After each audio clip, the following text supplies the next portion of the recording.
Hello, ladies and gentlemen. Welcome back to our Legend of Zelda Ocarina of Time Majora's Mask co-op randomizer.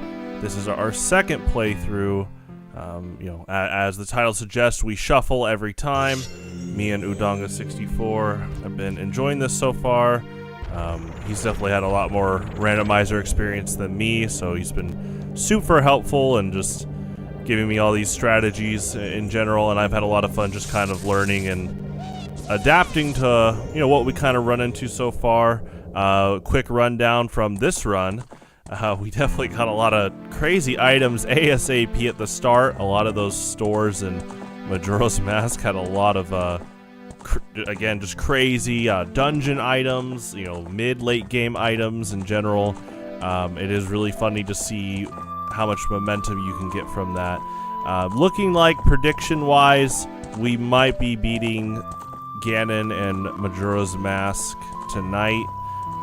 So if obviously if that happens, we will reshuffle and do a new run tonight as well. So I'm definitely looking forward to that. As always, if you want to see udonge64's perspective, that is in the description. He is live on Twitch with Ocarina of Time Majora's Mask Randomizer as well. That being said, I am ready. So whenever you're ready, Cameron. Yep, I'm ready. Cool. Let me just jump right into it then. Oh, and it looks like TRK's ready. Wow. Oh, and such a great educated comment. No obligation, TRK, but maybe you should go touch 10 lawns and we'll still be here, so. Touching grass and Spanish through Duolingo? That sounds like a good night. Wow. Good on you, TRK. Alright. Okay, I'm in. Me too. Cool. Okay. Man, Link owns pitchforks. That's pretty nuts when you think about it. Link, you could have just grabbed one of these and went to the Deku Tree like that. Alright, anyway. I love these background tools. Okay, so we got a lot of temple, end temple items. We got a lot of medallions and remains. I beat Gaiorg last time, and looking like we're even pretty close. Let me go over to Termina real quick. There's only 2 required dungeons left, I believe.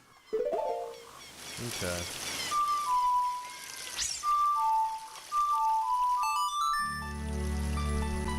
So we need 2 medallions. In terms of boss remains, what are we at? I know we have at least 3. That sounds right. I'm about to head over there. So there might be 3 required dungeons left.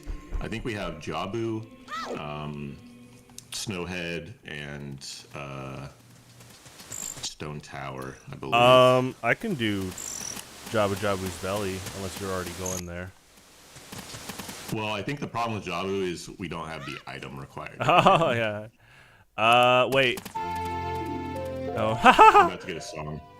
How many, I'm trying to think what Okay, there is the first part of Lullaby. So wait, you need, Rudo's letter, right? That's what we need? Yeah, we need Rudo's letter. We do have Boomerang. Yeah. Worst case, I can probably clip into Jabu. For Snowhead, we just need the other part of the Goron song. Yeah. Let's see. Yeah. We have fire arrows, and then light arrows are going to be a big blocker for both of us. That's probably the biggest item that we're missing right now.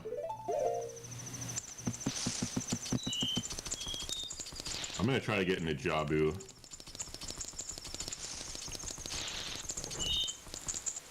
Okay. So for this one, if we get to the final bosses, I will, just for the fun of it, use Fierce Deity Link. But we'll do the same thing where whoever gets there first will go first, and then I'll, stream you fighting Ganondorf if you fight him after. But next time, which it might be tonight, I actually would like for us to try like a almost priority game swap. I'll try to do a bunch of Ocarina of Time at first. Yeah, we can do that. And we don't have to do a full dedication to the swap, and then at the end, the plan would be I would fight Ganondorf that time. But this time, it's like, well, we have Fierce Deity Link, and, you know, some of the people watching, I purposely didn't use that form last time, so it's like this time, yeah, let's do it. Just for the fun of it. So. Okay, so, you know, I did all this, the cafe stuff, did the letter reports, I remember that. I deposit all my rupees. Let's go to day 1. We are good here. Can you check the boss remains? I think we have 3. Yeah, let me go to the first day here.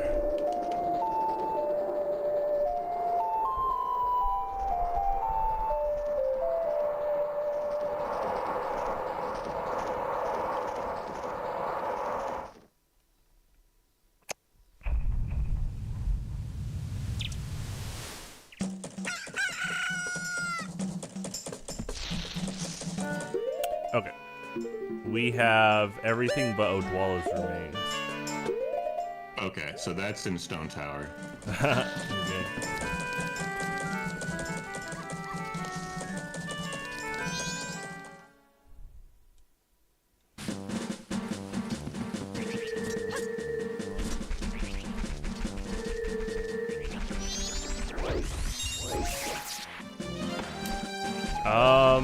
Okay, so this is odd. I went to the first day and I still have Chateau Romani.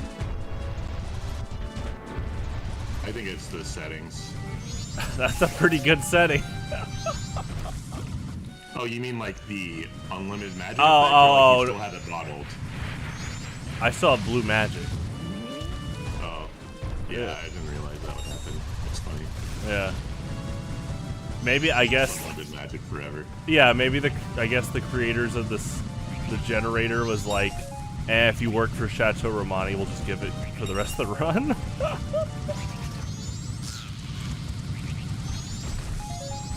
Okay.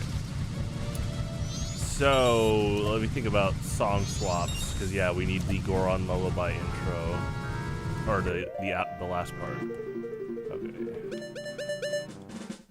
Uh-huh.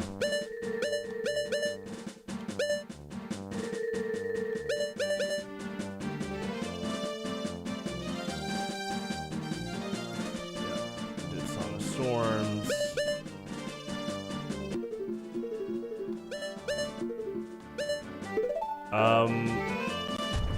I could do Elegy of Emptiness if we haven't done that one.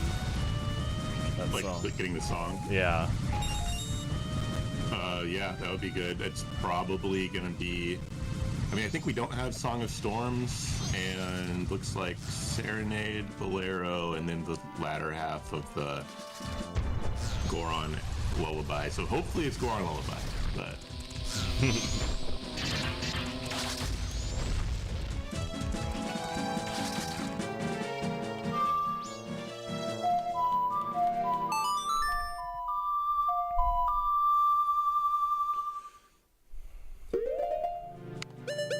Yeah, this is not charted, it's alright.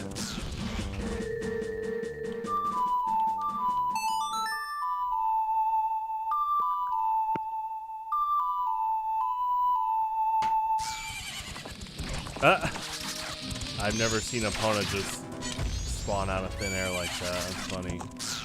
But I guess, you know, I mainly play this game on like a CRT with draw distance stuff.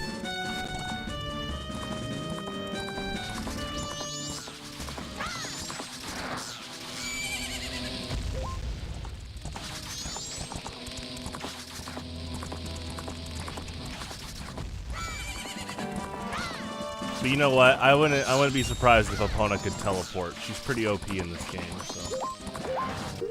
Yeah. Yeah, she got buffed a lot.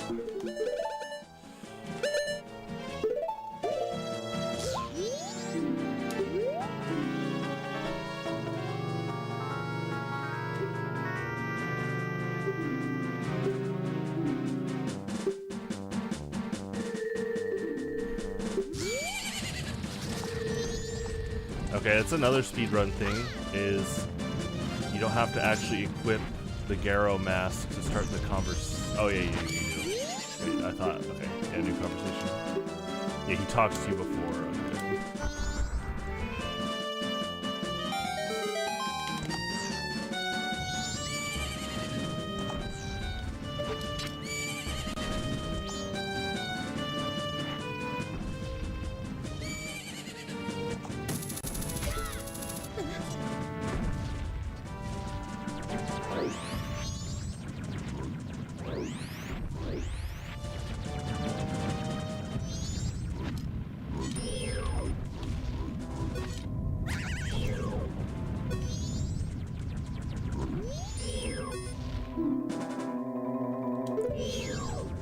Alright, Zelda team, when are you bringing back the Negirons? In HD.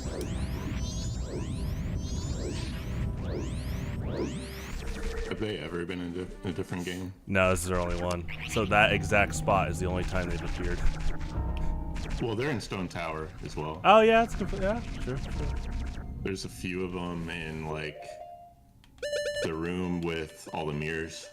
Yeah, that's a good point. But yeah, they haven't appeared in any games after. But last time we talked about them, we also brought up that they've never brought back the Garrows, and they definitely should. All the dark ninja stuff they did with the Sheikah in Breath of the Wild and Tears of the Kingdom, they could do that again, like the Garrows, which were already being like that before, so.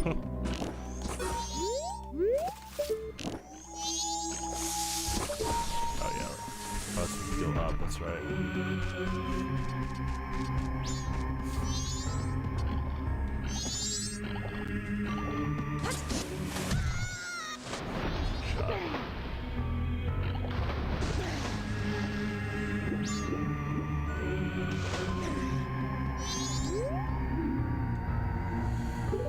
Kokiri Forest, Way of the Hero.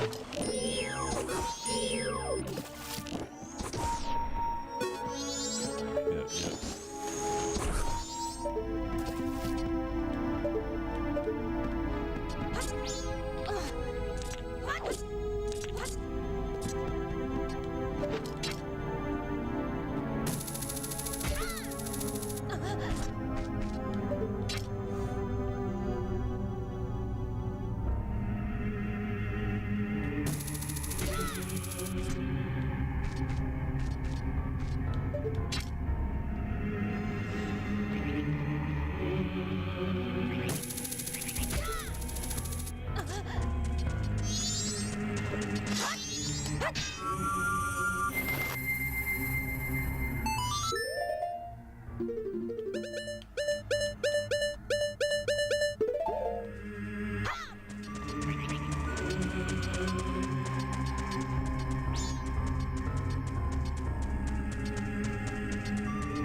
Whoops.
Oh, that's right. We have hover boots. I'd like to try this.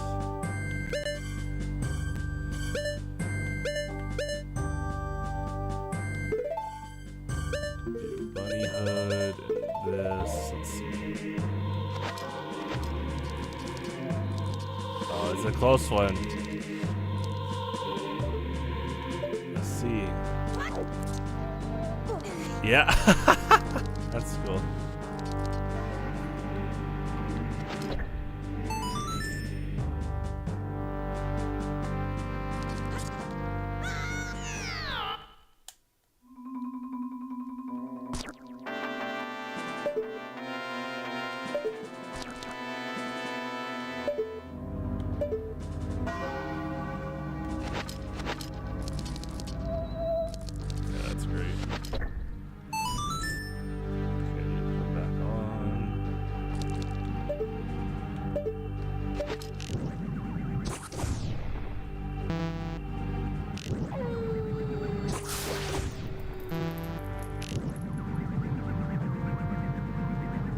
Challenge of being careful here.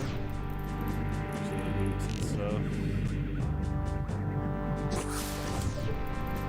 Okay.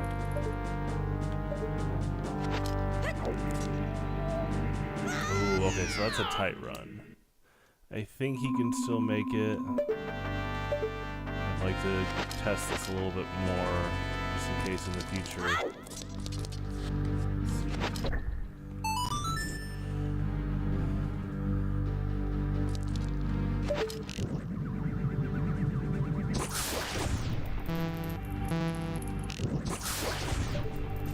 Okay. start from here will be good.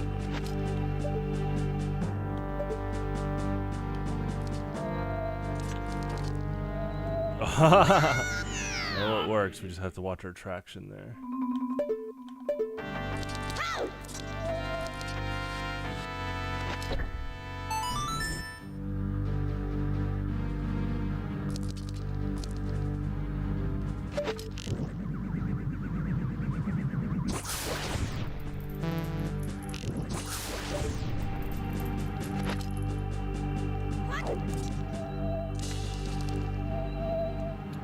I wonder if I can just take them off. Doing that.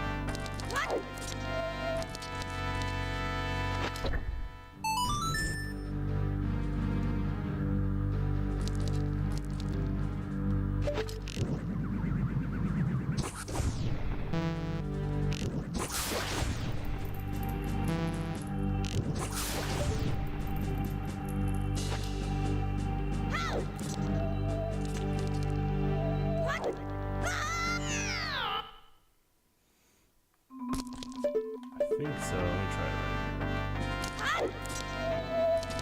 Yeah, really fast.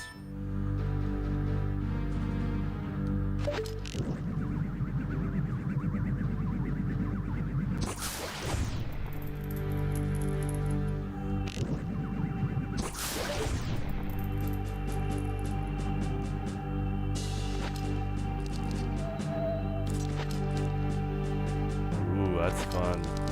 Okay.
Slid right into the re-dead range. That's funny.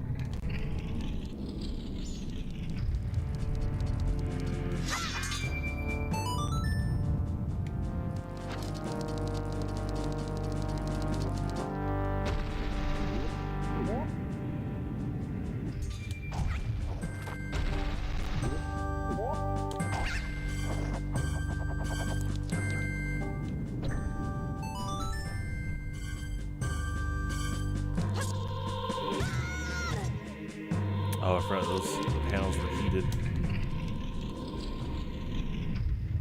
Tiles.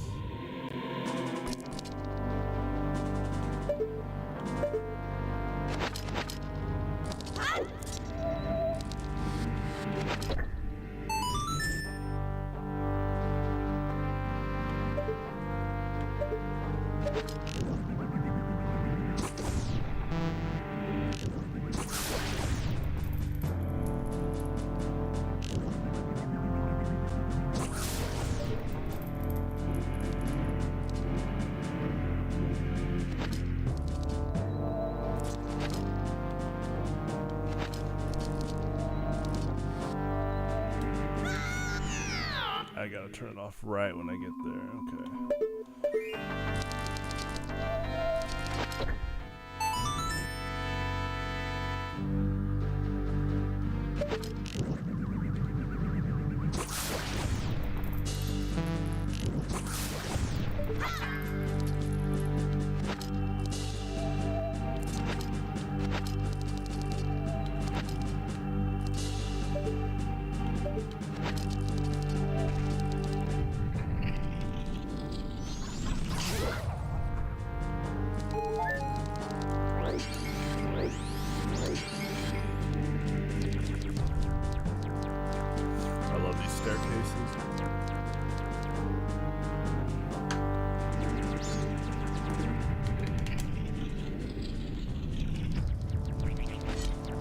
these types of stairs. Okay.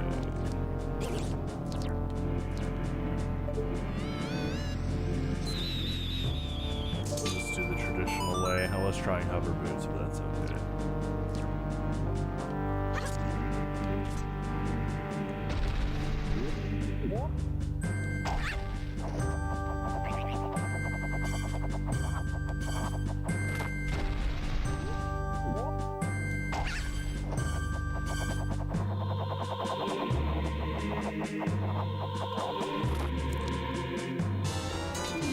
Room key.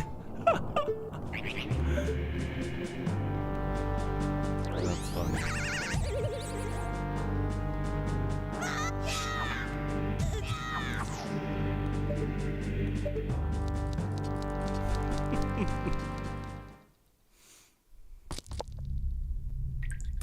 Yeah, I loved this shortcut. If we have light arrows, we could technically shortcut the well a bit. I'm gonna go back.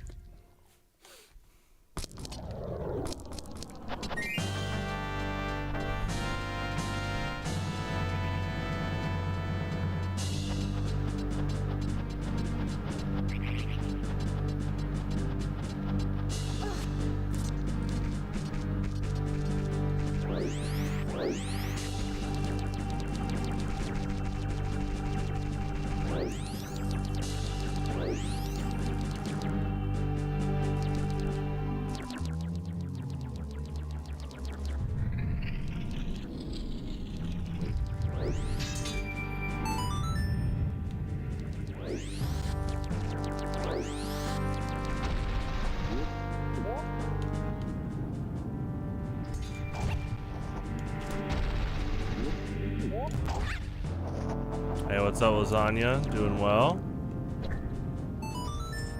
Yeah, we play this every second Saturday, me and Cameron. It's been a lot of fun. You're about to see exactly what I was going to talk about anyway. There's a lot of fun crossover stuff between Ocarina of Time and Majora's Mask, since we're playing both. And so this is our second run, and in this one, Cameron did a toggle where you can bring over items from the other games. And so I have the hover boots and the iron gauntlets, or the silver gauntlets as young Link. So now, this room, you're supposed to use Deku Link, but I've been trying out to see if you can just use this, and you can, but there's like a skill ceiling, because if you don't stop your hover boots fast enough, you fall off. But it's been a lot of fun. There is technically a case where if you're speed running, you could save time by doing this, but you got to get really good at it. So let's see. Turn this back on, run, turn off, turn it back on, run, turn off. Woo! Yeah, almost slipped there too. Bunny hood hover boots is pretty nice. And see, I love Deku Link. I love how many puzzles are dedicated to that form in this mini dungeon. But I wanted to see if I could use this unique item combination to potentially shortcut, and you can. Hover boots in Super Smash Brothers, that would be cool. Well, hopefully young Link, the next time, hopefully young Link can have his 3 transformations like Pokemon Trainer in the next Super Smash Brothers game. It won't ruin it if he doesn't, but I think Sakurai should probably realize by now how much of an amazing opportunity to play as young Link like that. And, you know, Toon Link's already pretty similar, so it's not like, oh, you'd be sacrificing a ton of, like, moveset stuff. And who's to say that you can't still just play as regular young Link, too, like all 4 forms? That'd be really cool. And then, yeah, Final Smash would be Fierce Deity Link, but I was thinking about that since Brawl, because I wasn't a fan that Brawl dropped young Link. And I was like, man, they could have young Link use his transformations like Pokemon Trainer. There's a lot of moveset potential, like mid-long range, you use the like Deku Link's bubble, and then you like stun them, and then you quick switch to Goron Link, do like a Megaton punch, right? And then you could, like, if you hit them off stage with that, use like Zoro Link to do like boomerang edge guards and stuff. Like, there's a lot of like potential for sure. Young Link doesn't have any wind powers. You know, I do appreciate that Toon Link's bombs have the Wind Waker smoke effect ever since Brawl. Like, that took a little bit of work for them to implement. We'll see what they do with Toon Link, for sure. Okay, and the sun opens up there.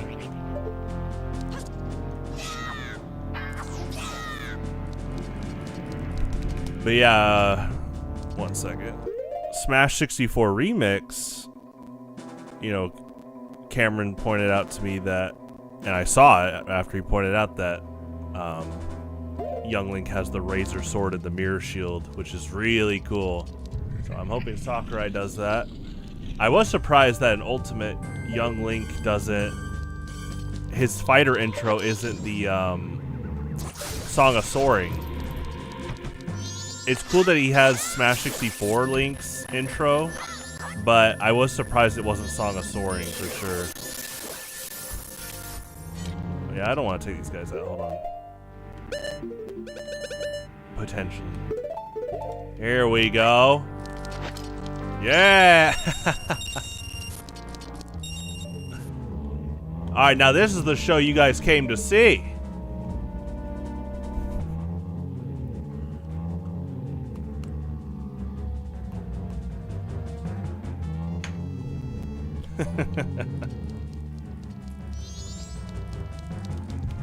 That reminds me of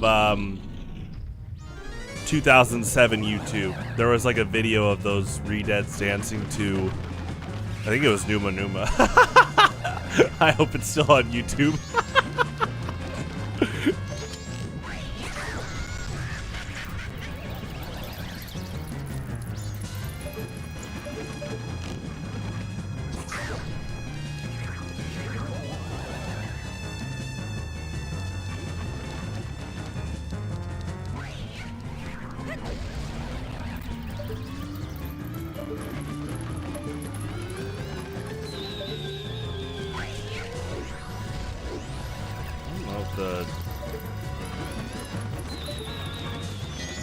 Yeah, it works.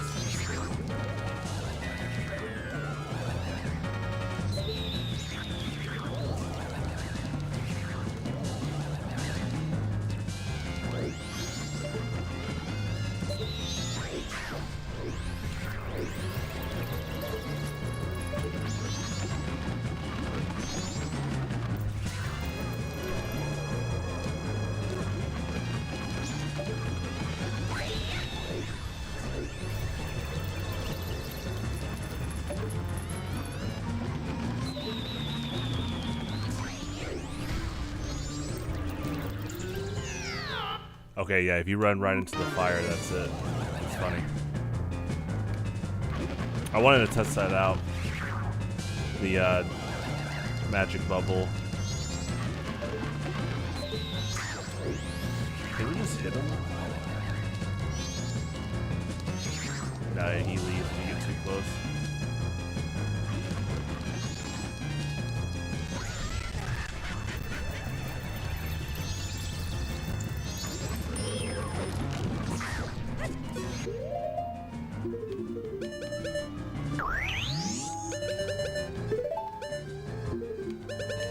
This out too.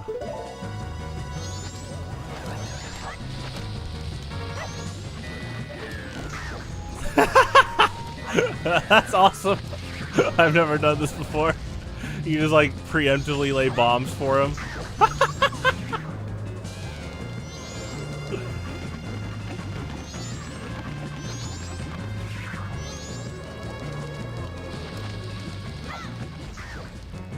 Wow, that's really good.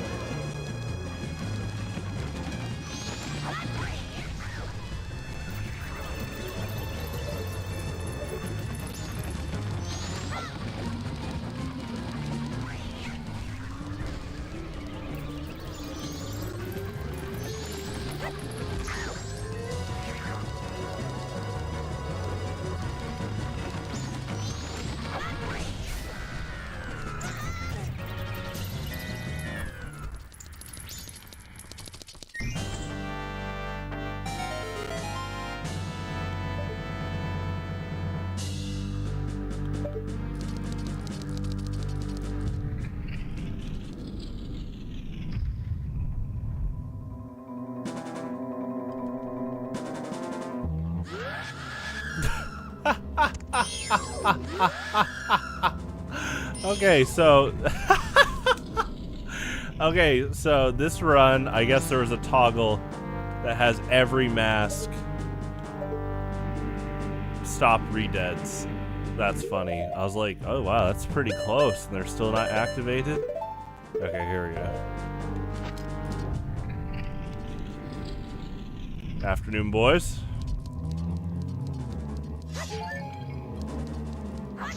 Oh, sorry. He's okay.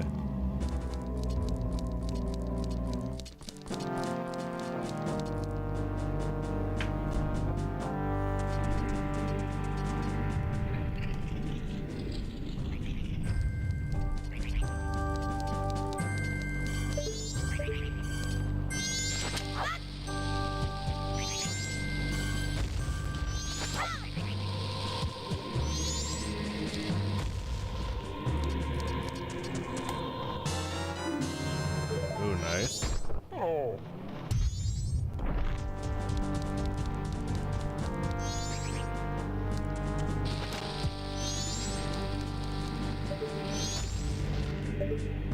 Oh, right.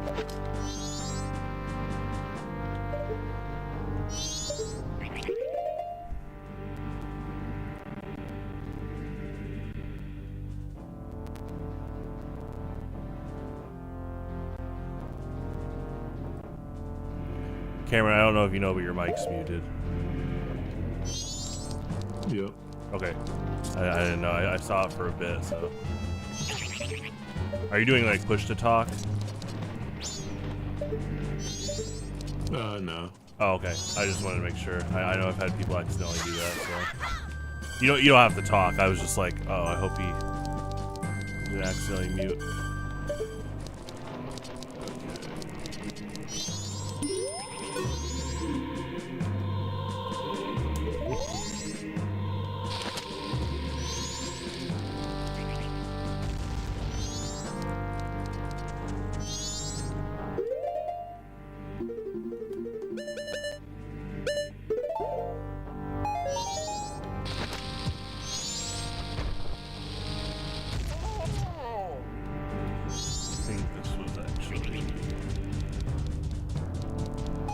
Oh, right.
Oh, let's get the dance sequence. It's funny.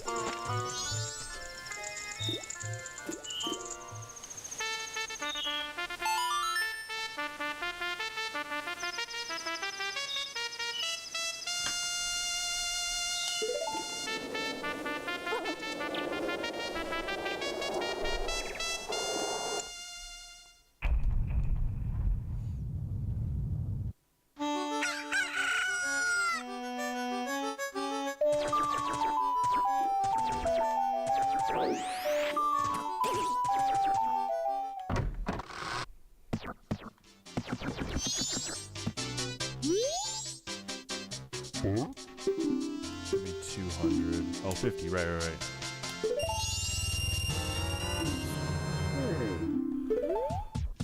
Thank you.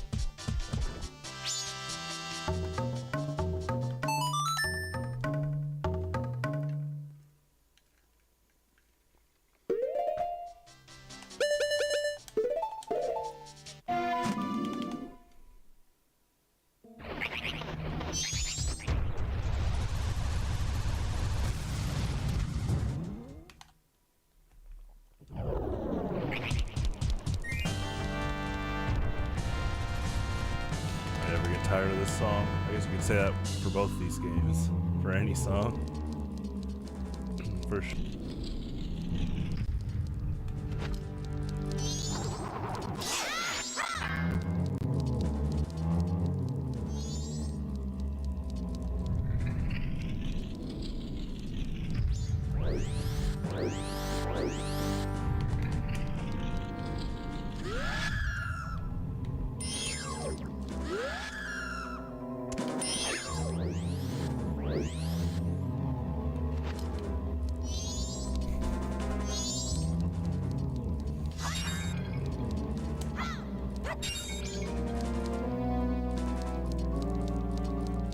That's an interesting delay.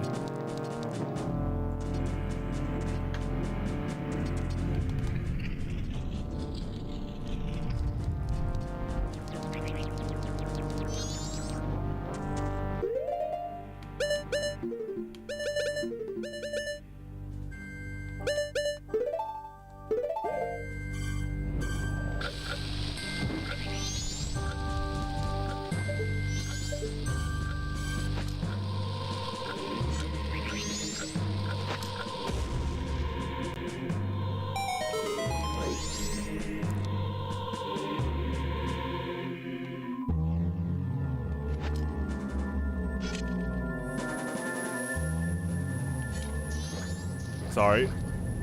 I'm so sorry.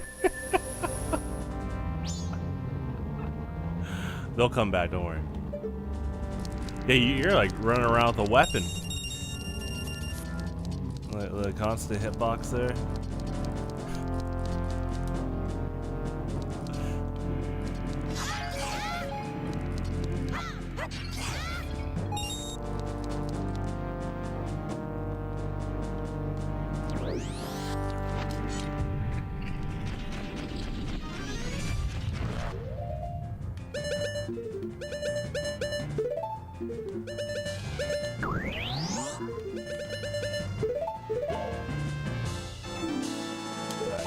Nice.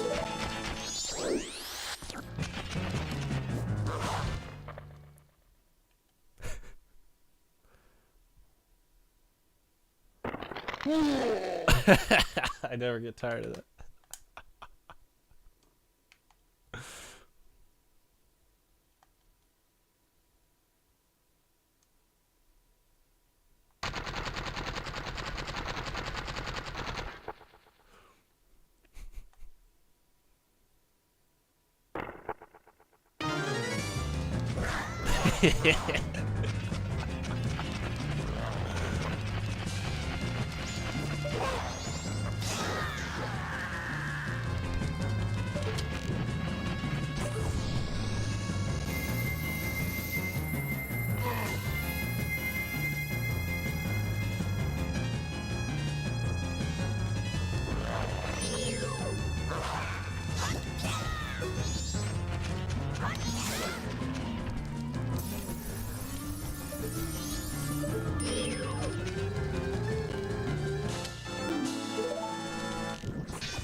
Goron Lullaby.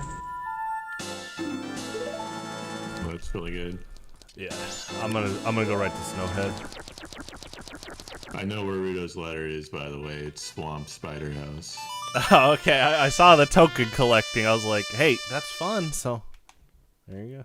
So we basically just need light arrows. Okay. I think.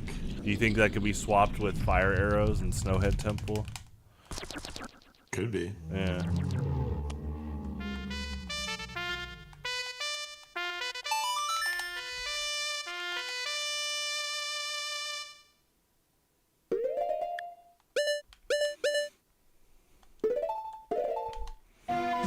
What about you, Cameron? Are you an advocate of young Link coming back with the mass transformations in Smash Bros? That'd be pretty cool. Yeah.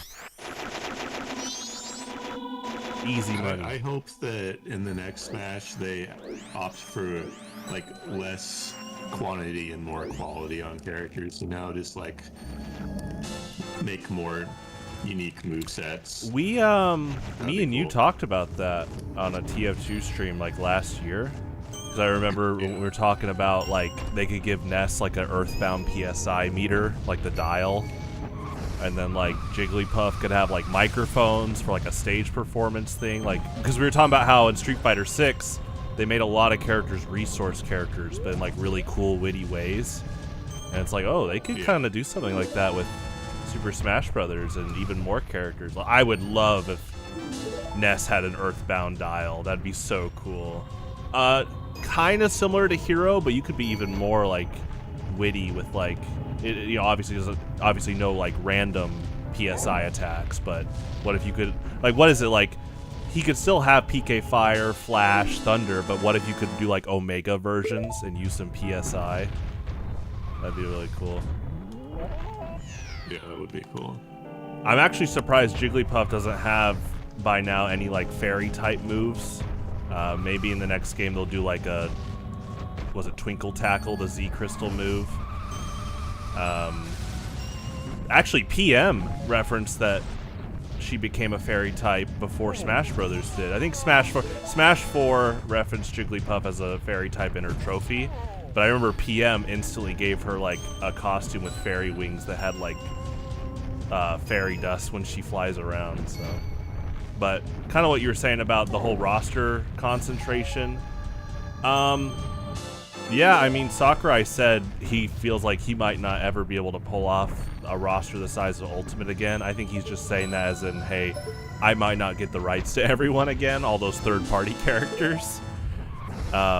So I do hope that, like you said, I do hope there is a priority of a lot of Nintendo characters. And yeah, there's a lot of cool, witty stuff you could do. I think this is the same stream. We talked about how for the 64 characters, they literally could have two versions, like a classic and modern version by now. Kind of like what they did with Link in Ultimate. He has some Breath of the Wild stuff. It's like, you literally could just pick classic Mario and like a modern Mario now, because there's so many things they've added. Like, you know, a lot of people wanted like Mario Odyssey Cappy stuff. You could do both. You could have a modern Mario like that, and then classic Mario who plays, you know, more like the past games.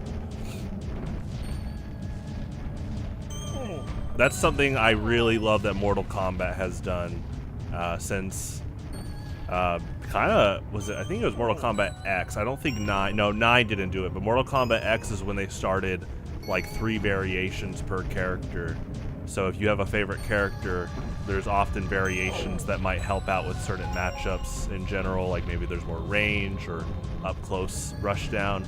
And you don't have to do that, but it definitely would be cool to see like yeah, classic versions. That was my favorite Mortal Kombat. X? Yeah. A lot of people liked it. It was pretty daring. Quan Chi. Oh, Quan Chi. Yeah, it was kind of, what's the word where it's an alternate timeline, but it's like a half remake of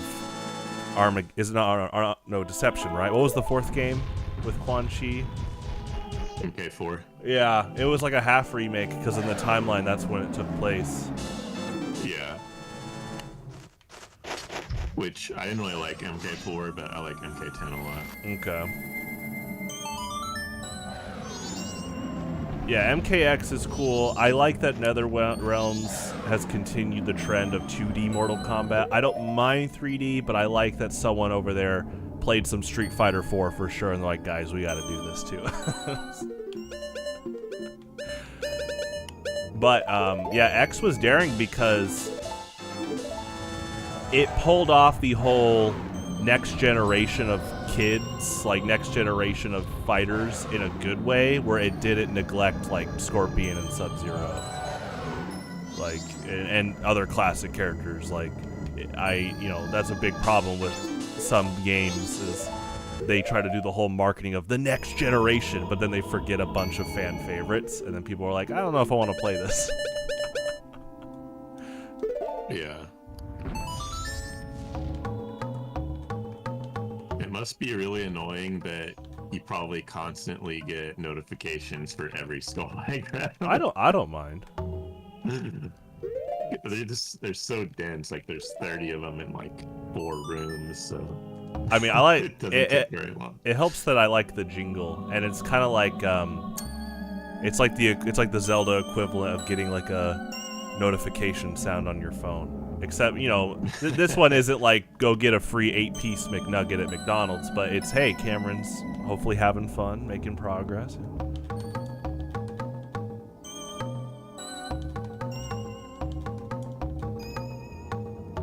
Oops. Yeah, so, and obviously, the whole new next generation success of Mortal Kombat X was great compared to, I know it's a cult classic now, but I think because of the kind of cult following growing into more praise it's gotten, but people forget that Street Fighter 3 was a borderline commercial failure, and obviously Third Strike is a really good game.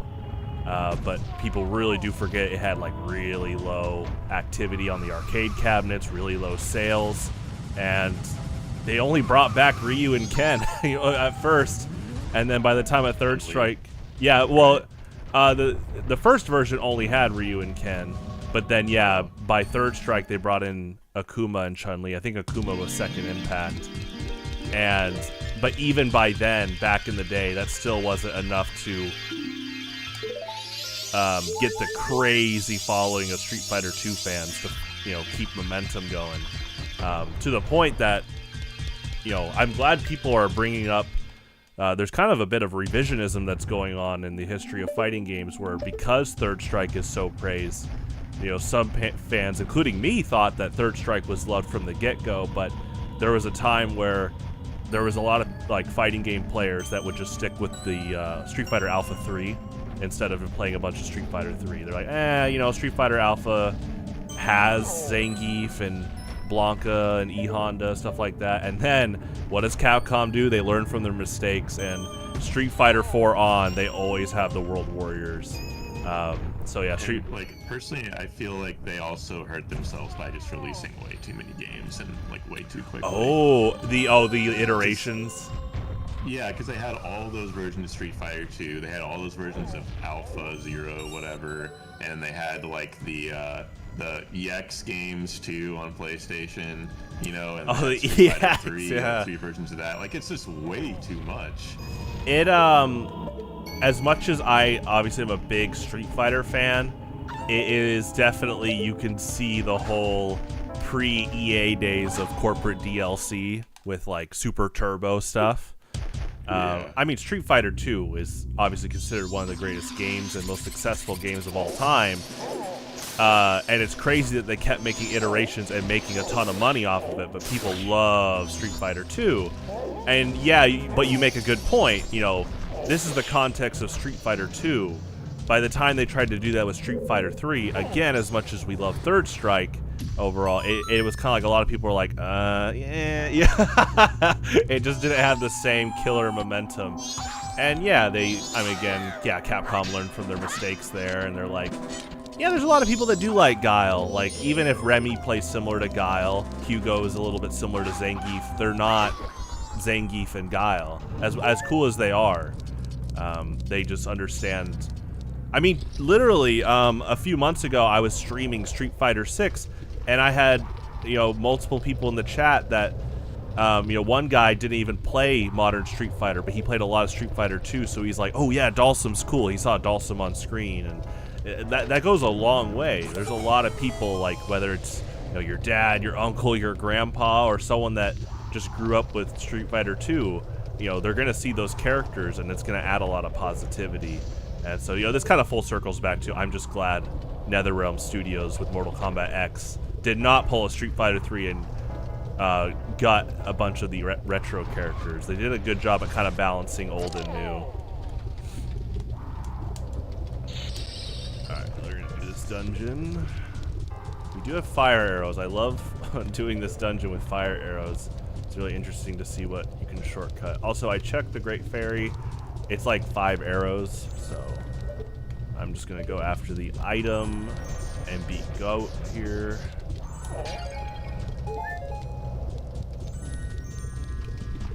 Alright, do we have any crazy Zelda Breath of the Wild modders in here? If you are a crazy Zelda Breath of the Wild modder, let's talk.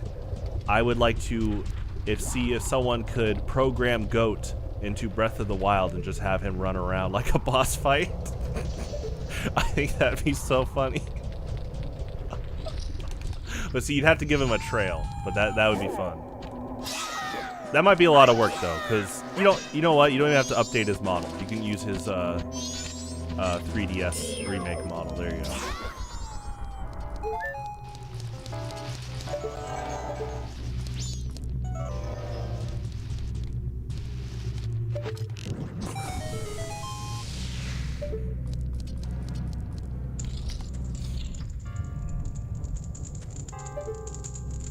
Yeah, they totally could do classic and modern Ness, because modern Ness, think of all the earthbound attacks he hasn't used yet, especially like PK Rocket. That's like his signature attacking PSI move. Is that not his Final Smash?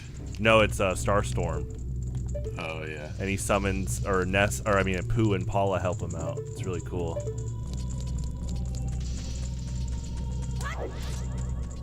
Okay, that is something that Sakurai did do his homework on. Pooh and Paula, and then Kumatora and Boney help out Lucas, and then I love that all of their PSI attacks have the video game visuals now. Like PK Fire has the, what is it, the diamonds that spark from it? That's really cool. And then the Starman Jr. Assist trophy, if Ness hits him with the bat, it does do the critical hit visual and sound effect. But we were talking about on stream a while back, me and Charlie, how almost uncanny it is that the Starman Jr. in Smash 4 and Ultimate, he actually does move a bit. Like, he moves his head, and it's a little uncanny, but it's cool.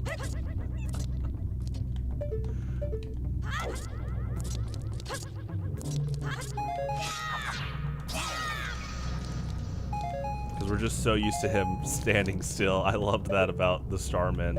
They're pretty menacing by just standing still.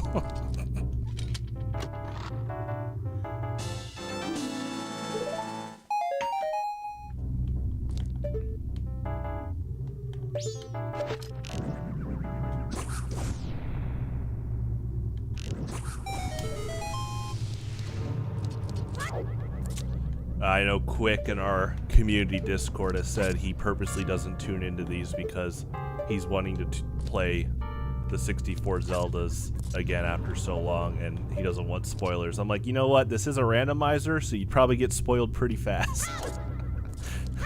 Yeah.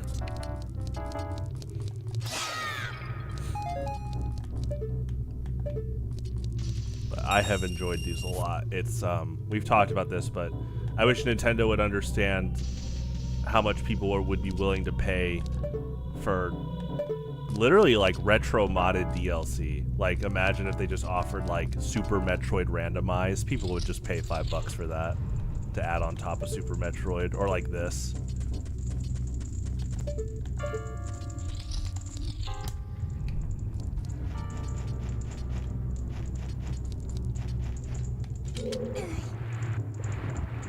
Is there any what new stages do you want to see in the next Smash game? Like when they brought back in Smash 4, when they introduced Magic Kit and it referenced both Earthbound Beginnings and Earthbound. Oh man, that hit my heartstrings, including the theme. So I've always had fun brainstorming like what other kind of retro stages Sakurai could bring into Smash that looks really cool.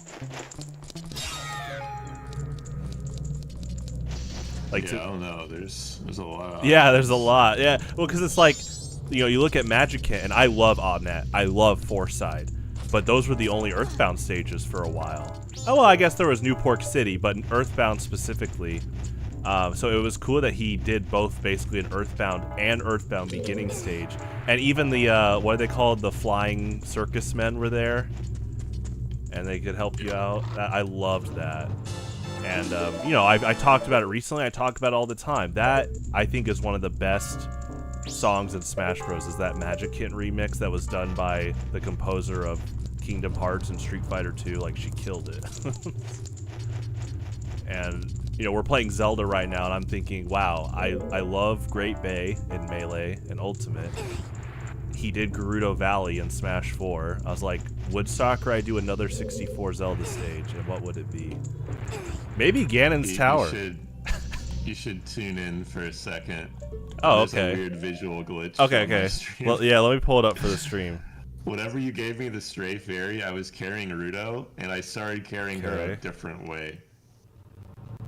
She's not on my head anymore. Oh, okay. All right, if you're watching, his stream is in the description, but I'm gonna load it up on here too.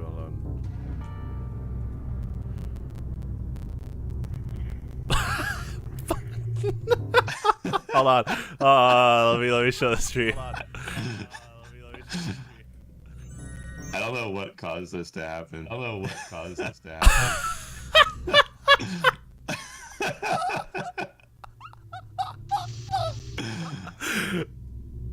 Oh my gosh.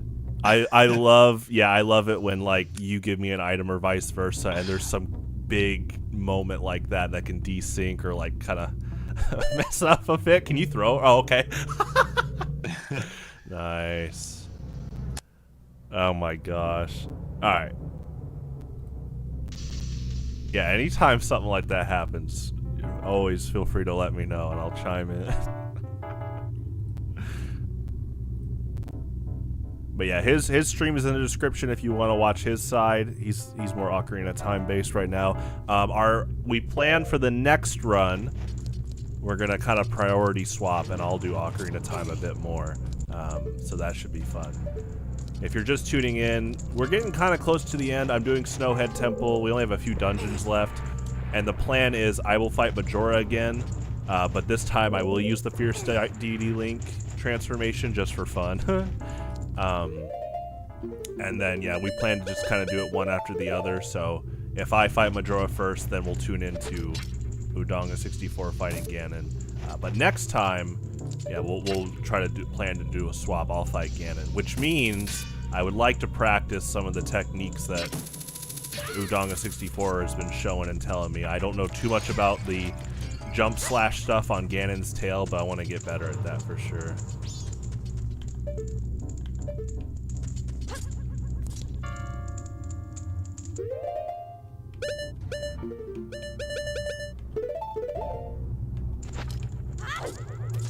So yeah, I guess, yeah, Cameron, if I watch you fight Ganondorf next, if you can, just kind of point out what you're doing a little bit, because I'd like to learn more about the jump slash stuff. I know you told me about it, I just know against Ganon, don't you do an exploit against his tail? Kinda. Yeah.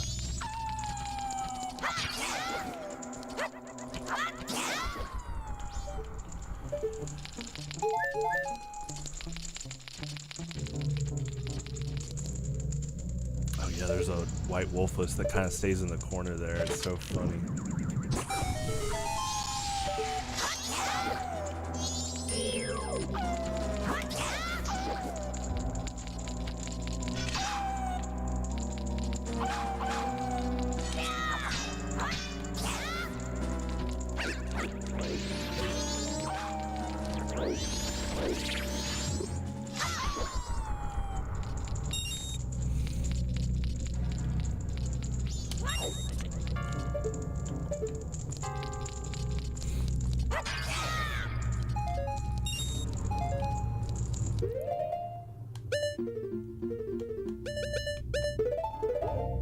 Oh, you know what a lot of people want is they want a new Sonic stage, as much as people like Green Hill Zone.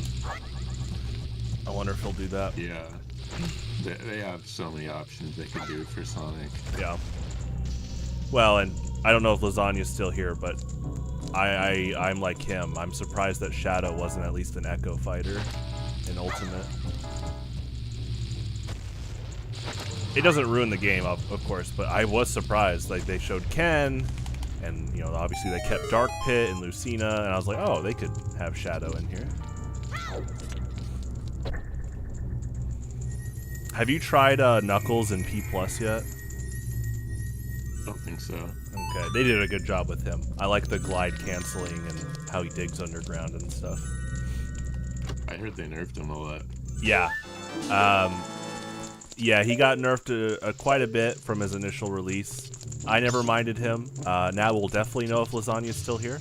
Give it about 1 minute.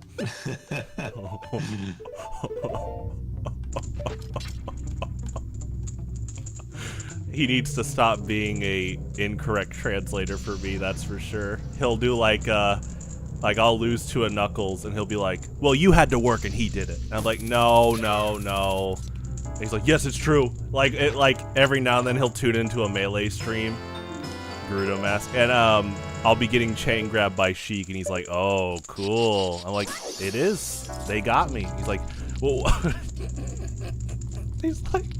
He's like, what work went into this, that type of stuff. I was like, well, I gotta watch my positioning on the ground, you know. And this is true. This is true. I chose Yoshi. I could change the character. They could change too, but you know what? That's the beauty of fighting games.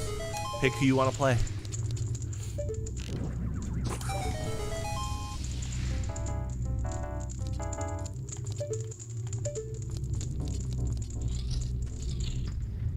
Oh, I bet the Smash 64 remix devs were loving the fact that they didn't have to program down throw, though. That it can be tough to balance with the roster. I mean, sometimes they give their character their down That's throw true. and their up throw That's true. on a different direction. Yeah, that's true. And I guess chain grabbing isn't really a thing in 64, so I don't have to worry about that. But a lot of hit stun. So Sheik's down throw would probably be pretty good with that. I just know, yeah, in PM, they're just like, you know what? We're going to make it a blend of PAL and United States down throw. And I thought that was a good call. I don't mind her default Melee down throw. It's just, yeah, when you're making a new game and you're wanting to readjust your characters, it's really interesting to see how those interactions work. Because what's so funny is, you know, I just mentioned PAL Sheik because Melee didn't get a lot of changes going into the European version, but her down throw was one of them. I wonder how many of Sakurai's developers were like, hey, check this out, and they like chain grab Ganondorf like 6 times in a row.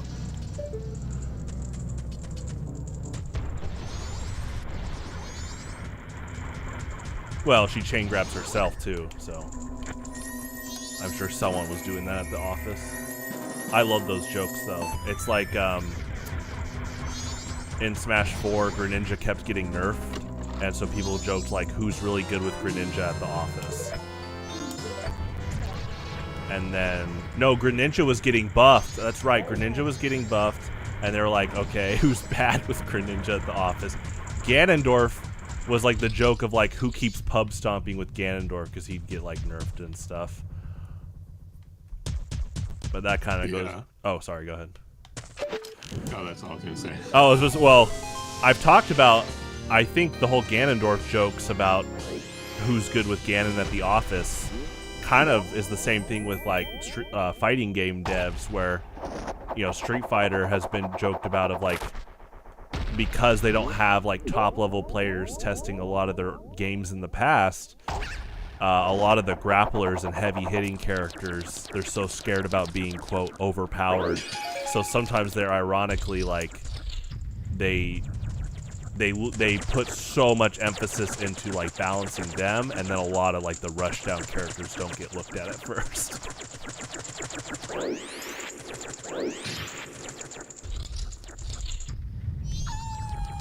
Okay, so we're here, got that, got the fire arrow. We need to get arrows, beat goat. Okay.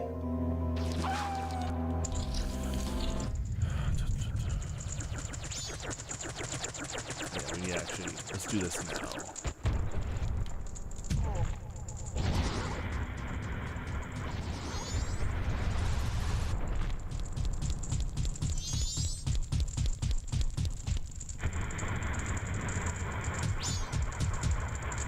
They're definitely giving Donkey Kong a lot of his Bonanza stuff in the next game.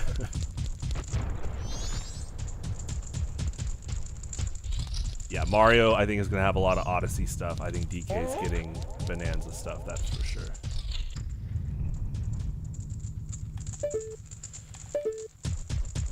But, I don't know if you saw, Cameron, they actually gave DK his spinning Kong attack in Bonanza.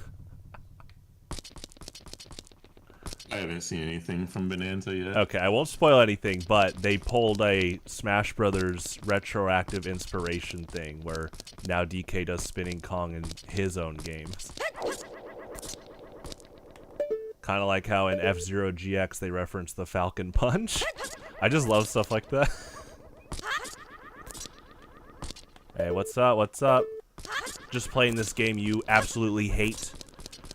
I remember, I still laugh at when you told me years ago that, I remember when you were in college, Niall, you said that you would, like, go on Twitch and just have people playing this game, Ocarina of Time, or, like, Banjo-Kazooie or Tooie, as just, like, background noise as you worked. That's pretty good. I know a lot of people that actually do that. They'll open up a stream of a game they like and just have it as background noise and stuff.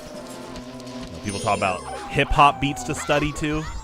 64 Zelda soundscapes. I actually have done that a lot, but yeah, people playing too. Speedruns, yeah.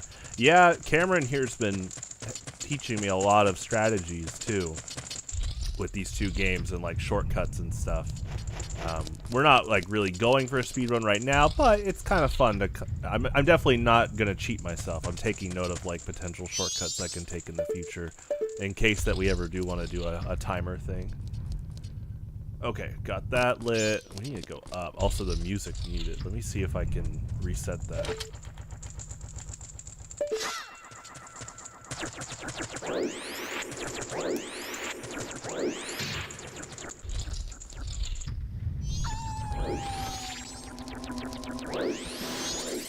Should be a simple, like, leave and come.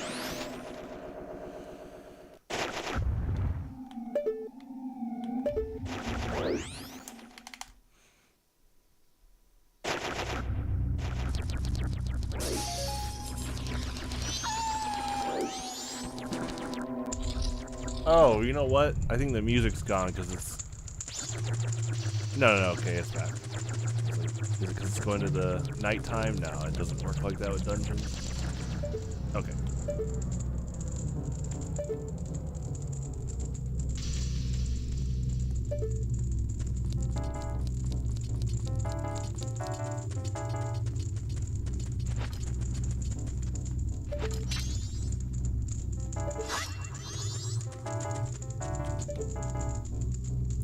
Oh, that's right, he's here. Hold on. Should work, right? Pierre? I think that's a... Oh, unless that's a Lens of Truth. No, that should be Pierre.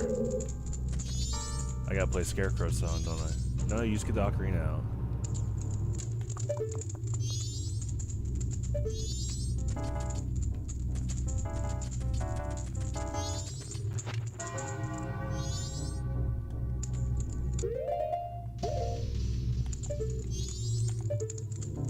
I don't think that's Lens... No, that's not Lens of Truth. There is a Lens of Truth spot somewhere over there. This is probably it then. Yeah, because Pierre's not here. Well... Yeah... One of the fairies, normally. Oh. Yeah, Lens of Truth's not showing anything. You don't have to know the Scarecrow song in these, so... yeah, Tattle's... I may have forgotten that setting. I'm not sure if that's on the automatic Scarecrow thing. Do we have to make a Scarecrow song? Oh, here's the light arrows. Nice. They were in the sewer on the route to Astral Observatory. Oh, wow. Okay. The bombable wall. So, do we have to make a Scarecrow song? I think we do, unfortunately, with these settings, but I don't think we really need Scarecrow for anything. I think we might be in go mode right now. We're good. I was just, yeah, I'm wondering, like, in the future, I guess we could just toggle it on. Yeah, I definitely meant to turn it on. I think I just missed it. I also, me and my brother just love the Scarecrows, and they're like dancing and stuff. So I think he's still here. Oh, you're playing Marvel Rivals, nice. Oh, no obligation. Don't worry about it. Hope everyone's having a good night, though. It's, you know, I'm not big on time sure flies, but we're already in August. I hope everyone's having a good summer. It is crazy to like go out and like I'll go to stores, or right now there's been construction at the house, so I work at like Starbucks and stuff, like working on projects, and just hearing conversations constantly about, oh, school's about to start. I'm like, wow, it is that time, yeah. You know, parents talking about their kids and stuff like that. Like, even years after not being in school, definitely there's some neural pathways kicking of like, oh, is it back to school time? Yeah. Like, do I have the supplies? Chateau Romani in the chest. Okay. That's fine. I didn't know you could get that.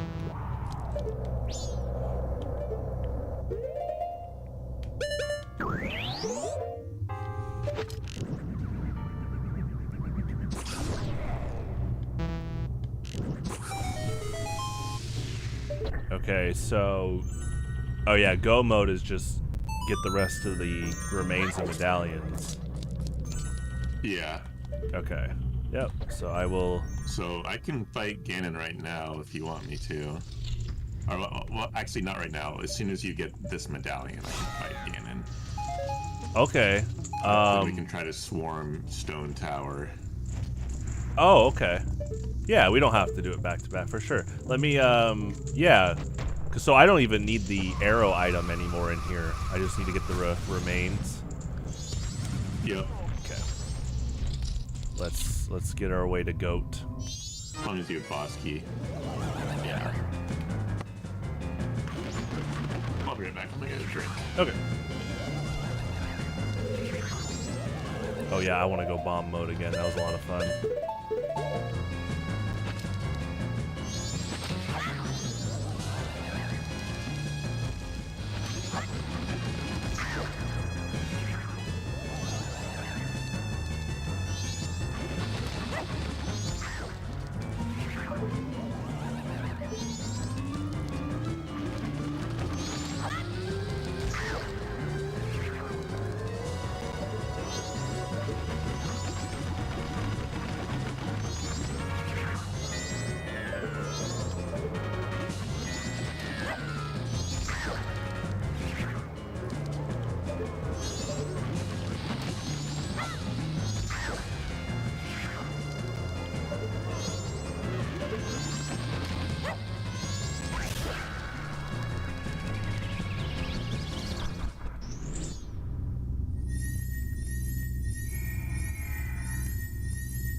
Back. Hello, hello.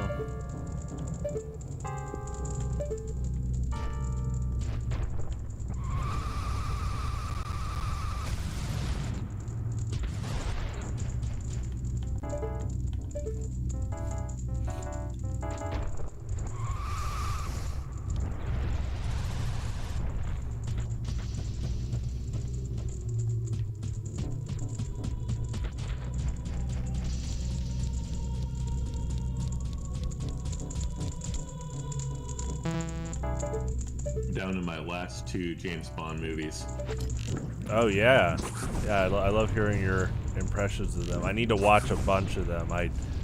I've seen most of GoldenEye. I remember watching that. Yeah. But really, I've just seen kind of the newer ones, Daniel Craig ones. I haven't even seen the last Daniel Craig one yet. I want to though. Mm-hmm. So I have seen Spectre. I've seen, and then his first three. Or yeah, Casino Royale, Skyfall, and Quantum of Solace. What do you think so far? I thought Casino Royale was good. Mm-hmm. That's probably one of the better Bond movies. It's really good. I wasn't a huge fan of Spectre or Quantum of Solace. Okay. And I've seen I've seen all the movies, but Mm-hmm. I did watch Spectre before Skyfall. Oh, okay. Like I've been doing mostly in order, but I've skipped a little bit if I'm like watching a movie with someone else and they want to watch a particular movie they haven't seen before, you know? So like that's why I just did Spectre. Okay. But yeah, we'll see how I feel about Skyfall, because I have seen it like once or twice, like when it first came out. It's been a long time. Yeah, it's kind of like I mentioned earlier, like Casino Royale just nailed it out of the park when it came out in the 2000s. And I mean, you just saw it. It was like, it's like my dad would say, he's like, oh, this James Bond's more gruff. Yeah, but like in a compliment, and definitely had that really nice, like serious action tone to it throughout. And then, yeah, Quantum of Solace, I think they were trying to delve a little bit into something new, but they understand that the formula of Casino Royale was so good that they kind of replicated it in Skyfall in the best way possible. So Quantum of Solace, that movie, apparently they had a lot of trouble when they were making that movie. Really? Like, it was during the writer's strike, and like Daniel Craig kept getting injured, and like there were just like a bunch of problems. I did not know that. Okay. And the editing is really, really bad. Oh, what do you mean? I haven't seen it in a long time, so. Well, the very first scene, the like pre-song scene, you know, pre-credits cutscene, is a car chase, and they just do constant quick cuts, just like ridiculously short cuts, just nauseating cuts. Which there's a lot of those in the movie, but they're really egregious in the car chase scene. And that's literally the very start of the movie. It's not a good look, you know. I see what you mean. Like later, just like a few minutes later, when Bond is chasing the guy who like the mole, like one of the MI6 agents is like a mole and like tries to shoot M or something. There's some kind of bad cuts during the action for that too. It's not as bad. Okay. It's like sometimes you just get like a few frames and they just like cut to something else, and it's like, why do you even bother to show this? I would like to rewatch all the James Bond movies I've seen before, and I kind of want to do what you're doing. I want to watch them all eventually. So I will take note of that now with the editing. I mean, obviously, Quantum of Solace was considered like okay, but it was just like coming from Casino Royale, which just, oh my gosh, I want to watch that soon. It's it's so good. So Casino Royale is really good. It's very, very fun movie. Yeah, I still think about that scene where he realizes he's been poisoned at the table, and he has to like get rid of the poison in the bathroom. Yeah. Yeah, Daniel Craig's a good actor. He was perfect for what they were looking for. You know, at the time, Transformers was big. The Christopher Nolan Batman movies were big. Iron Man came out, so there was like that push for kind of more serious sci-fi action. I think his movies for James Bond did a good job at like formatting into that. But yeah, I would love to watch the older ones. And then my dad, when we were watching the Daniel Craig movies, you know, he was giving me fun facts. I didn't know that for a while they carried over the same guy that played Q. And then that's why the Daniel Craig movies, they reference that there's a new Q. Like a new guy that was playing him. Because the lady that plays M is M for a lot of the movies.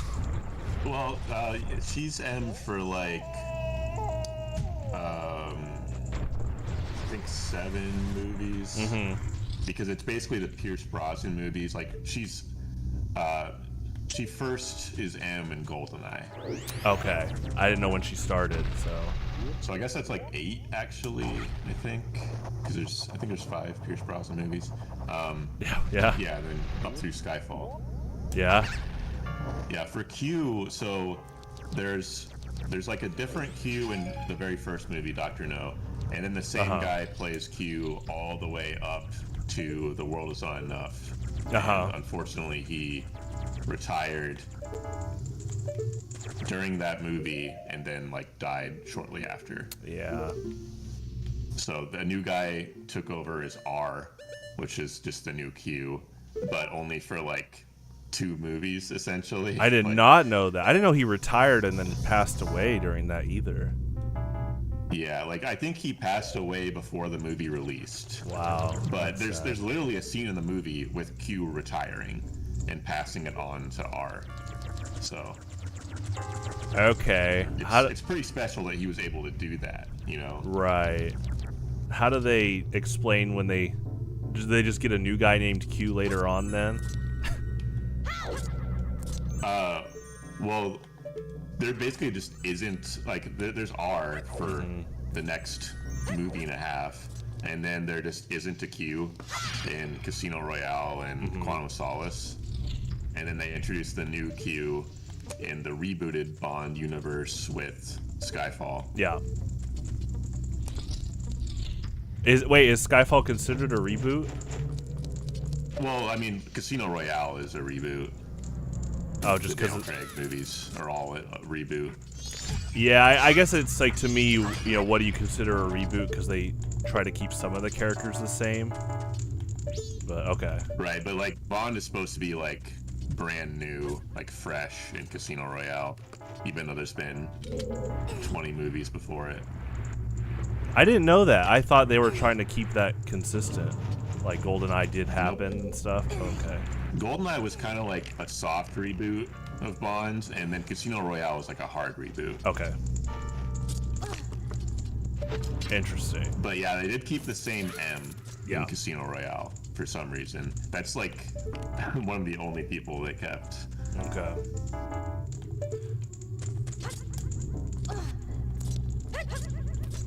Yeah, because her being in there made me be like, oh, because the whole like James Bond has new actors, but it's the same character. So to me, I was like, oh, is it just one long story almost? Yeah, Casino Royale was always like the original story for James Bond. But Eon didn't have the rights to Casino Royale for a long time. Eon's the company that made like all the movies, right? All the official movies. But there were other adaptations of Casino Royale. Like there was like a TV special, and there was like another movie that was made by a different company. But those are not like considered canon, you know. I mean, this is huge. Like, I did not know this whole time. Like, okay, first, okay, so it's not. So it's James Bond because like what was Casino Royale a book originally? Yeah. Okay. Yeah, Ian Fleming wrote like 12 James Bond books, as Oh. well as some like short stories. I didn't know that. And then like other authors took over after, but he was the original author. For Whoa. Dude, I'm so glad you're telling me this. Like I know a bit about James Bond, but not all this stuff. That's really killer. So did you watch any behind the scenes of Casino Royale? Because I kind of want to watch that, like how they got the rights and stuff. No, I'm not sure what happened. There's been like a couple legal issues over the years with James Bond because like in the early days, Ian Fleming would just kind of like sell the adaptation rights to different people for different things, until eventually Eon kind of became the company that just did everything. Yeah. And there were some problems as a result, like with Thunderball, Ian Fleming, he like got the idea, he like collaborated with someone else on that, and there was like a big rights issue with that, and like a big legal battle, and it ended up being that like he was sued for years, right? Oh, okay. Whenever they made a movie adaptation of Thunderball, like, he was sued for years. Okay. And eventually, so like Thunderball uses some of the classic Bond villains, like the whole Spectre organization, and like Blofeld and everything. Mm-hmm. They stopped using those entirely in James Bond movies because of the legal battle that was going on. Okay. And because those were all characters on Thunderball. And a different company ended up making their own adaptation of Thunderball because they had like the rights to it, right? Right. And they brought in Sean Connery, and they called it Never Say Never Again, and it's just like another version of Thunderball. It's really crazy. Whoa. Yeah, I did not know James Bond kind of went that crazy with the copyright stuff. Yeah. I kept thinking it was pretty consistent with like MGM and stuff like that. So. Yeah, most of it is, because like the MGM movies, the Eon and MGM, that's like 25 out of 28 movies were made by them. But there was that one Never Say Never Again that was made by a different company, and then there's 2 Casino Royales that were made by different companies. Okay. Also, what's up, Curb? I did have some coffee. Wow. Do you know what year Casino Royale came out as a book? Probably the 50s. I'm gonna guess like 55, Whoa. 56. Whoa. Okay, James Bond is old, dude. I know James Bond came out like many decades ago because I think Skyfall was an anniversary movie. But 1953, by the way, I just looked it up. 53. Yeah, so Skyfall was I think the 60th anniversary movie, but yeah, that sounds right. The book, I didn't know that Casino Royale was a book, and so here I am praising that Casino Royale. They hit it out of the park, making it feel like a modern 2000s action movie, and yet the story coming from, like you said, the 50s. That blows my mind. I mean, James Bond already. It's really cool. Yeah. James Bond has always been very, very good at like adapting to the times. Okay. Like if you go back and watch all the James Bond movies, like you can very much tell which decade each Bond movie is from. Like they're always like topical,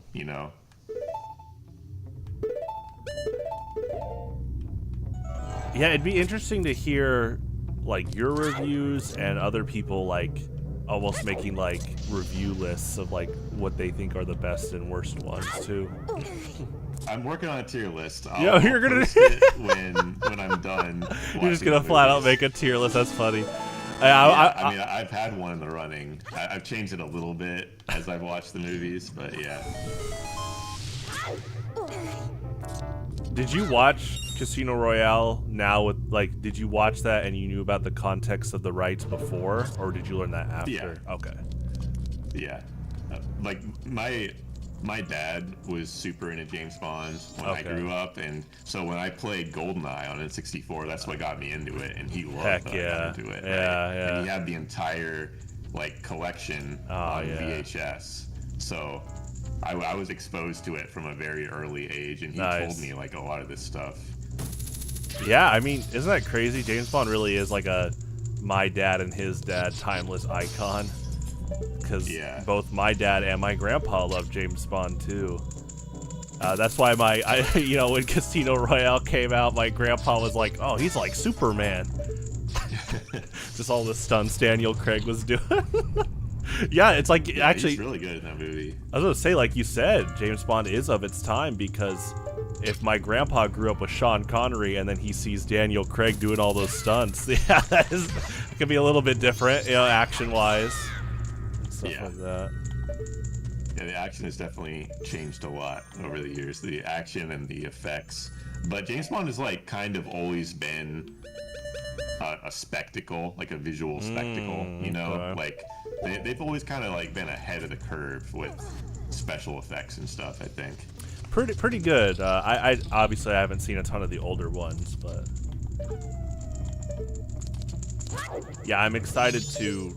I mean, eventually, people for years now have been wondering who the next actor will be, but I'll be right there, excited to hear who the next person will be. I mean, They definitely have a lot of shoes to fill. I do think Daniel Craig did a really good job. He was a bit controversial at first because he didn't have like black and brown hair, and people were like, "What?" Yeah. But then obviously, yeah, like we're praising Casino Royale. I mean, he killed it. So he just did a good job overall.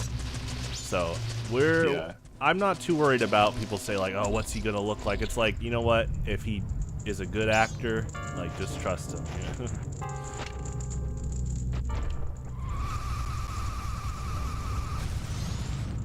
But definitely, they're gonna do something. I mean, the last few James Bond movies did pretty well in the box office, and like you're pointing out, he's such a timeless IP that your dad and grandpa praise him. So there's gonna be a demand for James Bond. It's just really interesting who does it and what the story will be. Have they covered all the books by now? I think they've covered all the Fleming books, at least like roughly. I doubt they've covered all the books because like different authors have picked up after Fleming, and there's a lot of books out there, I think. So I doubt they've covered them all. Okay.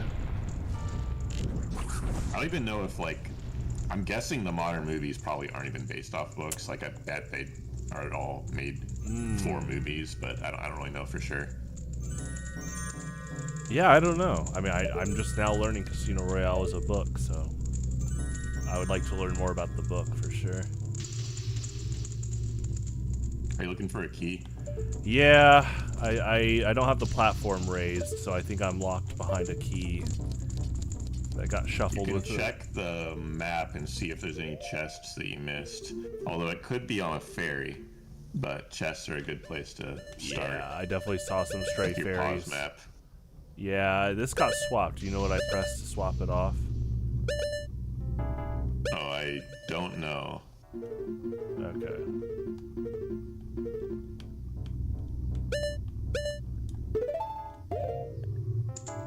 Let me go to mine and see if I can figure it out. It might be like L or one of those. Oh, it looks like it's C up. Try C up. Yep. Cool. Okay, so there's one on this floor, one on the room on the right. Yeah, there's a few. One of these is the key. Okay. Did you get the Lens of Truth? Yeah. Well, I did one of them. Fairy in the main room? Because that could be a key instead, maybe. Let me get that. It's like, so you see that, like, that cloth thing hanging from the wall? Yeah. Oh, yeah.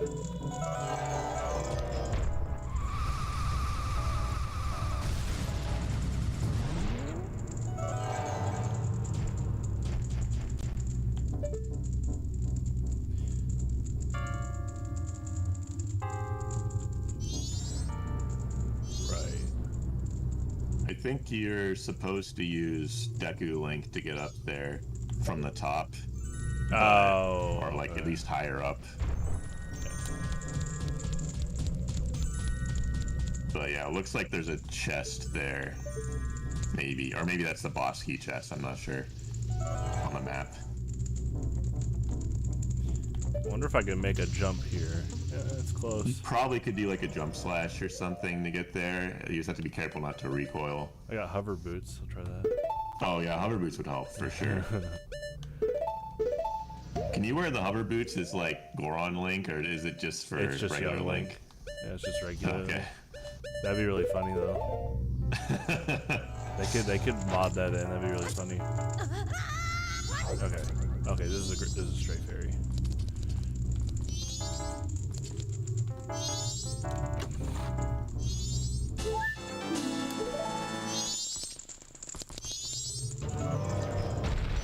TRK. I really wish that when young Link put on the hover boots, they were like super big, you know? Just like too big for him. Kind of like all the memes with like Neko Arc wearing the Tims. I was wondering if you were referencing Tim's. Oh god. It's funny you say that because the #1 Tim related Zelda character is Ganondorf because of his down air in Melee. They say he's hitting you with the Tims. It's funny.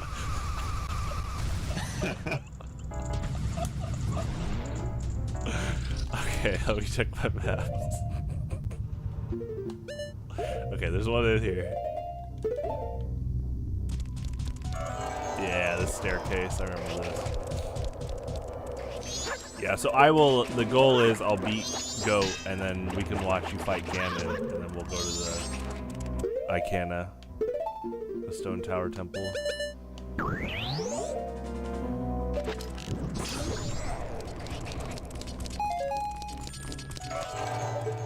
I'll be right back.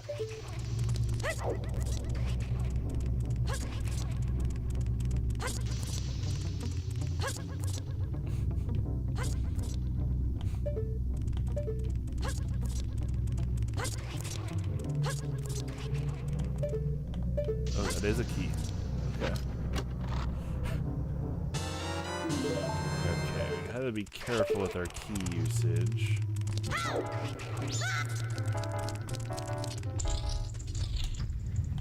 Can use the key upstairs. Yeah.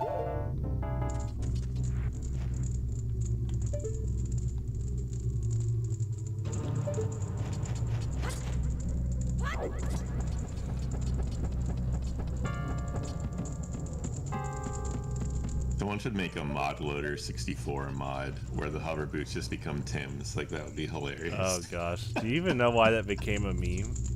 I don't. I don't know, but I like it.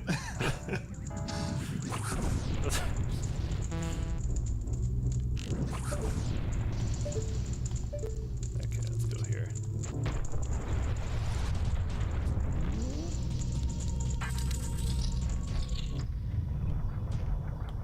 Oh yeah, this guy.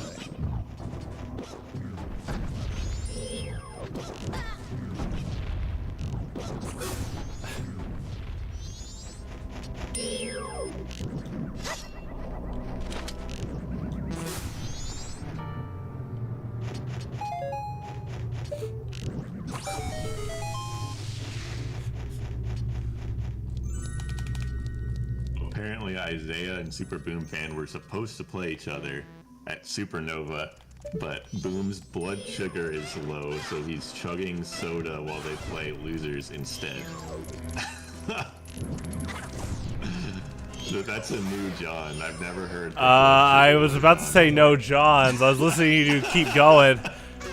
Like, we have there's a problem in the Melee scene where we've had more and more players that join or just have stuck around and they didn't hear the term no Johns a lot back in the 2000s, so we need to full circle that term again. Like, no Johns has been dying a lot, and it needs to always stay in circulation as long as people are making excuses. And it's been a really big problem, like Melee Online and people doing, like, making all these salty excuses for losing. But I forgot that 64 was at Supernova, because wasn't that originally Super Smash Con, but then they did some bad PR stunt of, like, clashing with another tournament called Supernova. Oh. I have no idea. I just know it's called Supernova now instead of Super Smash Con because of Nintendo's new policies where you can't use their game names. I know there was like a tournament close by in that area that was already using Supernova for a while, so there was like a lot of like controversy when they did that. I know that VG Boot Camp is streaming it.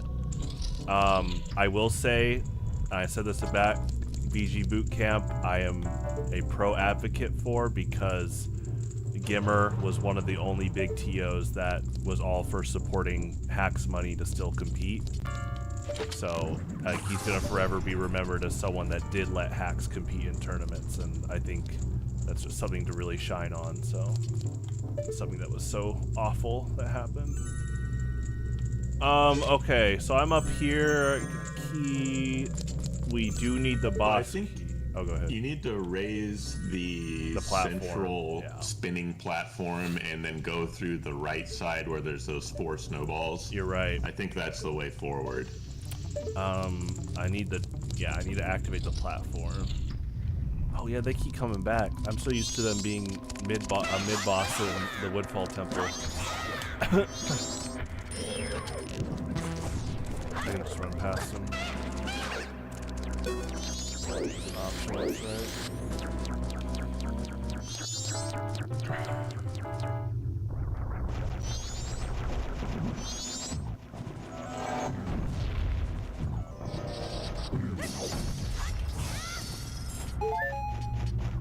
Well, yeah, okay.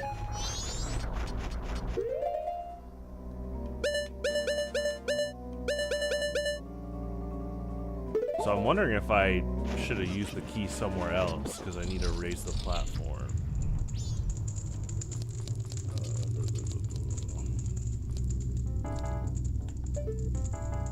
Yeah, there's a lot of stray fairy chests, or treasure chests, where the keys were this time. That's okay.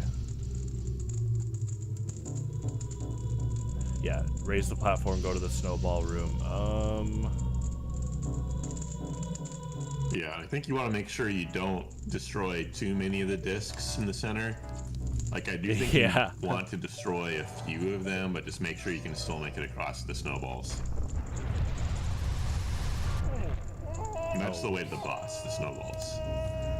Right, right. I do need the boss key. Oh, okay. Yeah. Now, there is a chance it's vanilla, which is up there close to the boss. It's like the Wizrobe, second Wizrobe fight. Okay. It's a pretty big shuffle for this run, which is fine. It's a nice challenge. I just got to get better at remembering the stray fairy stuff. I'm gonna come over to Snowhead and help you out. Okay. Yeah. Cool. I'll just go for chests.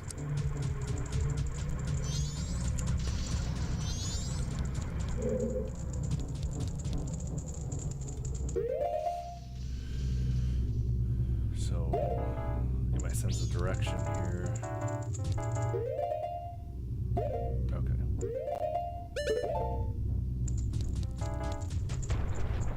Oh, no obligation. Oh, I am enjoying this game so far. I do like the random color tunics. That's really fun. Or this run so far. Is there anything else? So, like, if we shuffle again, is there any other toggle we haven't tried yet? There's probably a bunch we haven't tried. Okay. A lot of them are just adding more things to the like the pool of items, you know?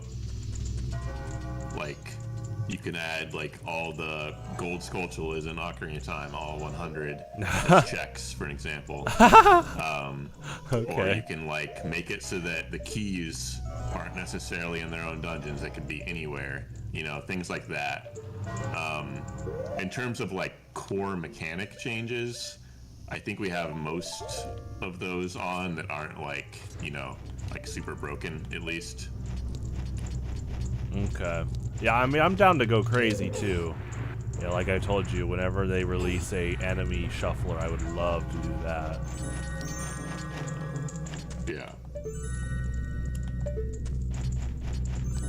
Okay, there is a chest in this room, like a stray fairy one. Let's see.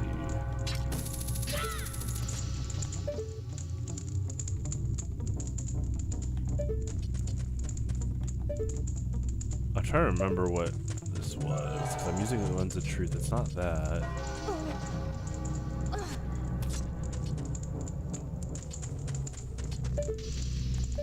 It wasn't buried underneath.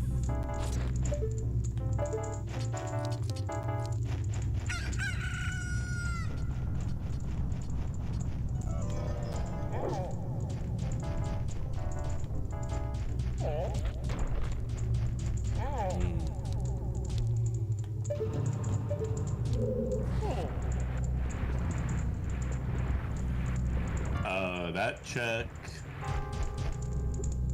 is that the one that's behind the, or did you already do that? Behind the block?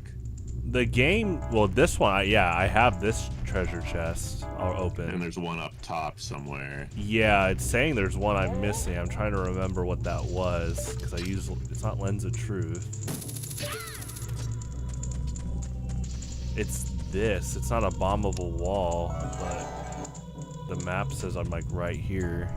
So if you use Zora Link, I think you might be able to like grab. Oh, you're already up top. Yeah, I think there's like a switch or something for this. I'm not sure. Yeah, I'm trying to remember what it was. I mean, it's definitely normally a great fairy, or not a great fairy, but a fairy. Right.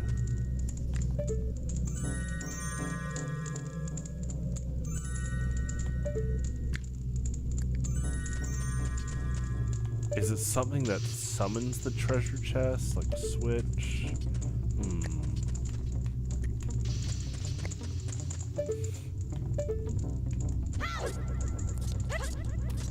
Okay, I'm gonna go work on the platform. Okay.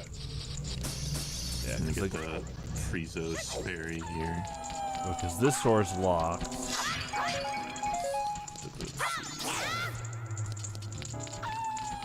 Check the map.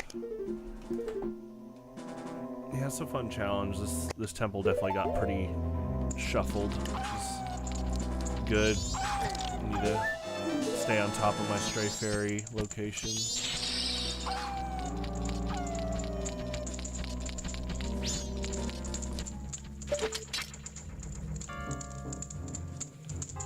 Okay, I already did that.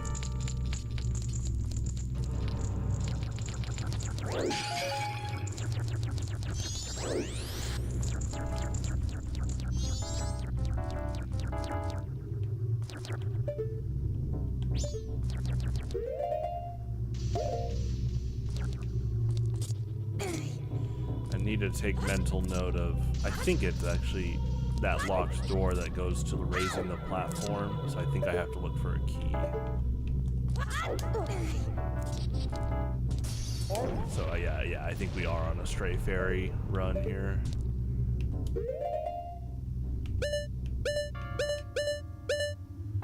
Okay, yeah, that's where the boss key originally is, could still be there. And then there's, yeah, we don't have a lot of treasure chests left, we just have 2 listed on the compass.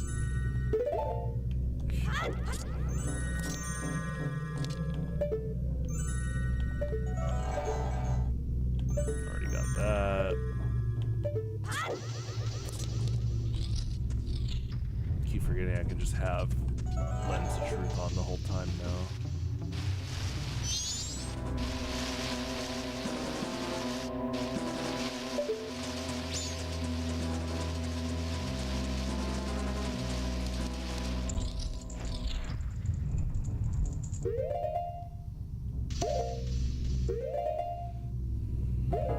Try to get this chest in the block room. I think it might just be that you need to have the blocks in the corner, possibly, to spawn the chest, but we'll see. Oh yeah, let me know. There's something I'm forgetting. Because you're definitely supposed to use them. Yeah, it spawns the chest. Oh. You just have to push the blocks all the way to the end, Okay. and it spawns the chest. That's and if right. you have Zora Link, you can just climb the block and skip all the way around. Oh yeah. Right? Yeah, okay. So here's boss key for you. Thank you. Alright, now we just gotta raise the platform. Which I think is behind that locked door, so I gotta get a key. Raising platform, I think it's down below. So there's like, let me think.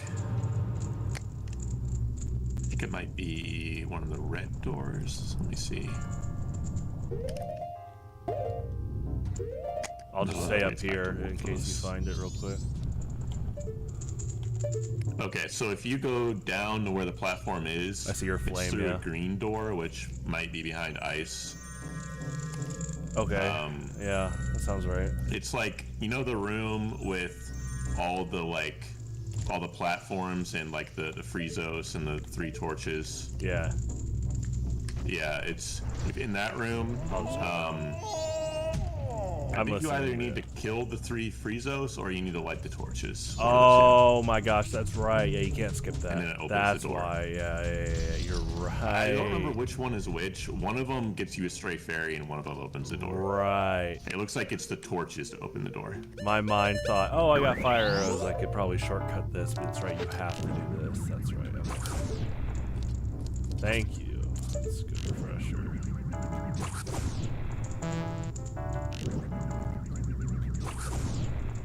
Yeah, the 3 torches confirmed. Well, I'm gonna leave this to you, and I'm gonna go back to OT. Okay. Yeah, I guess if you want to get to Ganondorf, and then if I beat Go, I can just watch your stream for a bit. We could do that. Yeah, let's be sitting outside Gan's castle. Okay. Wait, lunch. Okay.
And once you raise that, keep in mind you do want to destroy some of the discs, but not too many of the discs.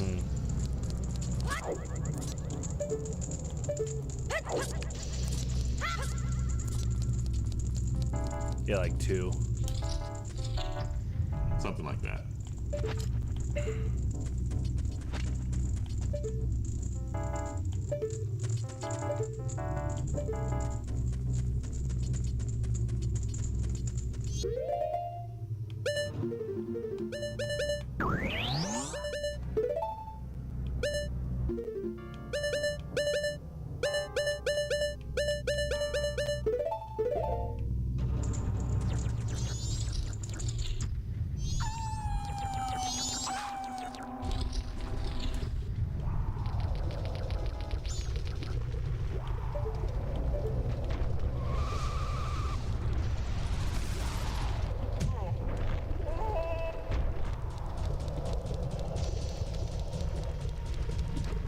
Just FYI, in this room, killing the 3 Friezos gets you a chest, which I did earlier. It's normally just a fairy. Yeah, we don't need any more items. That's right. Okay.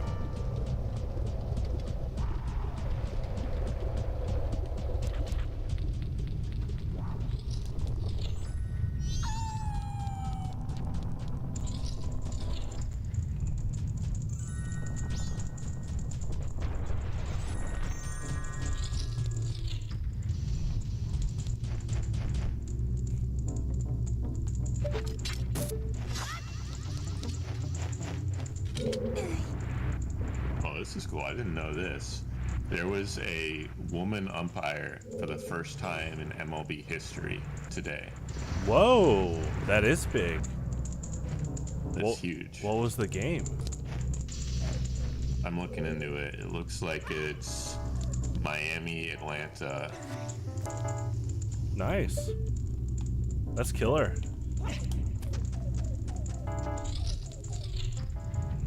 Yeah, MLB's been making some pretty big historical things lately, like the, what was it, the shot clock a few years ago?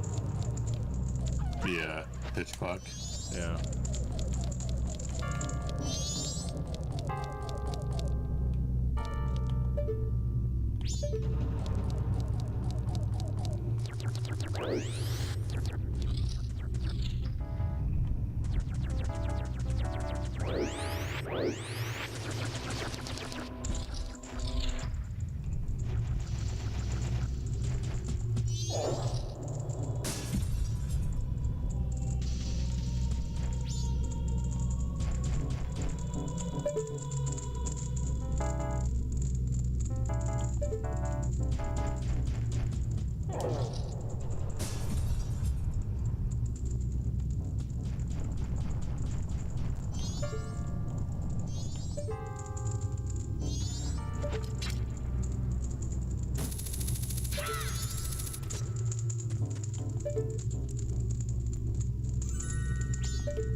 So was your warning about not destroying all the platforms because we're missing a key?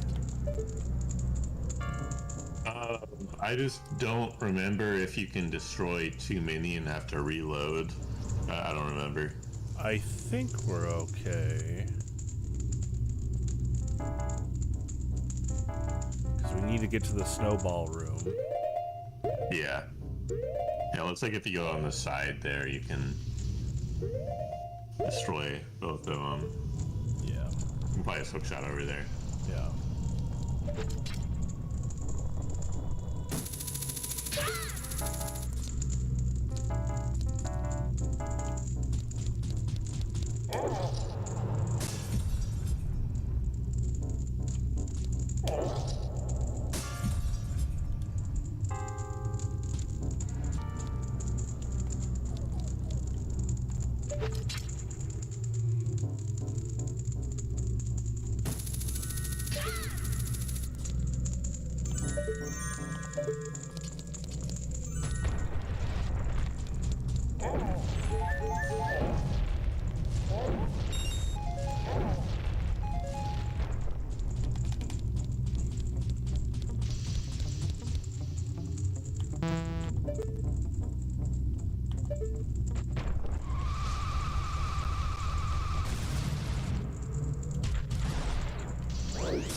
I just realized Goat is the only Majora's Mask boss that can't have a cutscene skip with this mod.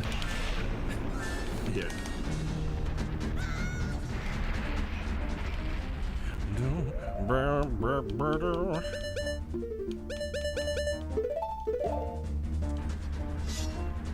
Oh, if your CD link's green, that's funny.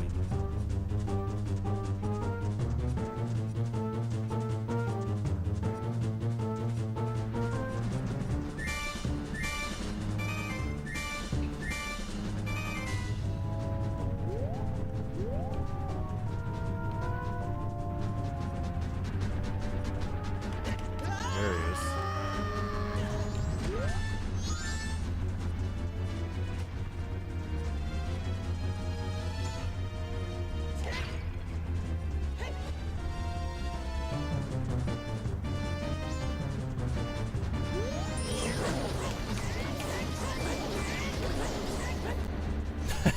That's pretty good.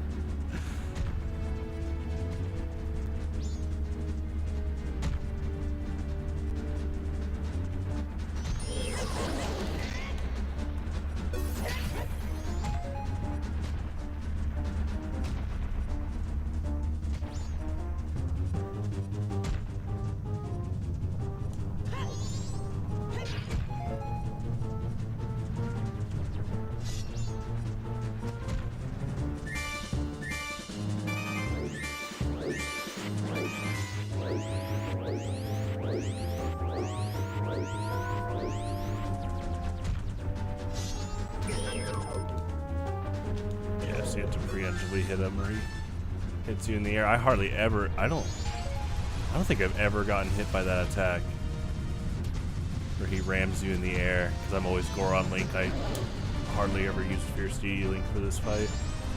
I just wanted to try it again. Fierce Deity. Huh? I've never used Fierce Deity. I always just shoot him. Oh, the charge slashes are really good against him, but I didn't even know he had the ram attack where he hits you in the air. Oh yeah, command grab. Yeah!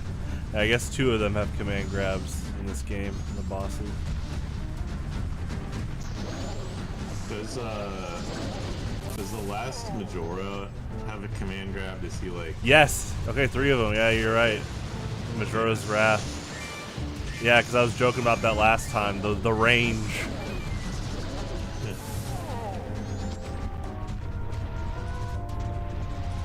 He's also, well, Incarnation has a command run. So, you know, that's pretty cool. I would love to interview the developers for the 64 Zeldas and be like, hey, who gave the super evil final boss a moonwalk? Props to you. I think it's awesome. Majora is a pretty good boss. Yeah. No, he's great. He's like... Majora's Incarnation is the perfect mid-form of like, hey, I'm still toying with you, messing around, thinking this is kind of a game. So the fact that he moonwalks is really funny too. But gosh, who said it a while back? Just like the atmosphere of the 64 Zeldas are so good, and then Majora's Mask really is, I think, the closest Zelda's ever gotten to like Lovecraftian horror. So it's really cool, like tone wise.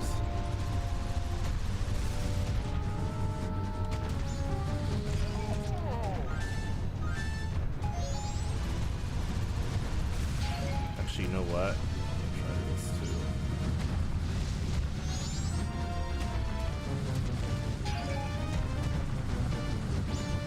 Because I think you can actually do a quick switch. Yeah. Okay, that's fun. See, okay, next time if I have Fierce Deity Link, yeah, you could do like Goron Link approach and then get some slashes in, because that charge slash is nuts. Yeah. That was fun. I hardly, like I said, I've used Fierce Deity Link in this fight, so I just wanted to see.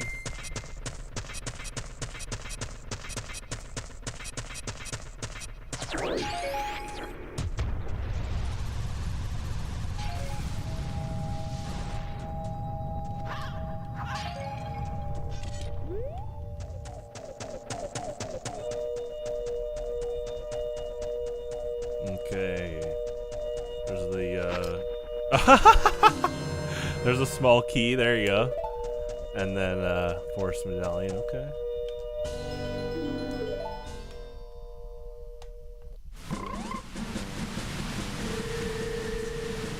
Alright.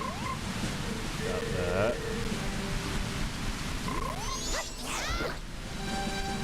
So I will go to Stone Tower Temple, and then let me know when you're about to fight Ganondorf. Okay. It'll be just a minute. Yeah, no problem. Just have to speed run Ganon's castle really quick.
definitely do not need that.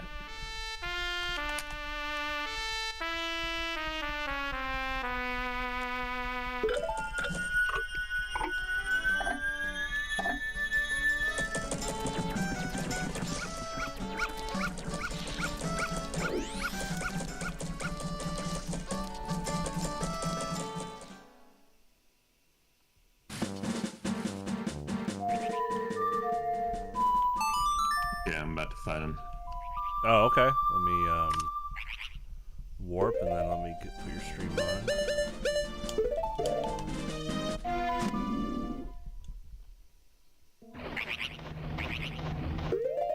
Okay. Let me grab that.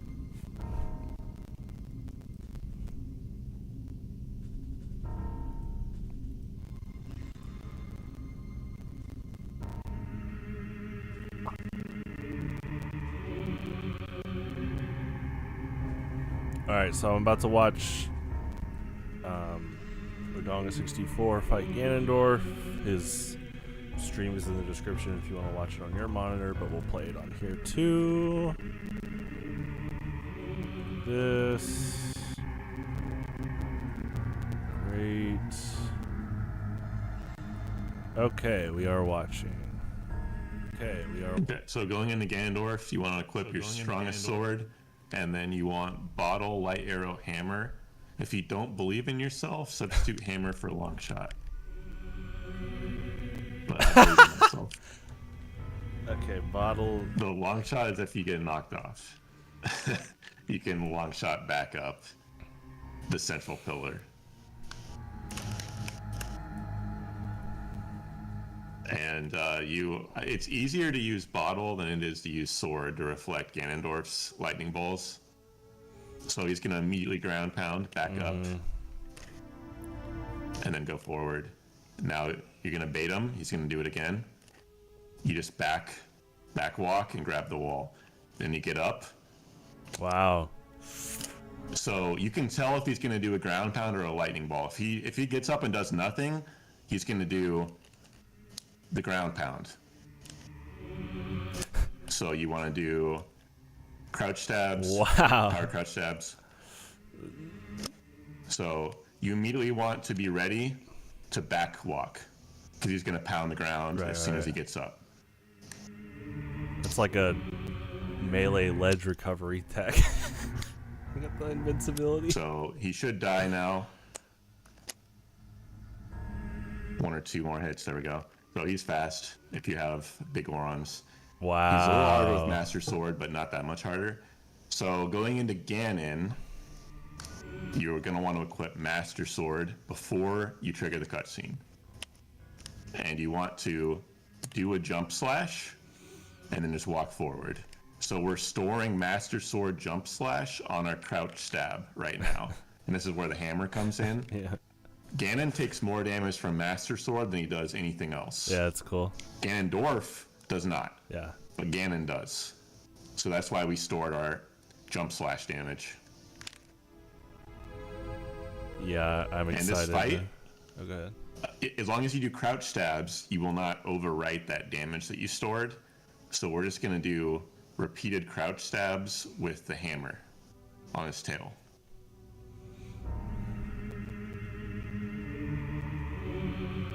So basically what you want to do is just roll between his hammer, or between his tail.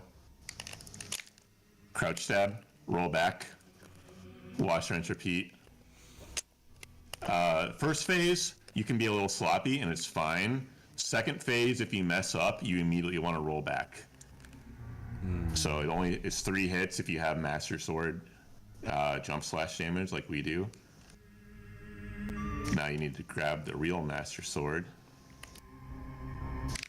And you get 1 free hit. You want to make it a jump slash. Doesn't matter if you hit head or tail. And now you're going to do the same thing, but he's going to be faster. And so if you mess up your slashes, you need to go back because he's going to start to turn really fast like Bowser does in Mario 64, like that. And you're probably going to get hit. It's kind of amazing I didn't get hit right there.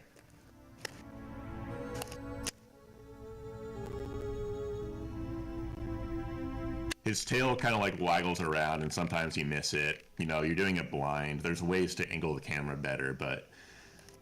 And then right here, it's just one slash, and he's dead. And he's dead.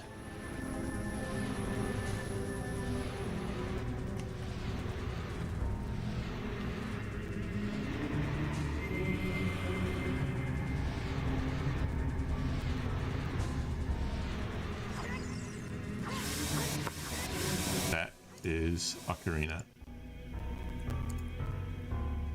I'm just gonna restart. So I can join you in Stone Tower. Killer. Yeah, that's okay. Duly noted. I'd like to fight Ganondorf on our next run. That's the plan. So, all right, let me get back to it. That was a cool demonstration. I like all those techniques and stuff in general. I didn't know about the ledge grab stuff. Yeah, the main thing is like it's easiest on central platform because the closer you get to Ganon, the lower the chance of him reflecting the ball back, right? So it makes it like a lot faster and easier if you just get on the central platform, but you do have to worry about that ground pound. Oh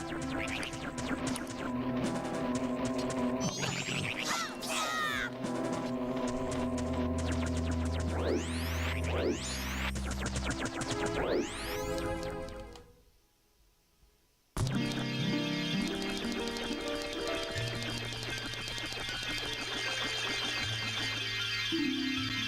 Red rupee.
Gotta say, it's very satisfying to play Elegy of Emptiness really fast. I think both games are a lot of fun with rewarding memorization of the songs. I really enjoy that songs are basically like spells, and you kind of just learn the sequences and stuff. It's a lot of fun, like getting better at, like you're saying, like playing the songs faster.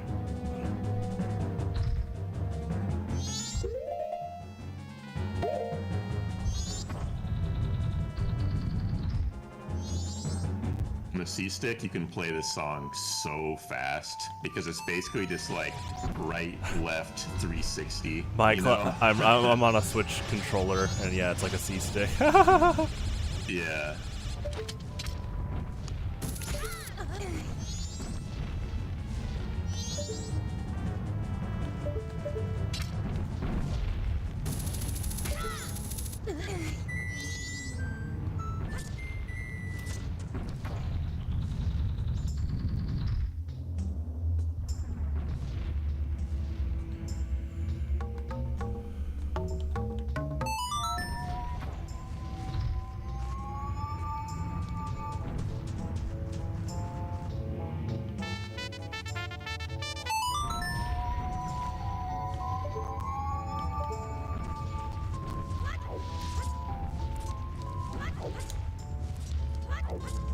See, if we ever do speed runs, I'm making my own category of Majora's Mask Ocarina of Time co-op randomized speed run with the Deku Butler's son statue.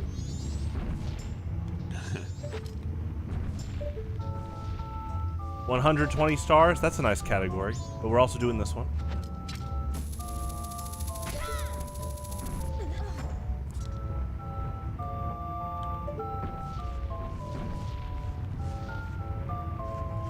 I was going to mention earlier, another beautiful thing about this game being made in around like a year or so and using the assets of Ocarina of Time is it is hard to imagine this song sounding in any other way, in the terms of like Koji Kondo was like, hey, I have this instrument that was made specifically for the Temple of Time, which is the choir. Let's use it for this, but now it's sinister. And oh man, it's hard to imagine what this song would sound like if they didn't have the Ocarina of Time instruments. And then the fact that the ocarina is so melodically rich here, I love this song so much. That being said, I love remixes of this song too, for sure. I'm just talking about, like, I don't know if the song would even be made as it is if it didn't have the 64 instruments, so.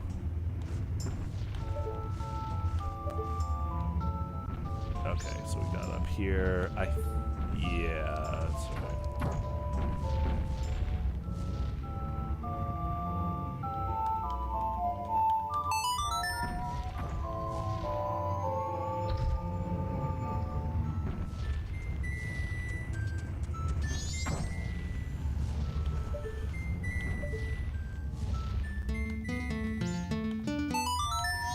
You know what I just realized? I think, because I just replayed the Icana Castle. Nice. Replaying Icana Castle, I knew there was Deku Link stuff there, but there's a lot of Deku Link related puzzles in that mini dungeon. And I wonder if that was the designer saying, you don't use Deku Link for any of the switches, so we'll have him used here a lot. Yeah, it could be.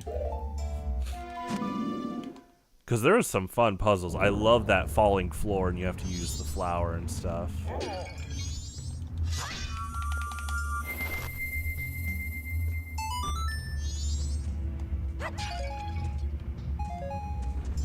But this also, playing this more, makes me realize that, they did a good job programming weight stuff. Because when Link wears the hover boots, he has the weight of Deku Link, which is cool.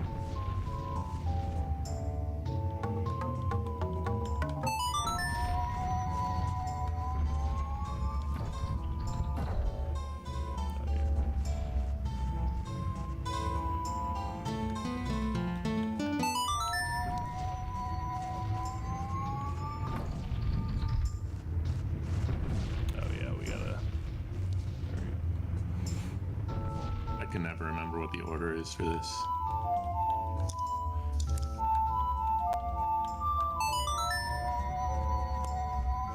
Is it right, left, center? I did right too early, actually. Hold on.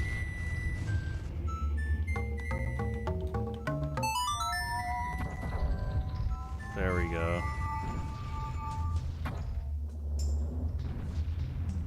You have to do like right last. Or I guess wait, right from which direction? Left last, sorry. Yeah. Yeah, left last.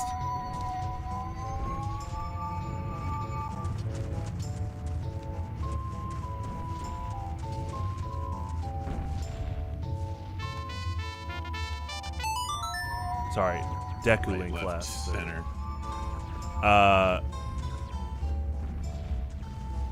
Did you make it? Yeah. Okay, good. Okay. So if you want, I'll go in inverted and you can go in regular. Oh, or okay. Yeah, Vice versa. that's cool. However you want to do it. Because we just have to be twin molds, so. Yeah, so we're just trying to find the key, then boss key and Cool. shit. That's, pretty overall fun objective. Just find the boss key. Let's do it. I'm still blown away by the fun fact you told me last month that the giant armored bugs are from Link to the Past. I didn't realize that. Yep. I Yeah, really they're from the very first dungeon. Yeah, I really thought they were original to this game, but when we were talking about Igors and you're like, oh, they brought back the bug things too, I was like, oh, okay. Oh, those guys. Yeah, yeah. Yeah. Yeah, they're from the dark version of the first dungeon. Yeah. That's so cool.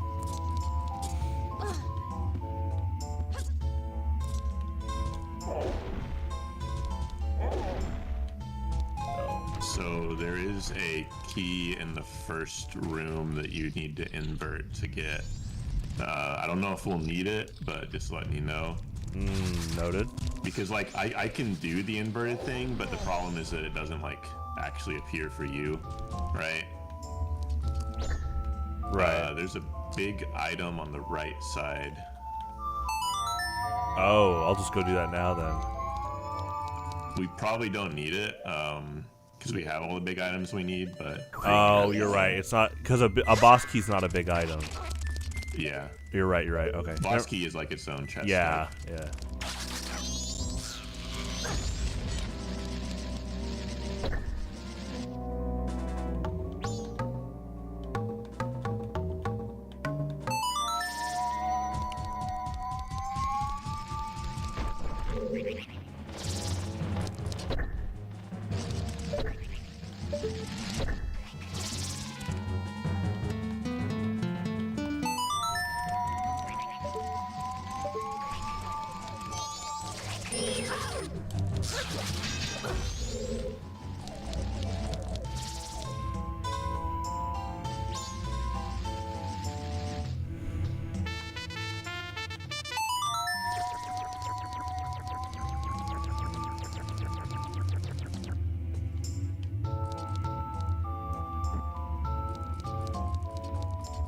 Here's a key.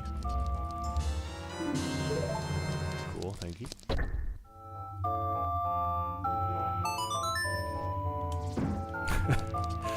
Oh man, I'm still laughing at Ganon's down arrow with Tim's.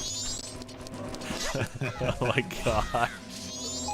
That was pretty popular years ago. Not only the Tim memes, but whoever came up with that picture got pretty popular.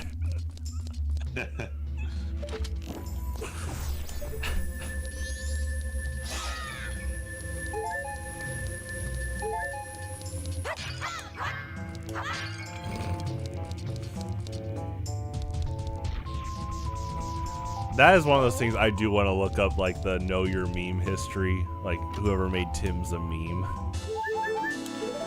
Yeah. Because if it weren't for the memes, to me, I'm like, oh yeah, those are like, what, boots you can get at Bass Pro Shop?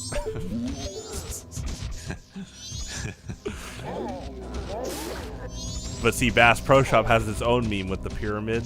So. Yeah. Wait, we might be onto some. Hold on.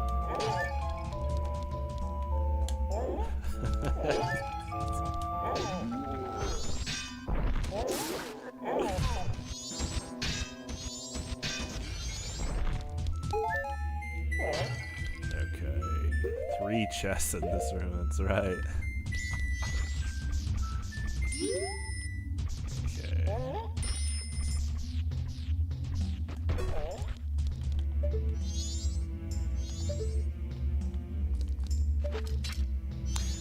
But honestly, as a kid, I actually thought the choir for the Temple of Time song was pretty ominous already. I know it's not meant to be, but it's just the way, like, you walk in and you hear people singing. I was like, dang. But then the fact that they actually make an ominous song with this dungeon was really cool.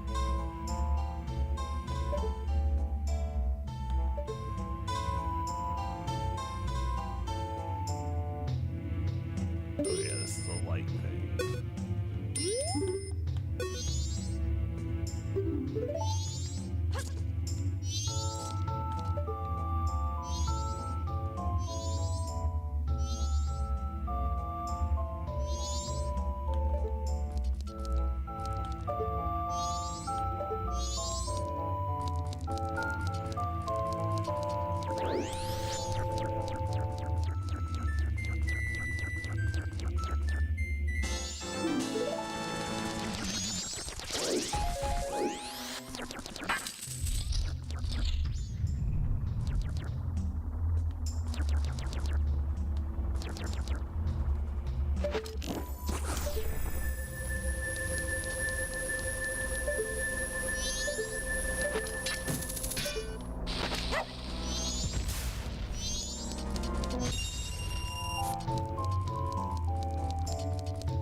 Pin's fire.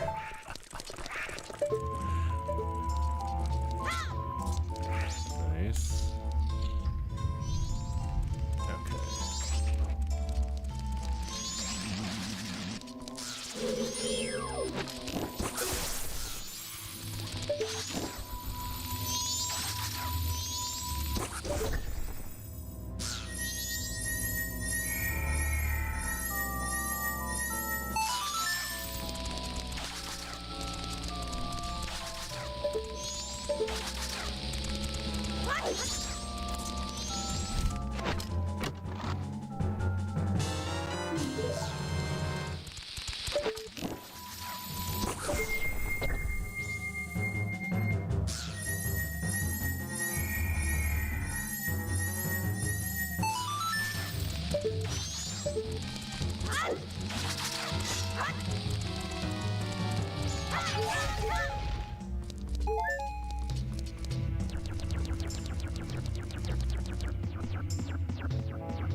It's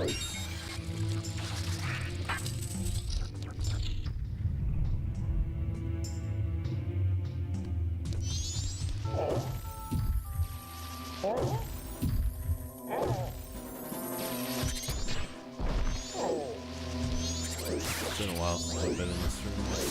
Cool. This is the room that has the fake Goron guys.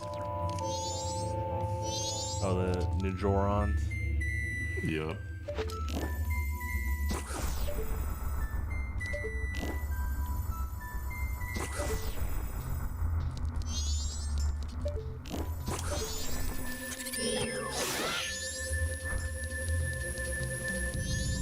Hello.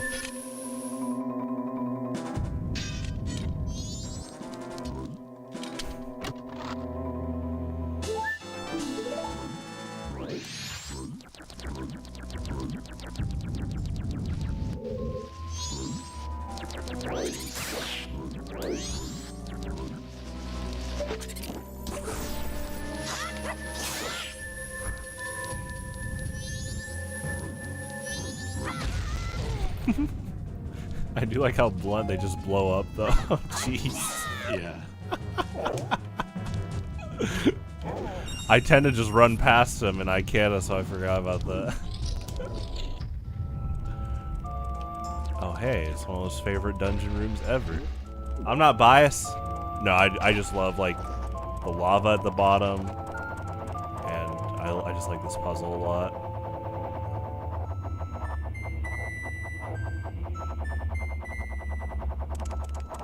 Oh man, young Link would be so killer with these forms. Like, as Deku Link, you could recover with the Deku Flower in the next Smash game. That'd be so cool. Drop Deku Nuts. Oh, they could go ham with that moveset.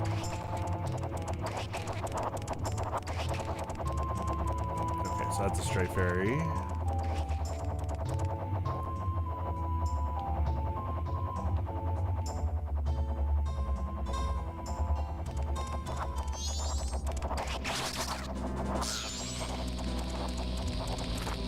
That one you have to be pretty fast.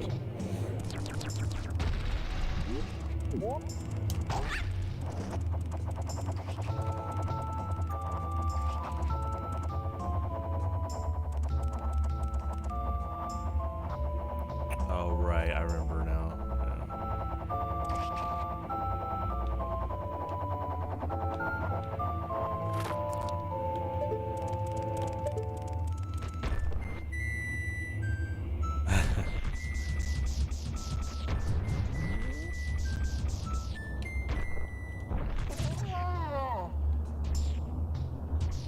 Can I do a jump in exploit with this, Cameron? This switch? I'm not aware. I always just roll through the lava really fast. Oh, okay. I'm not sure. I'm not sure if that's what you're supposed to do. It's alright. Didn't I get iron boots? Aren't they lava proof? Let's see. I don't know. Oh, he's taking damage.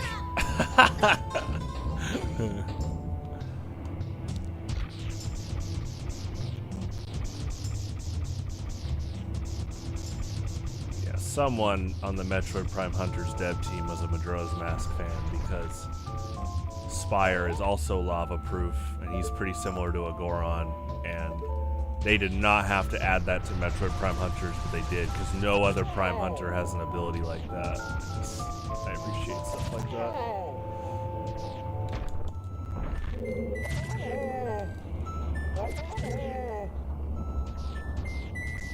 Okay, I'm gonna try to roll in.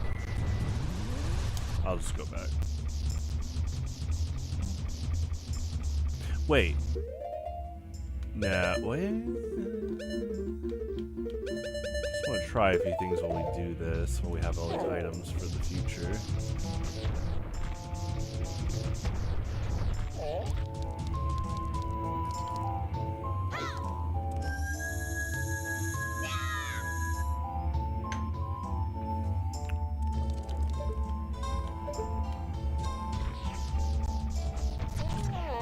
still gonna cause knockback. But Link's not taking damage. That's good.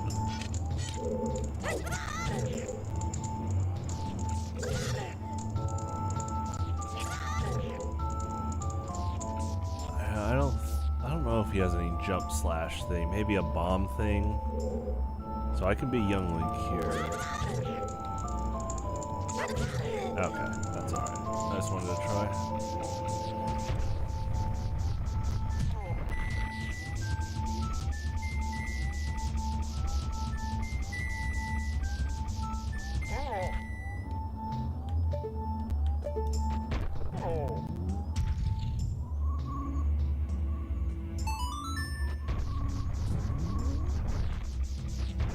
Gomez dies so quick if you have Great Fairy Sword. Really? Yeah, it's like 2 jump slashes. I actually haven't seen him yet in the remake. What's he look like in the 3DS version? Still cool? I think he looks the same. I don't really remember him looking different, at least. Okay. You know what? Who else I haven't seen that I'm wondering what they did is the Wiz robes. I'm guessing they still look like old men. Yeah. Yeah. We've talked about this last time, but I think Wiz robes have the most like crazy different designs in the series. Because in Wind Waker, You're starting with Majora's Mask. Like they're very. They always look the same until Majora's Mask. well, and then Wind Waker, you have the toucan Wiz robes. Yeah. I don't know what they're So, doing. like, before that, they were always just like Final Fantasy looking wizards, you know, like with cloaks and everything. Oh, the void face. Yeah. Yeah, and then Majora's Mask a little bit different, and then Wind Waker different as well. I don't know what they look like I don't know what their latest game was. Probably Link Between Worlds. They probably look like Link to the Past again. So they're in Breath of the Wild. Well, how do they look there? I don't remember, but I do remember they're in the game. Gotcha. That is something I appreciate about the Zelda team overall, is they keep bringing back old enemies. But it's cool that they like change up designs too. I mean, my philosophy is as long as they're good and you're like, oh yeah, that's a Wizrub, that's cool. Like, I think that's fine.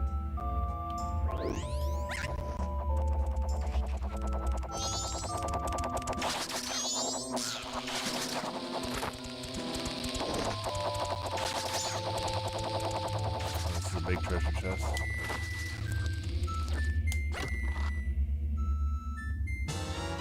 Odd mushrooms.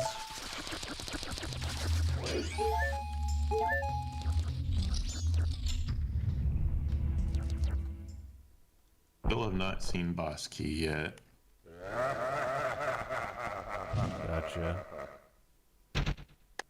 Hello, Barrel Master. Oh, yeah, that's right. Deku Link just stuns him that fast. Oh, that's so good. I'm not biased. But yeah, you gotta watch out for that.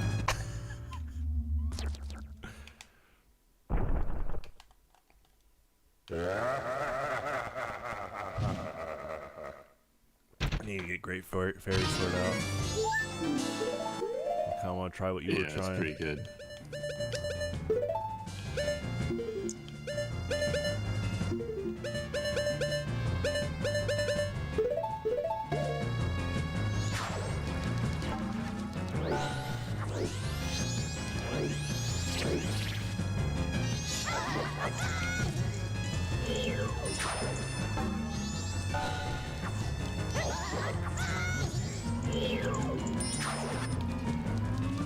Oh, I didn't know he blinks.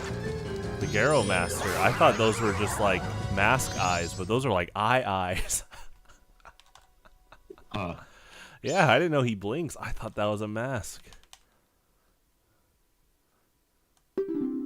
Okay, it's 3 hits from Great Fairy Sword. That's pretty good.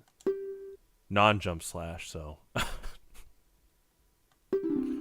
So probably 2 jump slash. Yeah. I just love how he holds the bomb. It's like an image file. I love that so Yeah, much. PNG.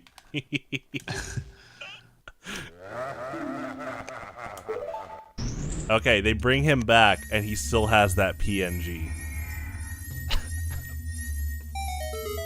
Yeah, that sounds right. No, I'm saying like in a new Zelda game, they should bring him back, Oh. and then he still gets the PNG bomb picture. But yeah, 3DS.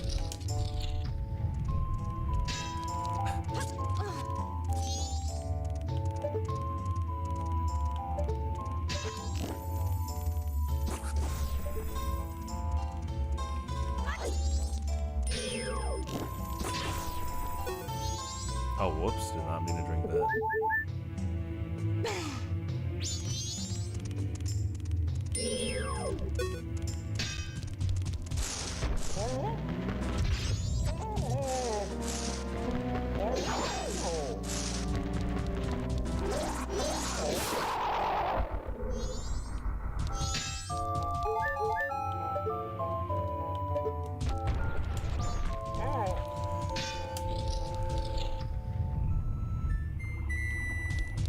Have you seen Bosky Chest yet? No, I haven't seen that. Yeah, I got past the Garrow Master. I'm on the Igor Bridge. Okay. Hopefully it's soon. I'm like right at the Bosky door, so I think I've checked every inverted check. There is another key, but we shouldn't need it. It's like it requires to do inverted and non-inverted. But we shouldn't need it because like I did all the inverted, you did all the non-inverted, right? Right. I bet this Igor is gonna have it. He might. How's it going?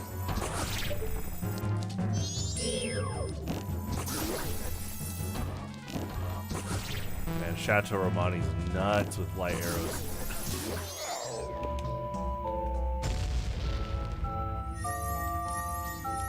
I mean, they basically made Igor's mid-bosses the way they do cutscenes and have a treasure chest like that. It's getting pretty close. Yeah. If you count them as mid-bosses, this dungeon has like 4. Which is cool. I think every stream we praise this dungeon, so. I think it has like 5. There's a Wizrobe too. Oh, yeah. Yeah, it is a gauntlet. It's a lot of fun. Have you shot the eye in this I room? did, yeah. Or the sun? Yeah, the sun shot, the eye shot. Okay. So I'm gonna go do some underwater stuff here now, because I've gone through both sides now. I just haven't done some of the water.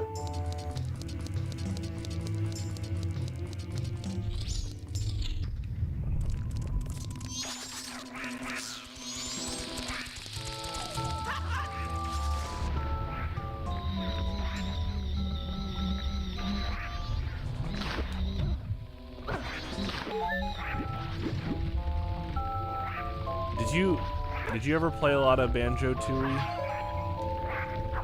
Tooie, no, I didn't really like Tooie, but I 100% Kazooie.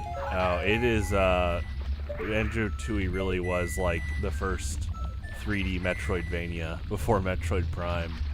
I plan to replay, like I've never done 100% on Tooie or Kazooie. I was talking to Lycan last week on stream.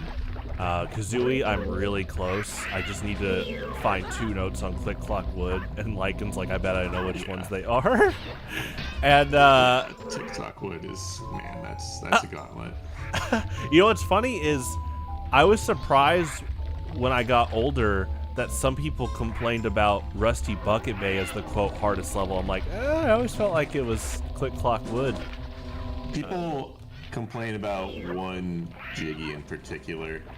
The one that's like timed where you have to like go around to the propellers, you know? Oh, in the engine room? There's like, because it's timed, and then there's like platforming, and it's like, it's definitely harder than the average Jiggy. I never minded it. I just know people complained about the engine room, but I thought it was a fun challenge. Yeah.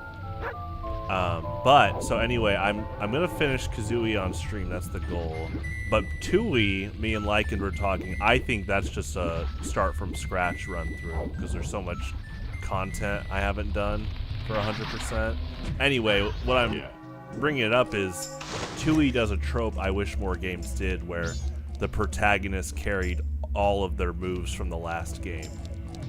And we've talked about this before, but this temple we're doing is so good because you use so much of your equipment and your forms that I wish they would just make another Zelda where Link carries over all these like items in general. Let me show you a trick, by the way. Walk back to the the walkway, and then target the way forward. Okay. Wait.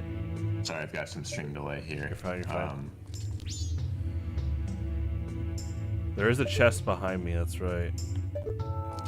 That's the one that spawned. Target the way forward, and make an ice platform on your left a little bit.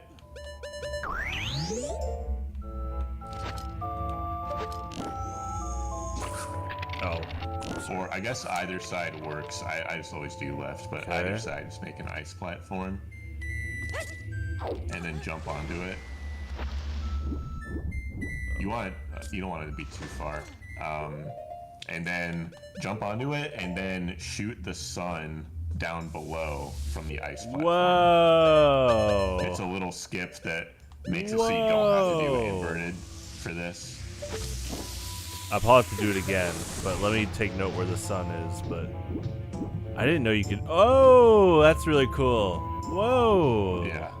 I like that a lot. That's a little speedrun technique. Oh my gosh, that's so fun. What a fun use of, again, your items. Yeah. Oh, I guess my game designer side wants to make more dungeons like this. It's just like what you just told me here. I want players to have fun with stuff. Yeah, this definitely was not intended. Yeah. Cool. I would definitely, I guess if I was a designer and I saw this, I'd be like, yeah, keep it in. Oh, that's so cool. I seriously learn something new every time we play this.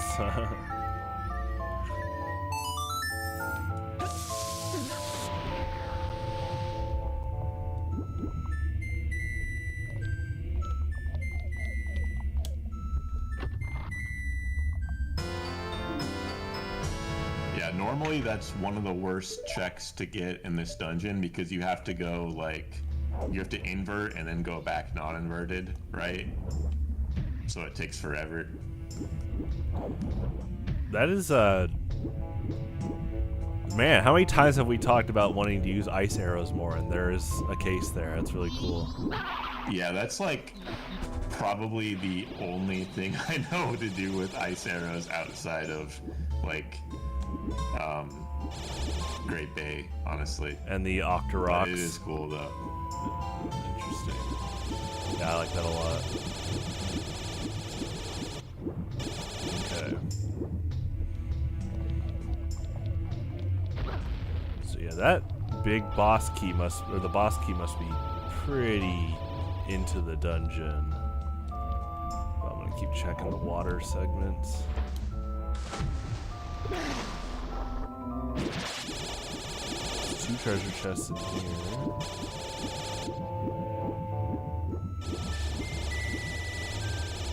Yeah, one of them is over by the Beamos.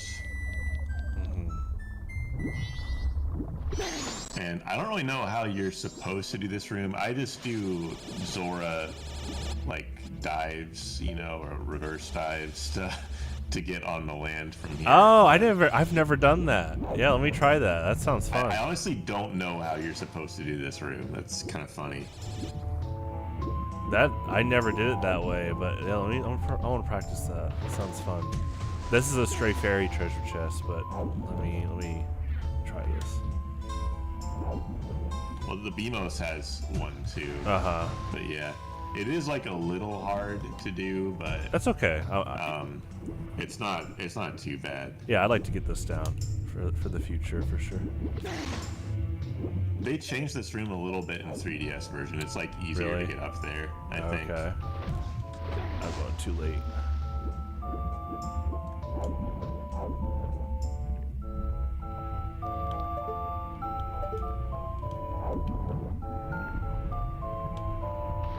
Too late again. Okay.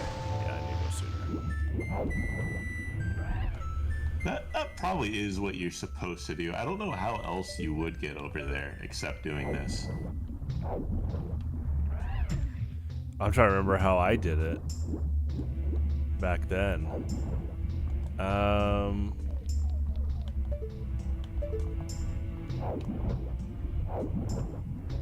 Was this just for a stray fairy originally? Yeah. Oh, then I think so. Yeah, I probably never did it then. That makes sense. I never got all the stray fairies here, so. Yeah, I think it is. I'm not 100%, but most of the chests are stray fairies. Yeah. Because this is the only dungeon where the stray fairies are entirely in chests. Right. Okay, so I need to go way earlier. Ooh, that is a tight input. It's a fun challenge, though. It is. Which makes me think it's not how you're supposed to do it, but I just don't know how else you would. Like, theoretically, hook shot or ice arrows, but like, where would you use them from, you know?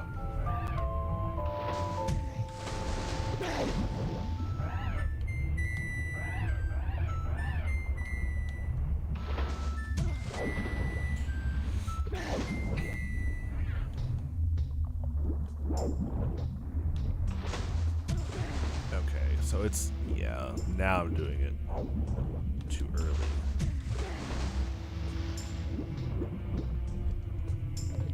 Yeah, they definitely changed this room to make the Zora jump easier. Because it's significantly easier in the 3DS version. Like, the water level is higher or Oh, something. okay.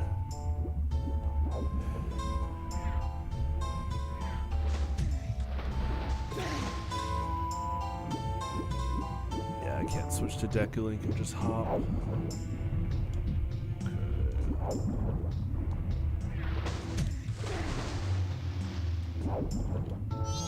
Wait a second.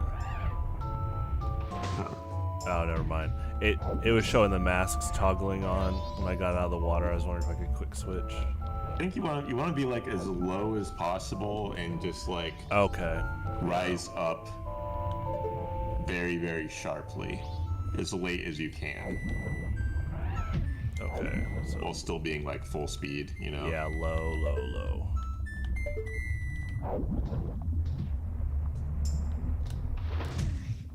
Okay.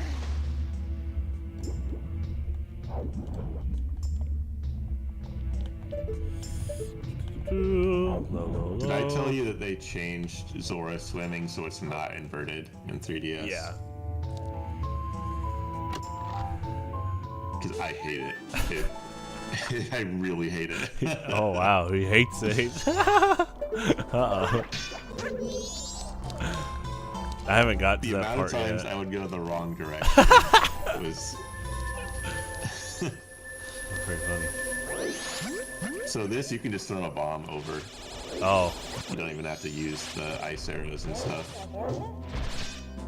Or honestly, you can just do a 360 input. 360 sword slash. And just hit it right through the wall. Really? Yeah. Oh, the switch. I was like, the BMOS. What? Is this new tech? Yeah. Okay, I'll go try that. Yeah, that makes sense. That's cool. I got bomb shoes. I might as well use them. But that's good to know for next time.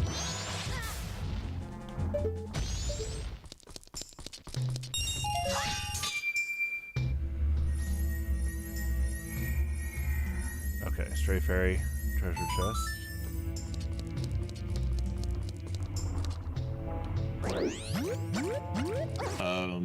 When you were on left side, did you Do you know, like, so the room where you like drop down and there's like the lava and the Armos, you know? Yeah. Did you do 2 chests in that room? Just one.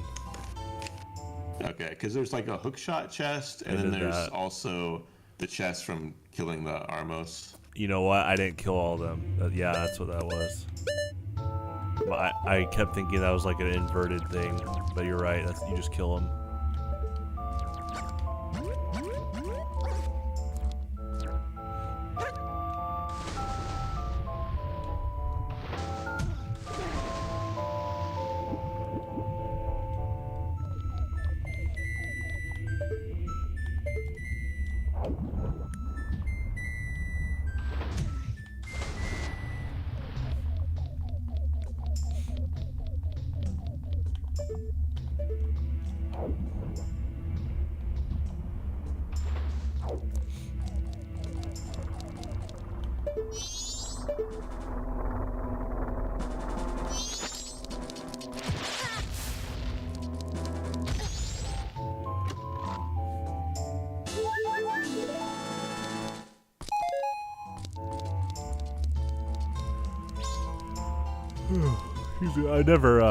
I've never ran into the BMOS eyeball exploding and it doing damage. I honestly was just used to it being cosmetic. I didn't think about it damaging me.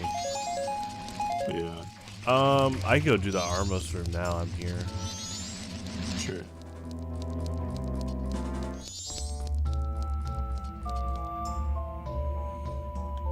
Wow, lasagna. I'm glad you took that much time to apologize to Chic Mains. That's really kind of you.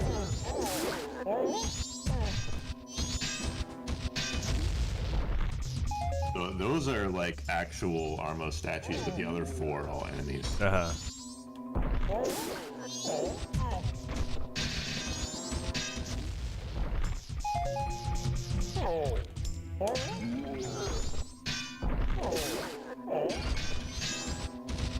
You and Melee got a divorce. You don't care about her side of the family anymore.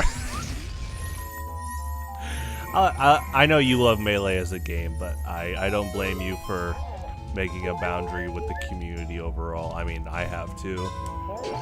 I just make boundaries with not good people, so give them a chance, but if they keep doing it, you're just like, nah. Alright, small key. I mean, it's in order, and if anyone's listening that they know I have a boundary with them, I'm just trying to hope that you make changes for yourself. And if you ever make consistent change, that's what I'm taking note. But unfortunately, there's a hookshot spot up there. Yeah. Sorry. No, you're fine. But if you're consistently just being awful, it's some of them. I think they've done things that just. I mean, they can't go back. It's like you can work on bettering yourself, but they've done some bad things.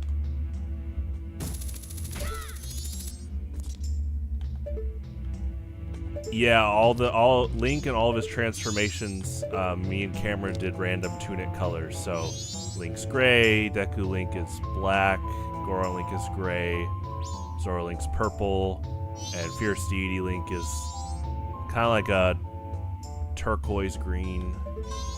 Okay, so I got this chest and the second one. Isn't there a third one in here? But it's inverted, right? Don't we have to... I think you have them all. You can check map. It's... Oh yeah, I got them all. Yeah, you're right. Yeah, I was saying that earlier, Lasagna. Like, Nintendo just... I think if they had some more down-to-earth developers, they could make a lot of money off of just, like, selling, like, professional, like, randomizer things. Because kids would replay, like, this, Ocarina of Time, Super Metroid, over and over. I mean, even something as simple as, like, shuffling enemies in Mario 64, oh, people would eat that up. I would love to play that. That'd be so much fun. Seeing the Hazy Maze Cave spiders on the bomb battlefield, that'd be so much fun.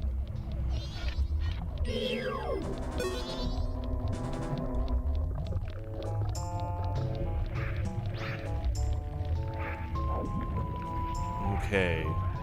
Now I'm gonna brainstorm what I have left. I might go to inverted to help you out, but let me check. I think I have a few left, but I think aren't those for inverted technically? Yeah.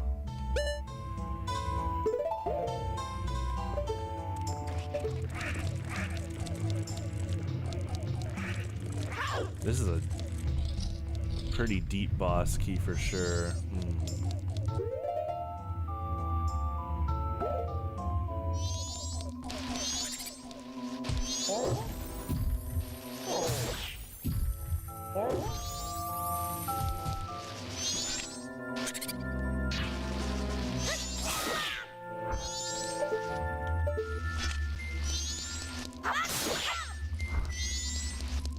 Well, the melee divorce, probably part of it was the chic apology. I get it.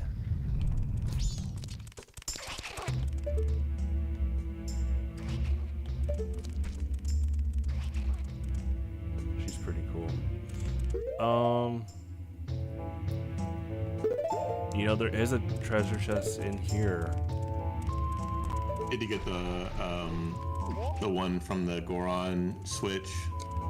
Yeah, I hit the switch, but see, there's the treasure chest here that I opened. It says there's one more though. Is that inverted? No.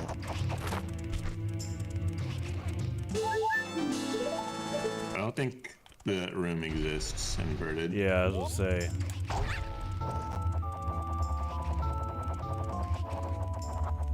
Oh, you know what? Oh no, that's just rupees. That's right.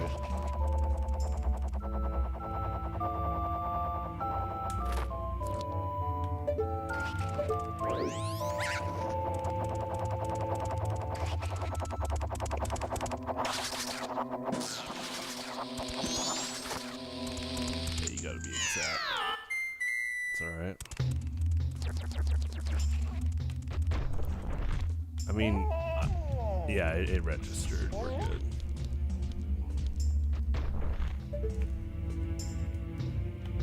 Ultimate Chic is fun.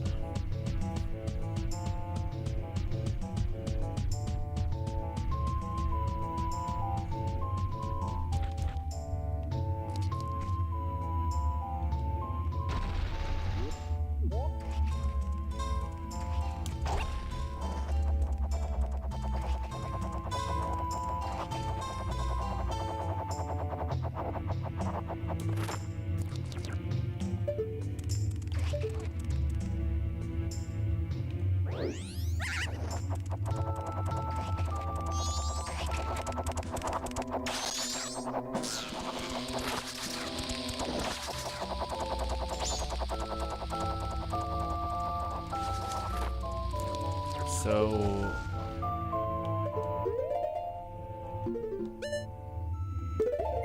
yeah, it says there's one treasure chest left. I found it. Let me show you where it is. So if you go backwards to the room with the fake Goron guys. Yeah.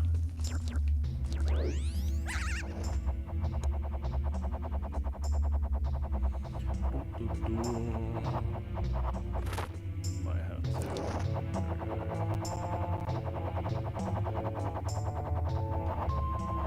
Oh, I see it. No, I see it. It's a stray fairy. I missed it. But let me see where you're I found the boss key. Oh, yeah, let me see where you were.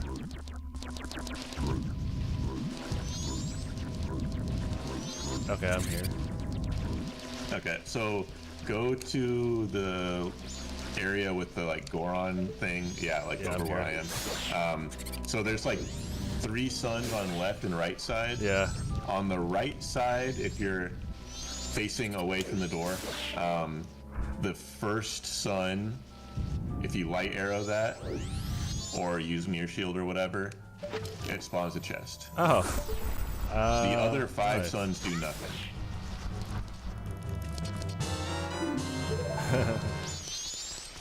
Cool. So the one that's like 2 to the left of the one you just shot. Mm-hmm. That's for future reference. That's the one that spawns the chest. Okay. Cool. I can start getting ready for Majora if you want to fight Twin Mold. Yeah, that works. Okay. Because I already cleared all the inverted, so. And then I'll fight him with Fierce Deity Link, looking like we'll probably have a little over 2 hours for a new shuffle.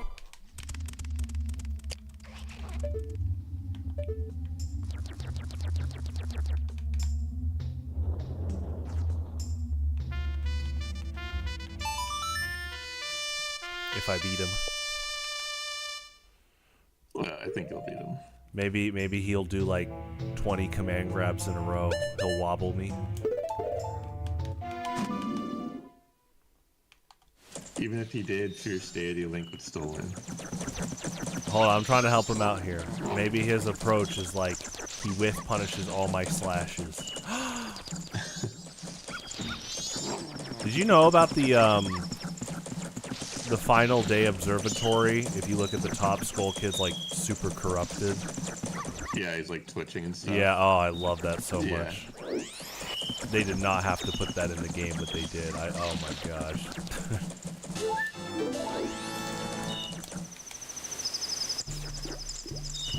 Yeah, it's kind of like a teaser for the cutscene when you have the 4 giants. And I'm not too surprised they did that because Ocarina of Time had some of that like subtle gameplay storytelling, like when Meg's crying in the forest temple. You have to like observe it from kind of far away to catch it usually. Yeah, I don't think I ever caught that until I heard other people talking about that. Yeah, Like, I definitely did not pay any attention. it's sad, but it is a cool detail. Okay, I'm gonna go to the 3rd day, and I can just get some coffee while I wait. In fact, I can watch you fight Twin Mold. I'll do that. I'm gonna use Fierce Deity. I don't actually know if Fierce Deity is better or worse. Oh, than just have fun. That's all good. easy. Yeah, I've been experimenting too with Fierce Deity Link, seeing what I could do. I mean, his energy slashes I know do damage them.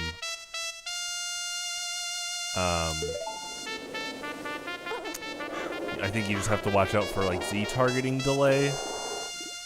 But we'll see. I have done it before. It's been a long time though.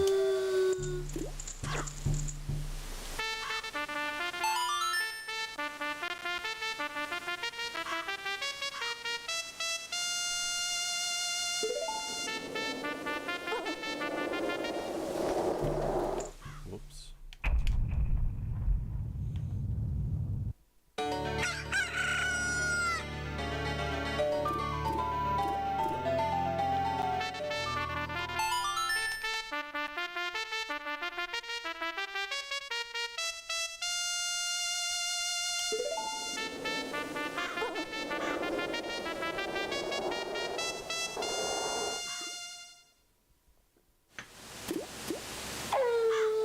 Okay. I'm just gonna mute myself and play your stream. I'm gonna get coffee real quick.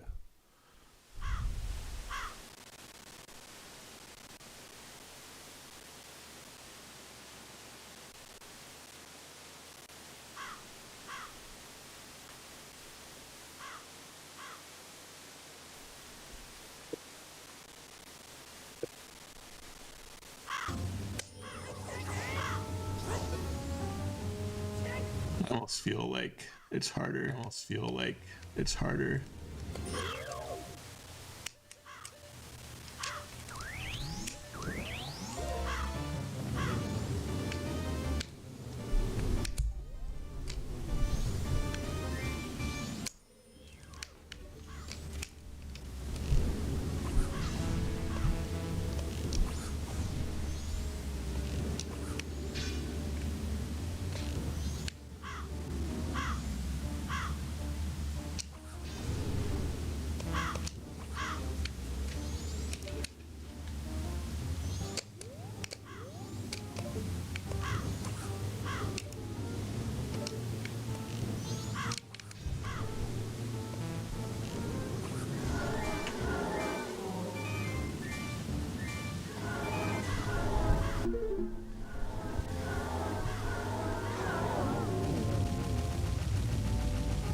Seems way easier to me using the arrows.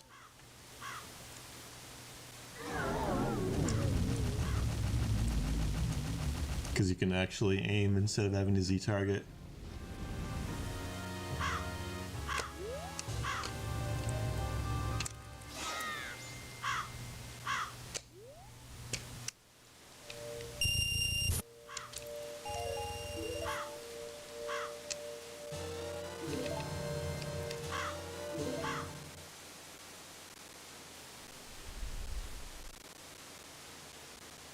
All right, good job.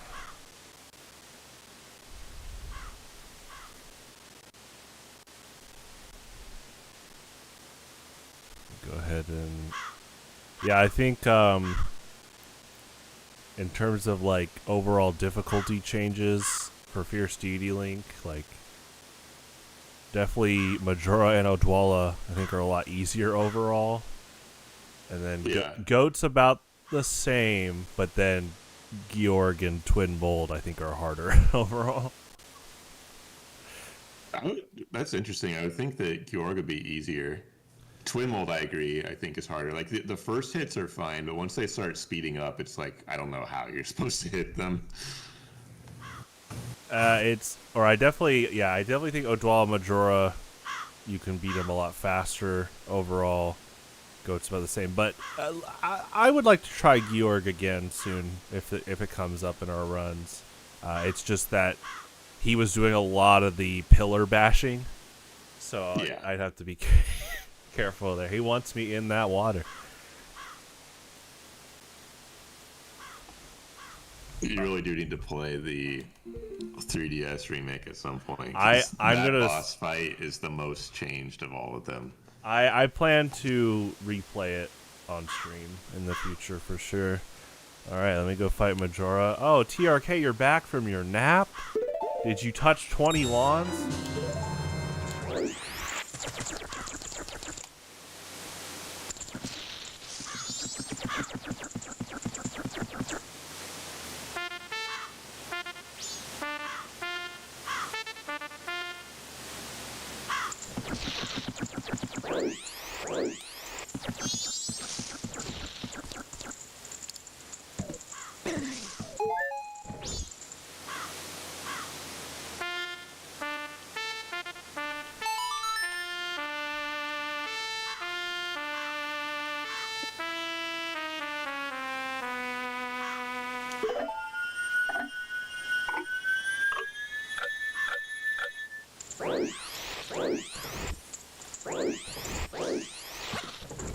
Alright, gotta wait a little bit. We'll be ready to fight.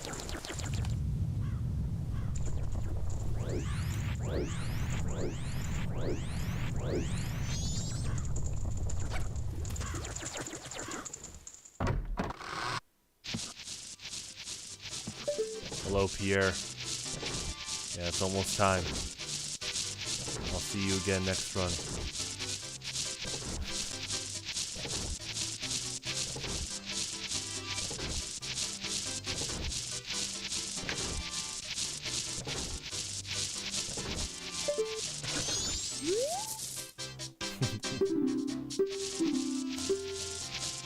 Dance till dawn. Sorry, man. Oh, whoops. I said yes.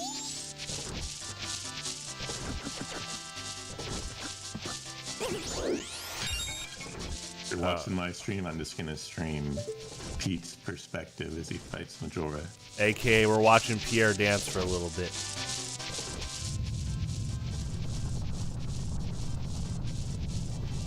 Well, I know I've told you this several times, but the Song of Double Time in the remake is the best thing ever. I know you say it a lot. I like haven't used it yet in that game. I think it's just because I haven't done the quests that make you have you skip a lot yet. So. But yeah, I know you like it a lot. It sounds pretty good.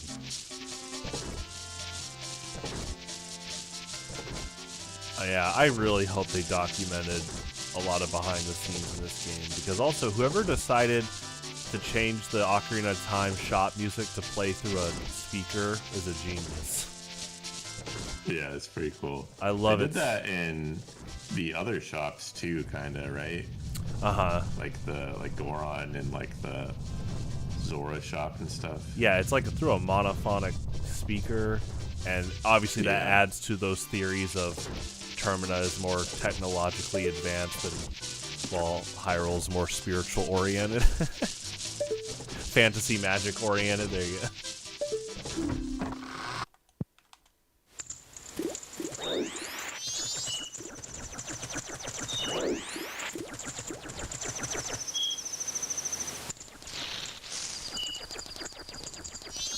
Who is your favorite NPC in the N64 Zelda games? Oh, good thing you said Zelda, because every time I play Street Fighter, I see a lot of them. Alright, I know he's so... it's hard not to laugh at how awful Dale is. Typical NPC. It's so stupid. Alright, so favorite NPC in the 64 Zeldas? Yeah. Well, okay, so there's a lot of good ones. Besides the Deku royal family, because that's gonna be my answer. So, okay, besides them, because they are my favorite Zelda characters. Okay, you know what? Real quick, I'll tell you you ready for my top 3 Zelda characters? Sure. I just put all the Deku royal family. There you go. Zelda from Twilight Princess. And then the Hero of Time. That's my top 3 Zelda characters. And then, so my favorite NPC that isn't the royal family in these games. Ooh. Oh, it's Malon. She's so cool. Like, that's a good choice. I like that she is so down to earth. Like, I mean, literally, like, we've talked about this, but they definitely studied a bit of that Americana Southwestern ranch lifestyle. And she does a good job kind of aligning with that trope of, like, literally a hardworking, like, farm woman, you know? It's like, it's really cool. I like that she teaches you Epona's song. I like that she's kind of just always around, even after the time skip. You know, a lot of those people Link meets as a kid, they're gone or something bad's happened to them. But I like how she's still there. Obviously, the ranch got taken over, but I like how she just keeps at it. I won't say anything else because I know you're going to play a certain game soon, but there's an element to that that's heavily hinted with Malon. But after you play a certain Zelda, we'll talk about it because there's some Malon stuff in that game and it's really cool. What about... Malon's definitely one of my favorites. Yeah, I was going to say, who's your favorite? I think my favorite, though, is the like grandma potion lady in OOT that sells you the blue potions. Oh, Andrew's grandma, but the Hylian version.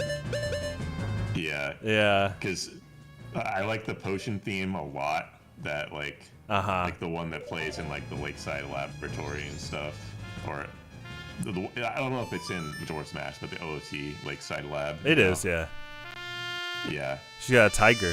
And yeah, she's got a tiger, which is cool. And I liked the whole Big Oron's side quest. And like some of the lines she has are pretty funny. That's a really good pick. I think she's an underrated character.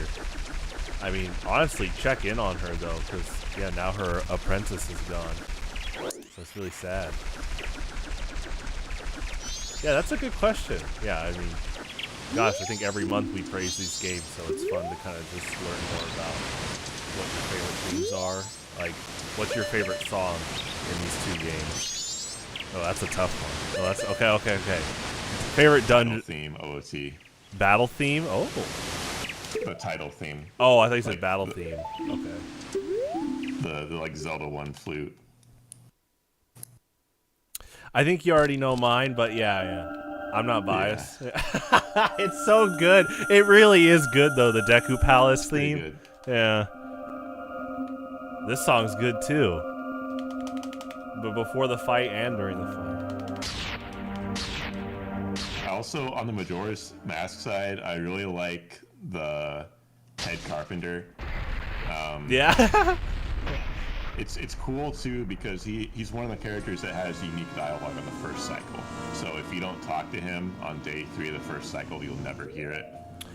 Wait, he does? I didn't realize that. Yeah, a lot of NPCs do on the first cycle. I never realized that. And he just has like one of the best reactions to the moon falling, I think, of all the NPCs. Yeah, his pride literally putting him right in Death's face. Fake bravado, yeah. Also, his soundbite of him basically spitting. Like he's like, I spit in your face. Everyone, yeah. I do like that sound effect. Ooh, Deculin goes down. All of his like apprentices all abandoned him, and his own son abandoned him. And he's just like left alone, you know, to die.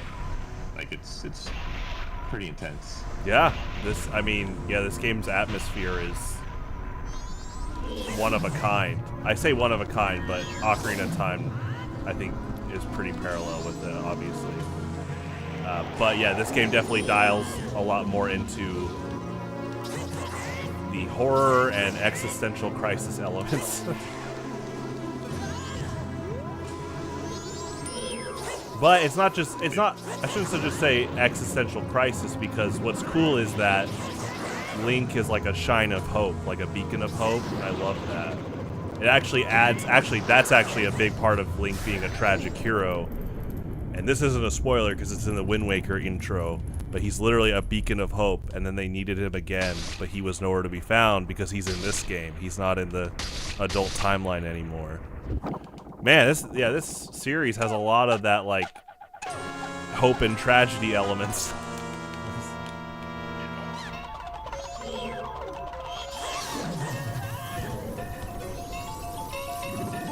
If Nintendo was smart, they would make a TV series based off Majora's Mask. They could do a lot. I agree with that. Have you read the manga? No. I know some of what happens in it, but I haven't read it. The manga needed like 8 more chapters because it rushed a few things to fit it into like a mini series. But it definitely explored some interesting elements. But you're right, yeah, miniseries. I mean, if you want to make people tear up, you could just focus on like the Deku Butler alone. That probably has a lot of tragic elements they could cover, because he's gonna have to live the rest of his life without his son, you know. Yeah. Like literally, we're lucky. Well, not lucky, but the credits skip on these runs, and growing up, my eyes would water every time I see him in front of his son. The fact that Nintendo was willing to go that far and like really realistic elements. I mean, like, you know, losing your kid is huge, and they actually did that in this game. And it's kind of like, I feel so respected as a player that, you know, back in the day, these games were rated KA and or E, and it's like that didn't stop them from covering a lot of deep and pretty dark elements that are realistic to life.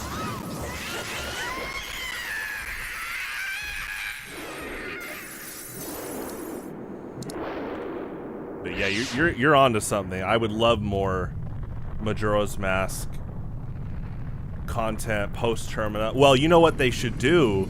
It's not just a third 64 Zelda, because Ocarina, Majora's Mask, Wind Waker, and Twilight Princess are all in the same subsection of Zelda games, but it's like they should do a thing where it doesn't even have to be the third Zelda. Imagine the next Zelda game, and it's not going to be like Tears of the Kingdom, you can tell, but let's say it's a new direction, and yet what if they just pulled a 180 where in the middle of the game you visit Termina, even for a little bit, like some like dimensional warp, and then you see some aftermath stuff. That'd be cool too. Ooh, that could be eerie. All right, well, we're done. So no rush on shuffling, but I am ready. Doing it right now. Oh, okay. So yeah, that was a lot of fun. I will update the title of this video to parts 2 and 3. We'll do that tomorrow. And yeah, I do keep these in playlists. I I definitely will organize them into just, parts 1, 2, 3, and we just plan to keep going. I think Cameron knows more than me, but it looks like they keep adding stuff to these type of mods, so sounds like we have a lot of new things we could try in the future too.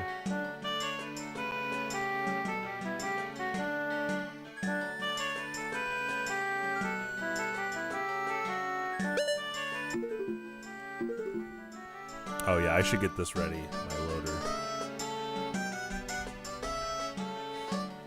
Yeah, luckily I have like a setting string, so I'm just checking it to make sure it looks right, and I'm adding a few things that I missed last time. Okay.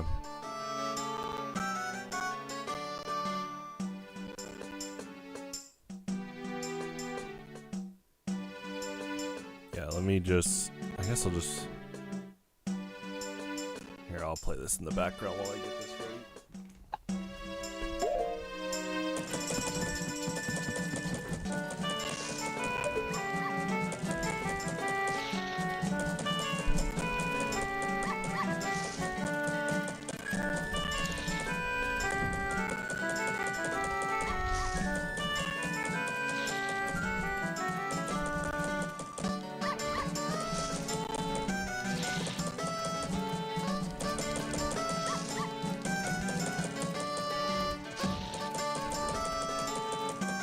Okay.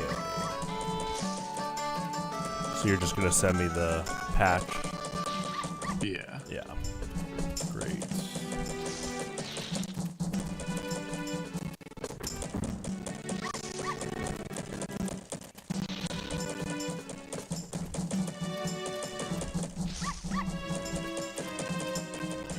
So I made sure to give us the free Scarecrow song. It's kind of annoying in both games to go through all that. Especially Majora's Mask, where you have to do it every cycle normally. It's all good, but I'm glad you're... Just double check the rest of these. Okay. Oh yeah, let me do my cosmetics now. Yeah, random. I think I'm doing all random.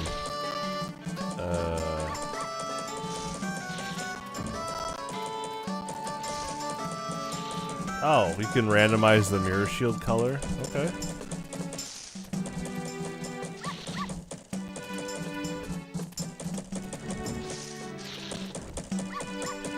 Oh, you can randomize the D-pad? Okay. Let's do it. Oh, you can do model swaps, custom music. Okay. Interesting. The funny part is I love the music so much, I don't even want to do that. I guess you could do a full theme, like swap it with a bunch of Metroid music or something, but yeah, I love these soundtracks. Okay, got all that ready.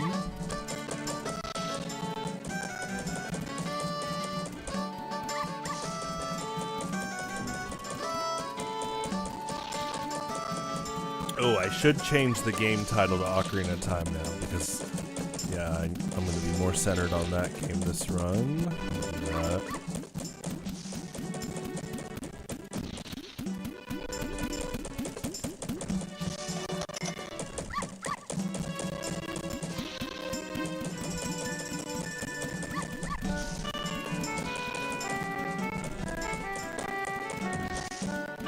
Okay.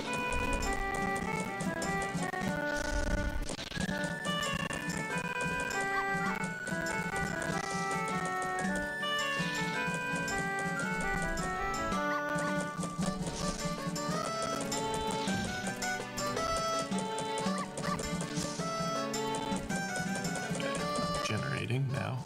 Cool. So yeah, people tuning in, we got about 2 hours left, a little over that. This will be our third run through, and we do this every second Saturday of the month. So after this, I'll be going back to Yoshi's Island 100%. It is the 30th anniversary of that game. Greatest game of all time. Been very excited going through that. But we'll be back on this next month. And like I said earlier, they keep adding new features. So I'm excited to look into that more. Also, these two are some of the best games ever made too, for sure.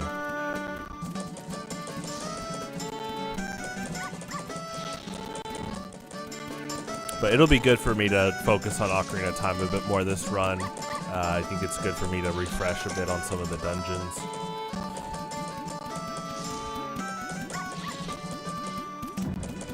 Kind of get some routes down more and more.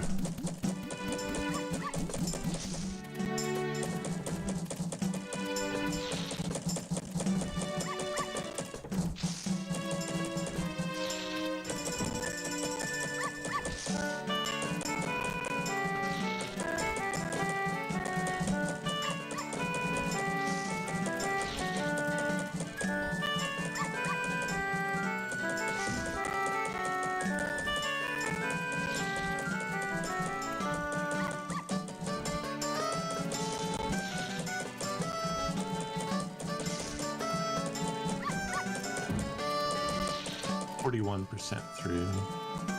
Okay.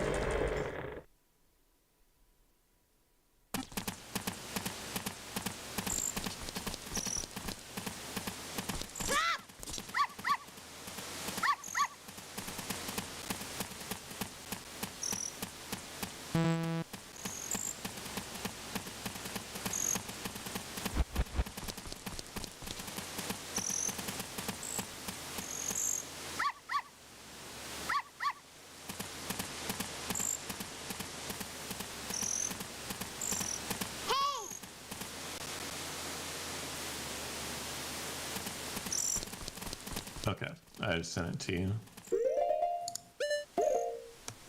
Okay. Got to reset my cosmetics here.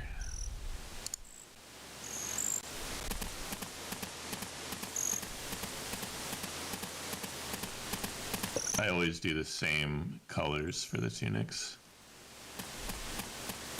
Oh, okay.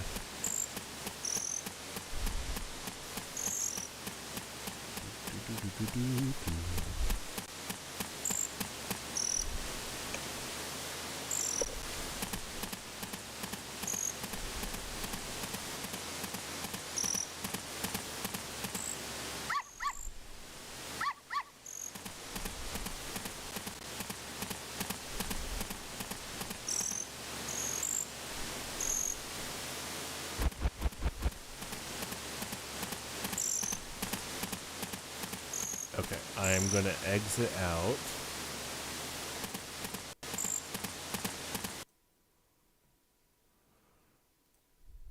Save here.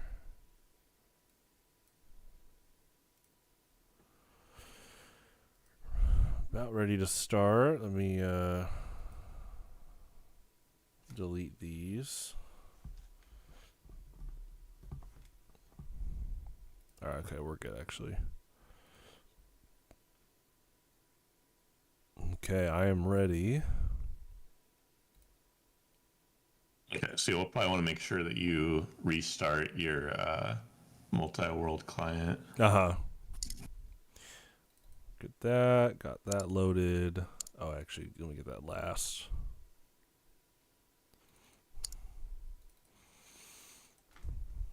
Okay, cool. Load.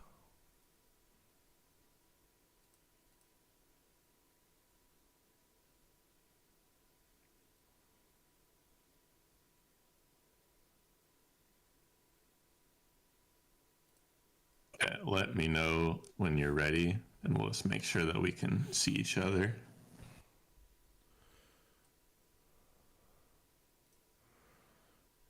Okay, I got the game loaded up. Let me launch the multi-client. Connected to server. Alright, it says connected to server. I don't see a bunch of the numbers running though. Okay. So we might have to relaunch. Let's see. So I'm in Deku Tree. Just let me know when you're in, or not Deku Tree, Link's house.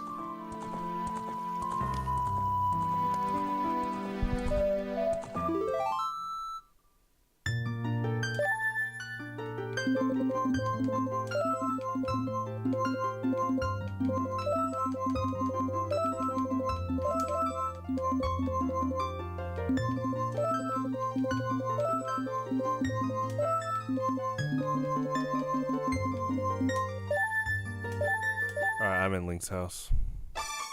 I see you. Okay, I see you. Cool. You can go ahead and get started. I'm gonna get a drink really quick, but Okay. feel free to get started. Be right back.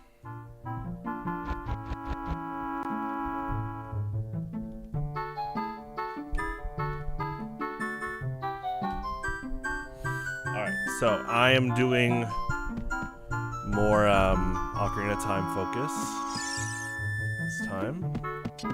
It's good for practice and all that.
Boulder.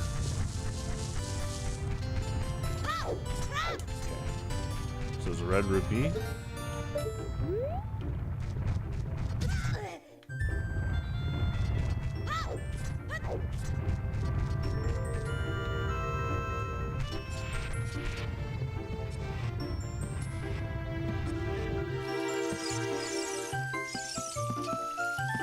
TRK, are you okay?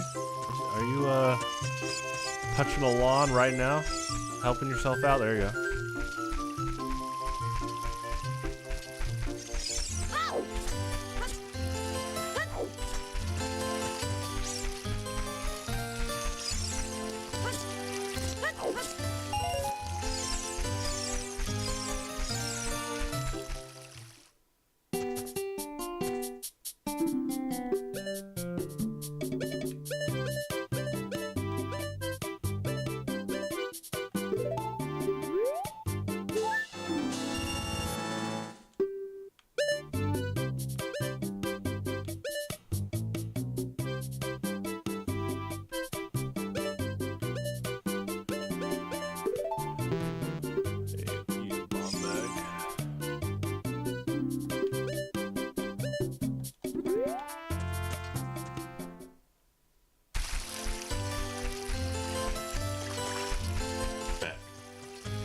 Back.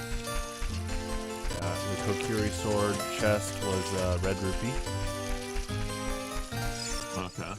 But I'm looking forward to going through some Ocarina of Time stuff for sure. I'm gonna get 2 heart pieces. Mido's house is the one kind of close to the entrance with the string of rocks next to it. That house has 4 chests in it. Yeah. Oh my gosh, that's right. Yeah, let's go there now. Wow. Sounds like a party. I'm gonna go to Majora's Mask. Cool. But I don't know. I don't think Termina is like a Narnia thing, but they could do something similar to where in a later Zelda game, let's just say it's Tears of the Kingdom Link. Like, what if you happen to visit Termina and it's like time has passed and there are like ruins of the temples and stuff? I just think there's a lot of cool storytelling you could do through gameplay like that. Yeah. That'd be interesting. Yeah. There should be, well, this isn't a spoiler. There's rumors that the Cult of the Twilight that are involved with like Midna, like her form. Like there's always been a theory that they're linked to Majora. It'd be cool if there was some type of like, yeah, some cult that tries to bring the mask back, and maybe the cult can do rituals in a Zelda game to bring back the 4 bosses. Oh, that'd be a lot of fun. Okay, so we did, yeah, 4 chests there. Got the fairy ocarina. Cool. Oh, we do get, yeah, we get a song.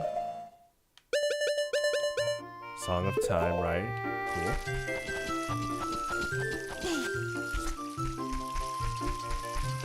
And I'm gonna go ahead and do child shooting gallery in the market while I'm here. Okay. Just for future reference, child shooting gallery, you do not need a slingshot to play. Adult shooting gallery, you can play the one in CAC. You can play it without a bow, but it doesn't give you the reward unless you have a bow, which is very weird. Okay. Hey, how do I take this guy out now? 50. We could end the run. Let's end the run right now. How do I take? Yeah. All right, anyway, I was listening. Yeah, gotcha. I actually keep forgetting. As Adult Link, you can kill those guys. I know you can kill that exact Skull Kid. So it's like, think of the timeline rupture you're doing there. And they drop a lot of rupees too. Yeah. I actually forgot that we can go right to the market. My mind was like, okay, I am in Kokiri Forest, so. Yeah, usually it's played with like open forest, so you don't have to do all the Kokiri Forest stuff immediately. Okay, I'm gonna start writing down notes here. Okay. Stockpot Aim is Way the Hero. Oh wow, okay. Which that could be bad. Oh, by the way, your question about favorite NPC, I do count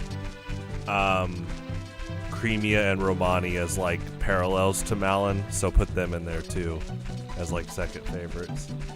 I know they're different, but like it's almost like I have to mention that they're also really cool. So yeah. All right. Anyway, I was thinking like they did a good job at making like a different take, but obviously they're parallels to Malin. All right. Anyway, yeah, I know you're taking notes. So Blacksmith is dead. We don't have to do Gold Dust. Saria's Song is in Goron Village. And Kokiri Forest, what's it called? Nocturne is Song of Storms.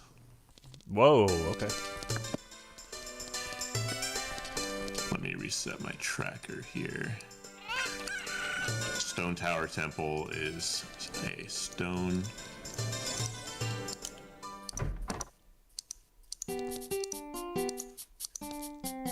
Actually, let me just... It's gonna be a lot faster. I like that you can...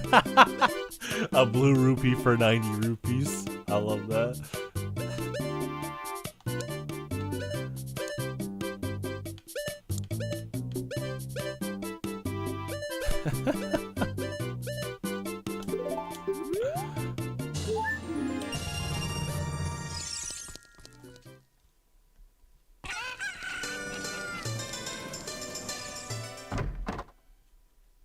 Great Bay is a stone. Deku Tree is a stone. This guy's selling Zelda's letter for 50 rupees. Okay. Oh, definitely buy that. Yeah, yeah, I'm gonna get some money. Hold on.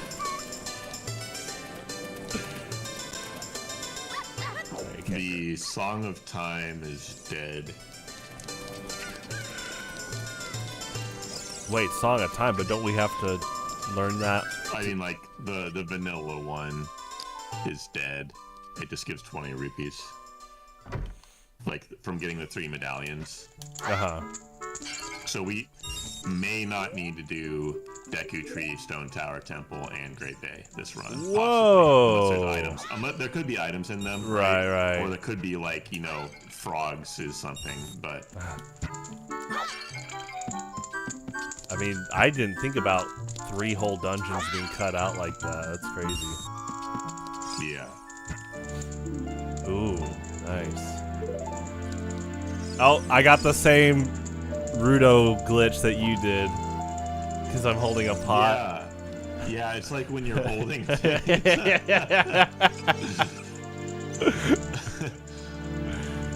good. I love that so much. And like, it's funny, even if I put Rudo down, it would still happen again when I picked her up. Gotcha. Oh, okay, yeah, wow.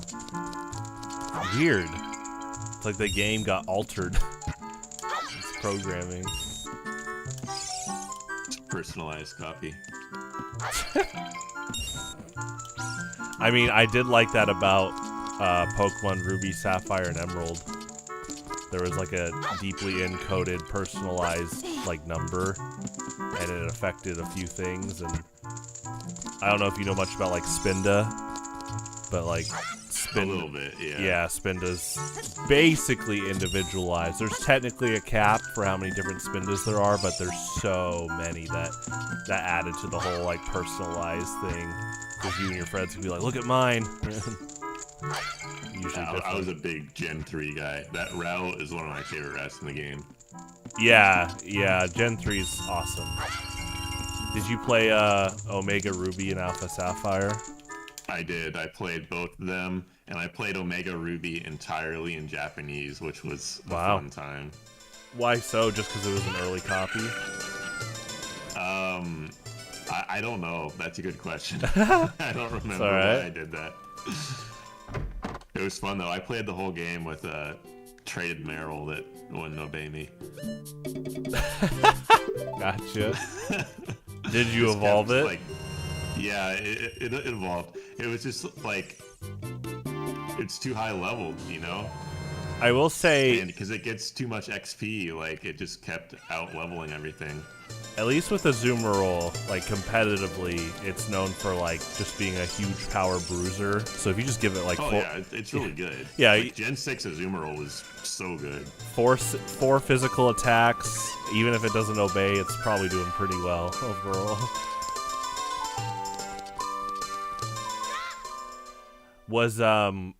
Do you think your love for Gen 3 and then playing the remakes because of that, do you think that helped you a lot learn more about like modern competitive Pokemon? Yeah, it definitely did. Okay. Yeah, because I know you played a lot of the older games, but when I heard how like pretty competently sound you were about like especially like the Toxapex hyper defense stuff, I was like, oh, he's keeping up pretty well. So I love seeing people rage and forfeiting at seeing like Clodsire and like Corviknight on a team.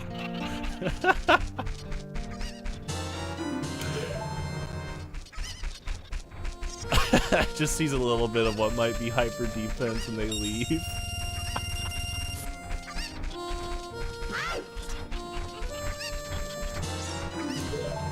Okay, so you love Deku Shield for you. Thank you. You love Clodsire. Do you love Quagsire? I do, but I like Clodsire more. Okay. I love poison. It's my favorite type. It's my second favorite. My top 3 is growing up is to this day grass, poison, and bugs. So. Honorable mention to fighting. You know what? I didn't even put that together, Cameron, that you love poison types a lot. That makes sense. I remember when you showed up to the Highlander tournament that TRK went to, you played a poison deck too, so. Yeah. Ooh, my Goron Tunic's white. That's cool.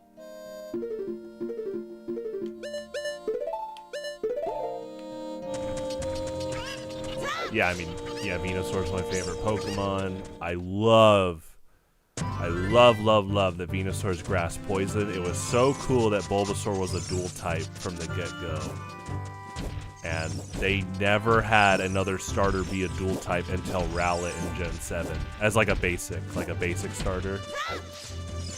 So that was really cool about Bulbasaur. Or the OG Ghost type Gengar was also poison. I liked that.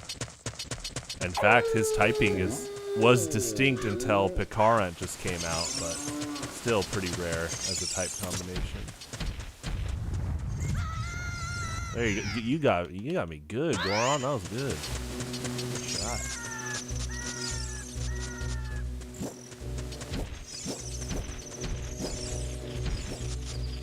Yeah, I actually talked about the move Toxic recently, and you know, on my I Love Mondays stuff, and because I just love how ironically healthy Toxic is for competitive Pokemon, because it starts a timer.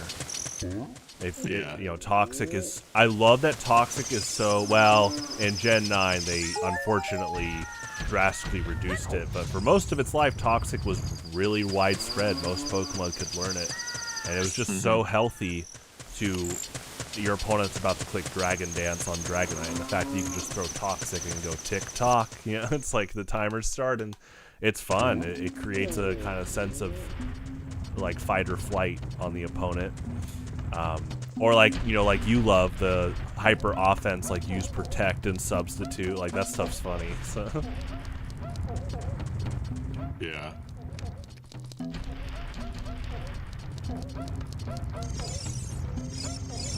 Okay, so I need the bracelet for that. I can check the store.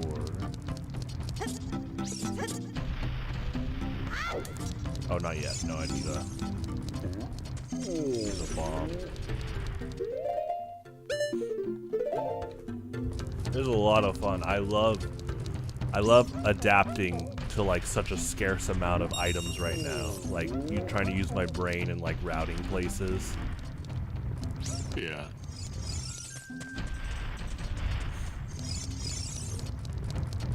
Yeah, when you don't have a sword, it definitely makes things a lot tougher. Oh, did you well, I'm sure you'll let me know, but please let me know what Tingle has, because he was nuts last run. Yeah, I don't have any way of getting him right now, but I'll let you know when. He had the goods. I was like, dang, dude. You sure this is all legal, right? I'm sure it is. Tingle's a good businessman, you know. He hasn't been back lately. Tingle kind of was a favorite amongst the Zelda devs. He got his own spin-off games, but I'm realizing he was not in any of the Breath of the Wild games.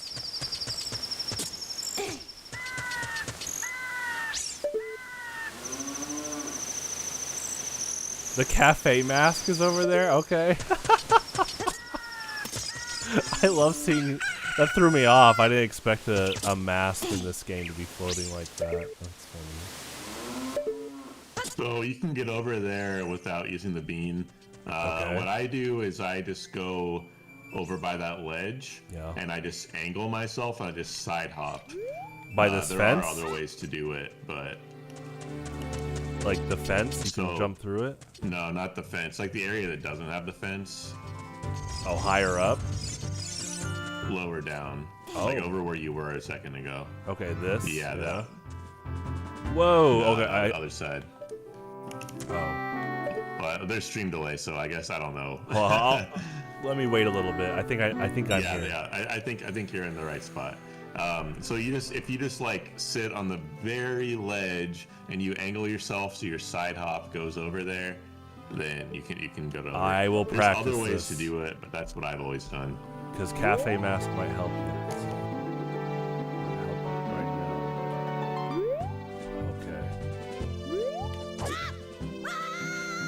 now. Okay, yeah, it was close. I'll keep trying for a little bit at least, time-wise. I still love that jump slash trick you showed me at Pirate Fortress. That's so cool. Yeah, I learned they patched that in the 3D version. Okay. Huh. You know what? you saying that and the fact that the Zoralink stuff in Stone Tower Temple was changed, like, yeah, they definitely did a full playthrough and took a lot of notes. I don't know if they were watching speedrunners, but that's probably a good way to make a remake is watch speedruns too. Yeah. I mean, I'm sure they probably have seen speedruns and stuff. Yeah.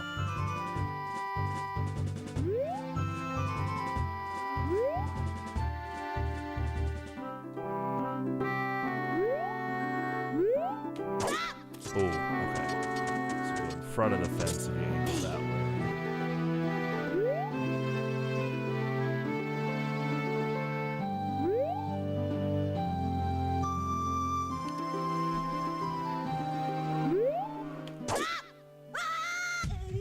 Alright, nice.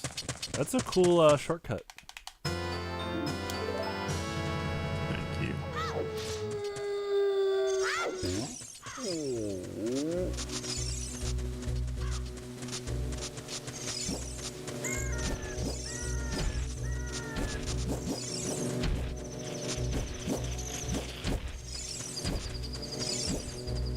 Now that song's in my head, that Ruby, Sapphire, Emerald route with the ash falling. Oh, yeah. Yeah, it's so good.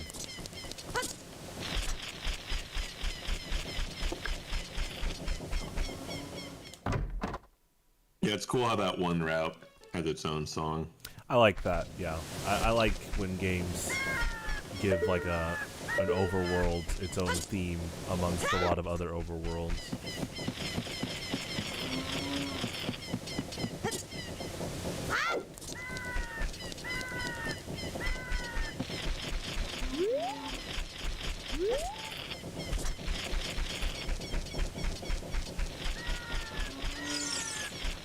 You're making me realize, like, you know, obviously Deku Palace is really distinct because it's not reusing Zoro's domain or Goron City.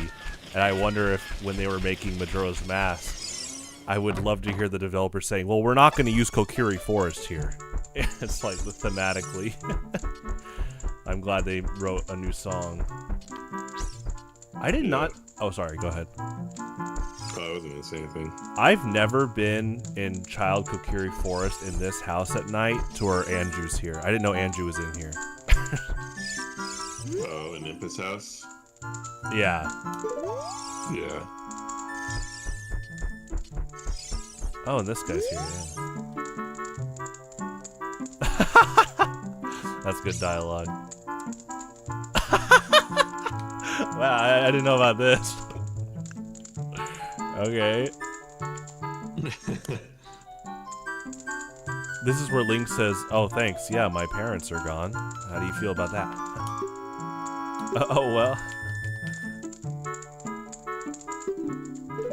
Yeah, oh, well, there you go.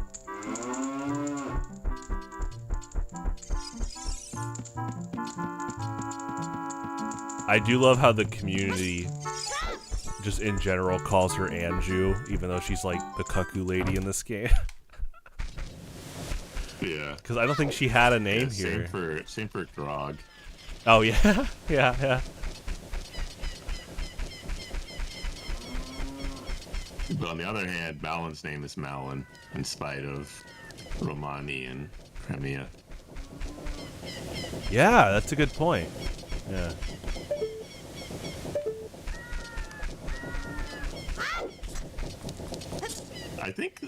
I think they have a name for the carpenter guy too. Maybe. I don't know. I know the head guard has a name. Yeah, he does. I don't remember if the carpenter does.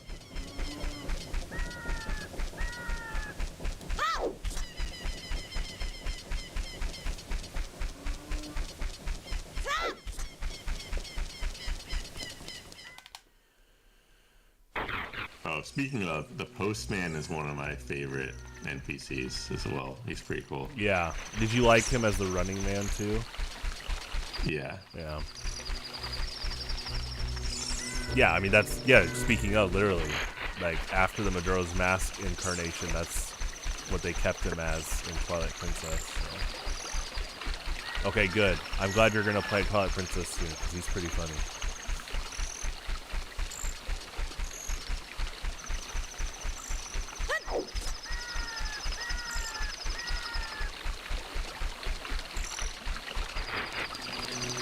Whoa, I've never seen a stall child spawn on, like, the side of the bridge. That was interesting.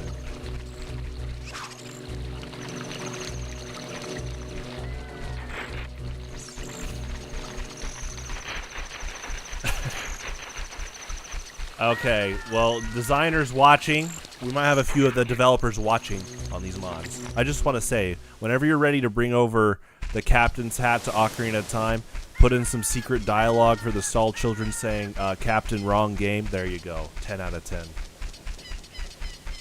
It's already 10 out of 10, don't worry about it, but that would be funny. Yeah, a lot of good effort in these so far. I've enjoyed this a lot. Obviously, I know it's not just one single person. I know it's a lot of people adding on top of mods over and over. But it's cool. It's cool what they've developed. Yeah, seriously, Cameron, my brain is like expecting him to make the spit sound in this game when I'm talking to him, but he's silent. It throws me off. It's funny.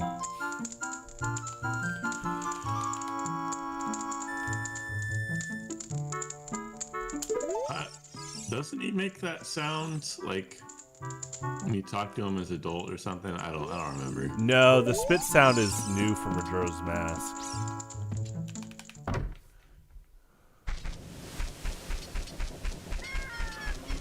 But yeah, they did a good job with that character in both these games.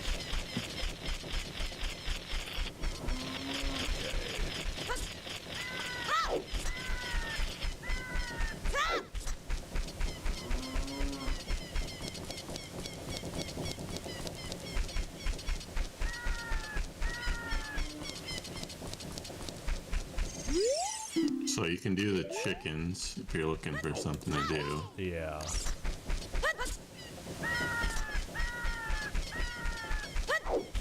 It's still technically playing the nighttime overworld though, so I need to leave for a little bit.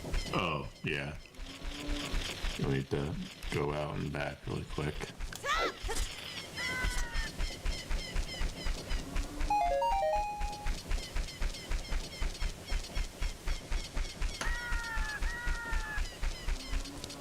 Are you gonna play more James Bond video games? I might like replay the old ones or something. We'll see. I do want to check out that GoldenEye remake with Daniel Craig. That one looks pretty good.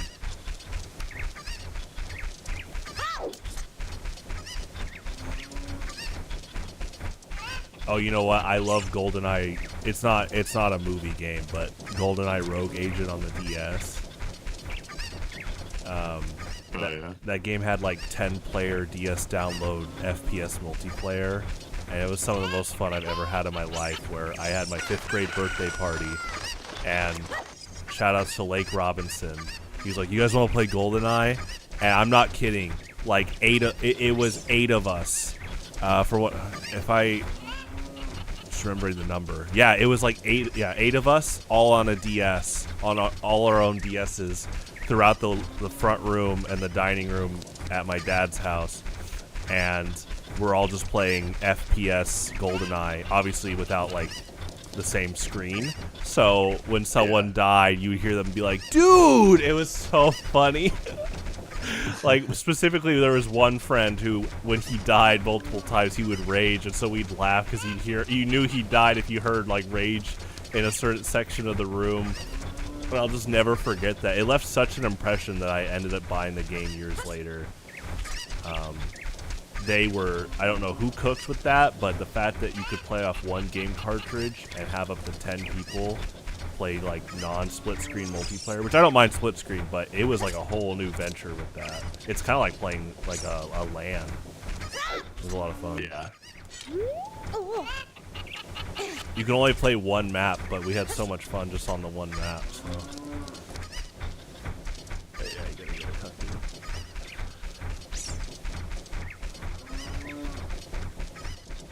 I do. You bought me this years ago, but I've been playing a lot of single-player FPS games for the early Tuesday, Wednesday streams. I'm currently on Jedi Outcast, and the plan is Academy after that. Technically, I'm doing an audio surf thing in between because Lasagna bought me a Destiny 2 soundtrack, and I'm going to listen to it blind via audio surf. So I'll do that. But then, once all the Jedi Outcast games are done, I'm going to play Black Mesa, and then after Black Mesa, I'm going to stream Perfect Dark. So I'm definitely looking forward to all that. I would definitely love to beat Perfect Dark. I know that game gets a lot of praise. So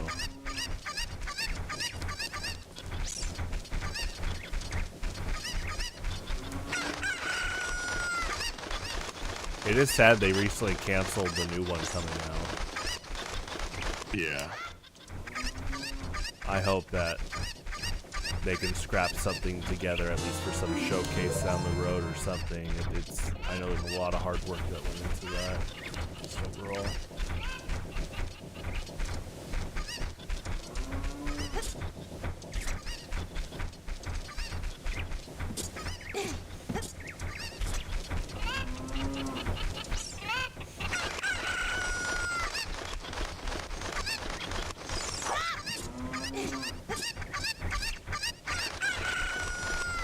What's your favorite item in these two games? Man, that's not a hard decision. Okay. Not counting any like transformation masks, because that's like its own character almost. But they are really cool. Because I'll just say Deku mask, so I'm not gonna. Yeah. I mean, I like Hookshot a lot. Yeah. Ooh. I like cover boots a lot. I think my favorite, like, less game-breaking item is probably Feror's Wind. You can do some cool stuff with that, but it's, like, pretty niche, you know? That's a good answer. I mean, I don't think there's a wrong answer, but yeah, Pharaoh's Wind. Well, you were teaching me tricks with that, and now that it's allowed in Majora's Mask, like, last time when I was on Great Bay Temple, there was some pretty crazy stuff you could do to help you. Yeah. It's a good one.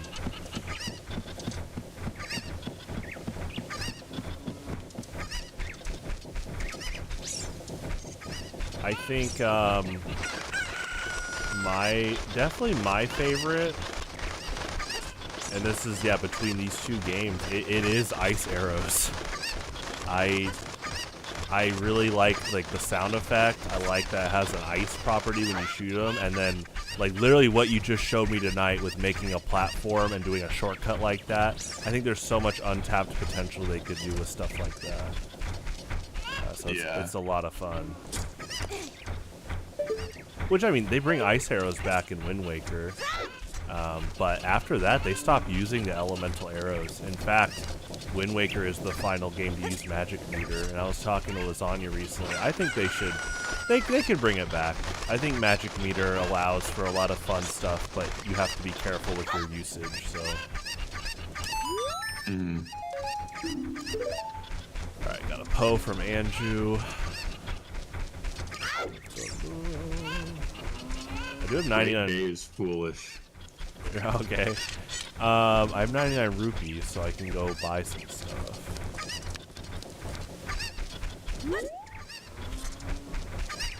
So there's like actually no reason to go to Great Bay, because we don't need the medallion, and it's foolish. Like the temple or the entire area? Just the temple. Oh, okay. But that's still really good. So we don't need even, but okay, I got you.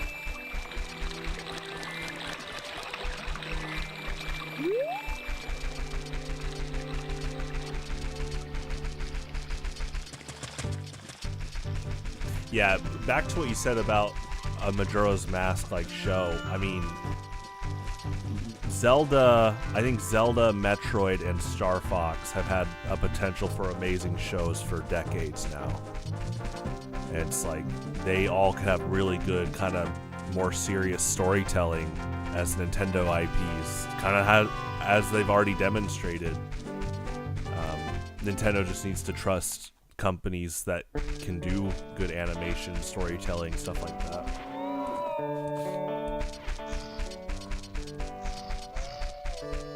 Yeah. Yeah, I think Majora's Mask in particular lends itself to something episodic like that, you know? Episodic's a good term. There's quite a few years that can be told between Majora's Mask and the 2 GameCube Zeldas. Well, okay, Four Swords is a GameCube Zelda, but the 3D GameCube Zelda.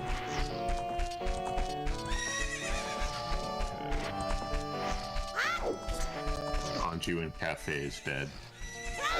That's tragic.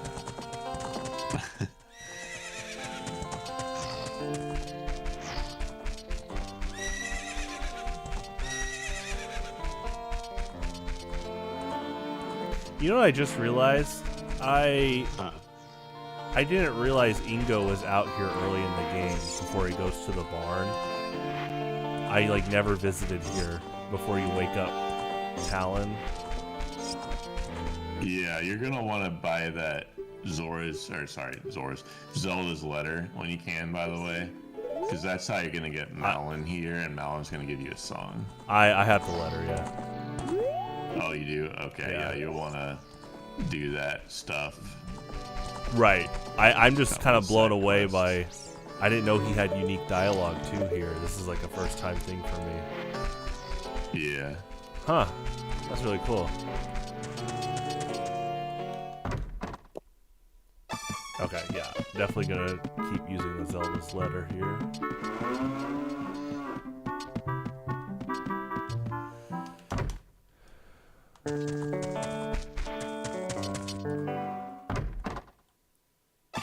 Yeah, you can just go in here while they're gone. That's funny.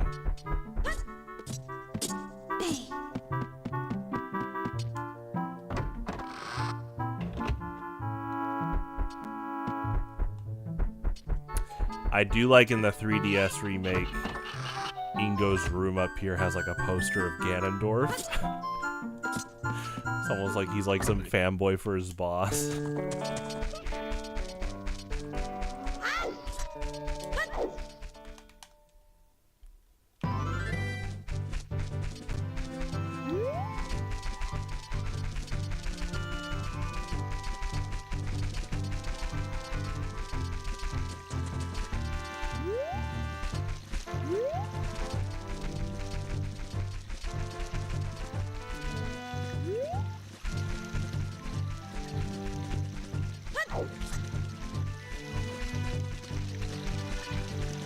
Dude, you're getting my gears turning with like post Majora's Mask storytelling, because it literally could be like, I mean, it happens. Cafe and Anju get married. Now it could just be about like them, their family, like the mayor running the town. There's a lot of fun stuff they could do.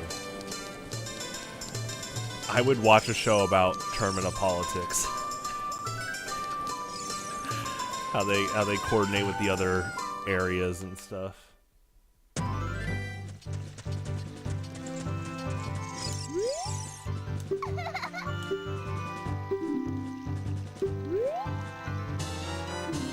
I got nothing. Yeah, I already talked to her, but you will want to like go in the castle and stuff. Yeah. Did you visit the Great Fairy? Oh, I can't yet. That's right. Excuse me.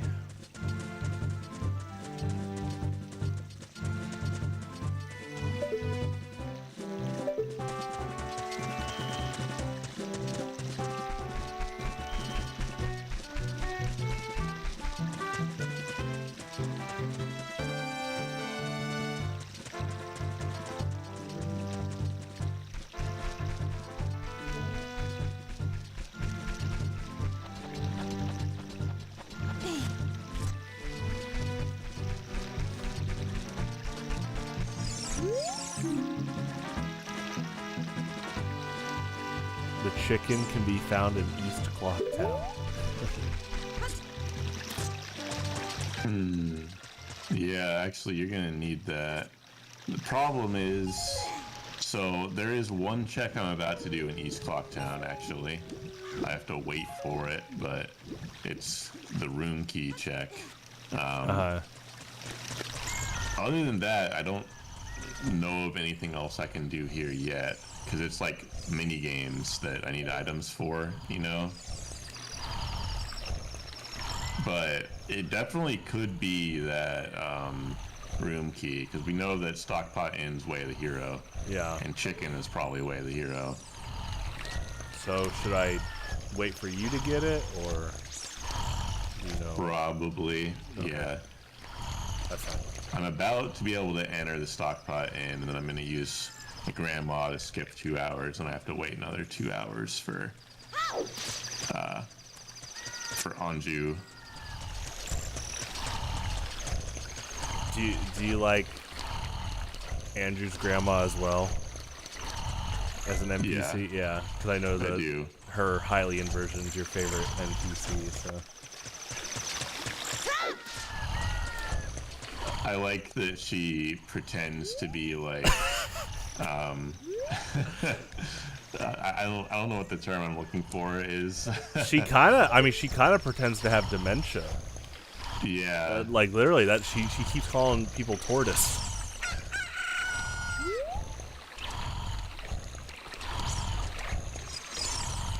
Just so that she doesn't have to eat her daughter's cooking Yeah. with the cockroaches and everything. Cockroaches. I don't blame her. Yeah, there's roaches in the kitchen. Well, in the kitchen, I was like, whoa, do we see her throw it in the pot? Hold on. No. Hey, that stew does look good. I don't know about that.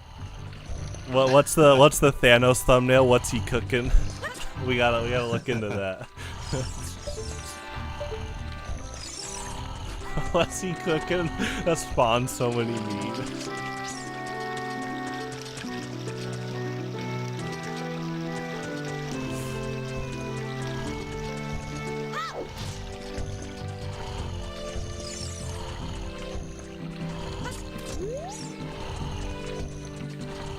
Don't I need a bomb for this Sculptula hole over here?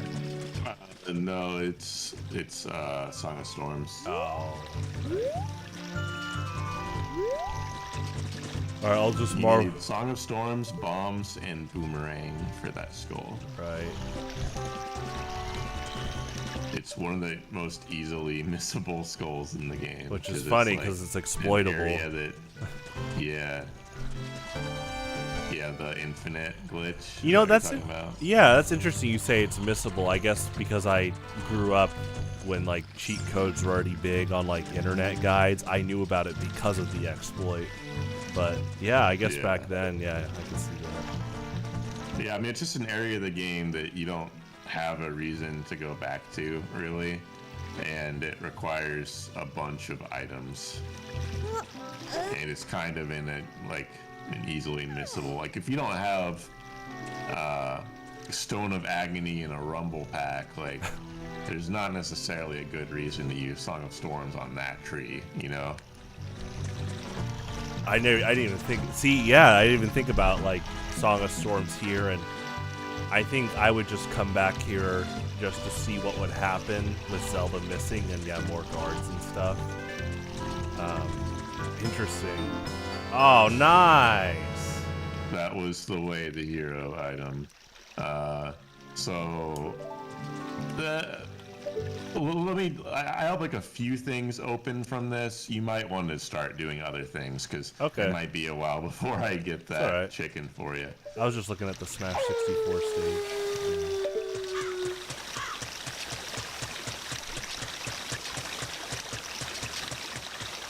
What do we think? I can do... I'm a wanted man, I'm a criminal. There you go, you got me. Good job.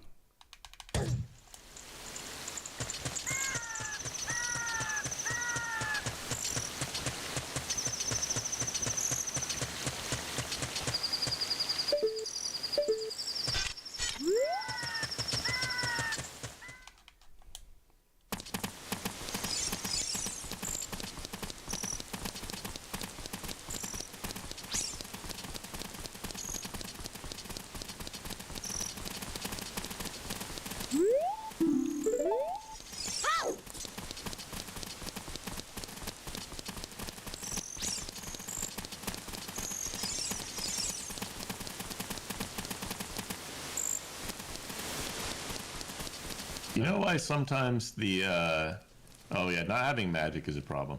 Do you know why sometimes the fairy like isn't in the laundry pool? In Majora's Mask. And then it's in West Clocktown instead. I think East Clocktown, but I'm not seeing it there either. It's like almost always Stray in those fairy. 2 spots. Yeah, it has to be in one of those 2. Yeah, I don't understand that. I wonder if it's a rando thing, because normally it is in one of those spots.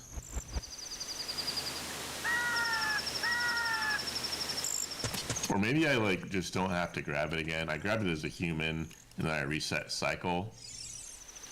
Maybe I still technically have it. Okay. I'll try to just turn it in. We'll see if that works.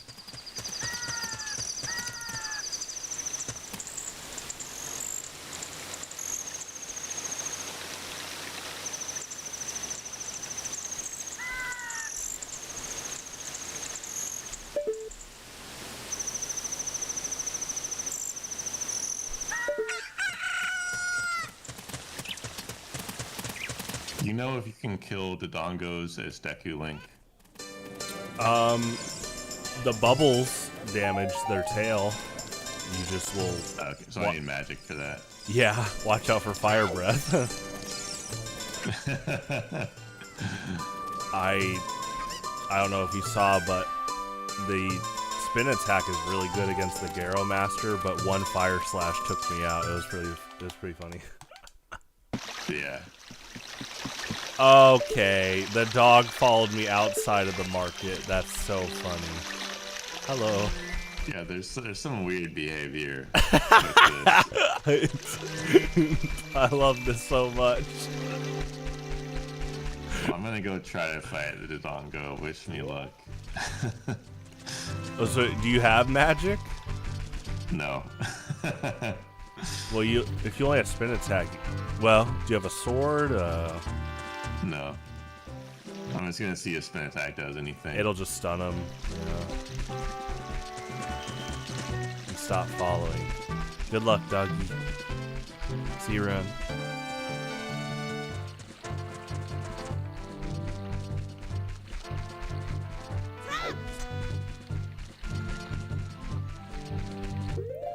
Okay, so I have Song of Time, Goron Tunic. Yeah, you're right. It just stuns. Yeah. I guess I can do the red potion check now.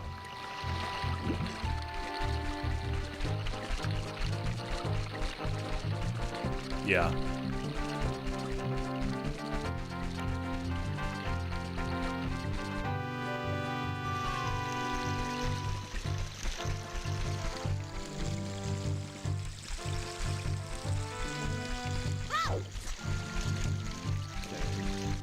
Yeah, I need Zelda's Lullaby, Zora's Domain.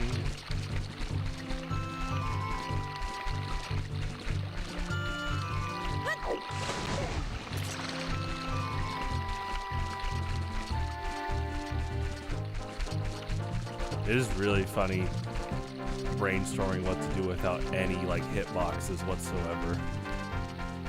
Yeah. So I was about to go try the P-Hat secret hole, but I can't beat them.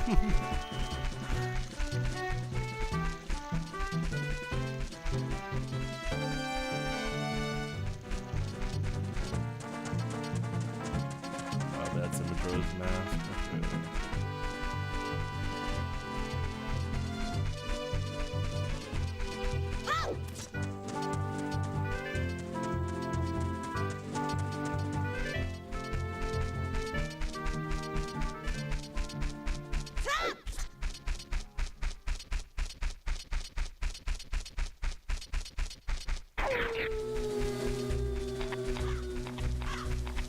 There's some kind of upgrade in the Keys tree on the way to Southern Swamp. I don't know what it is. It's probably like nuts or sticks or something. Okay. But I can't actually get it yet.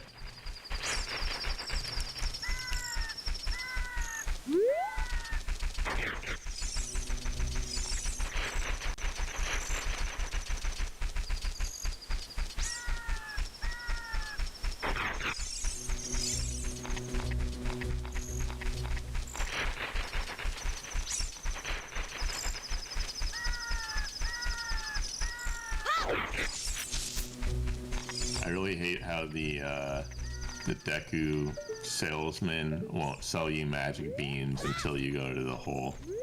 You gotta make sure you're verified. Yeah. But that's definitely their check system for that.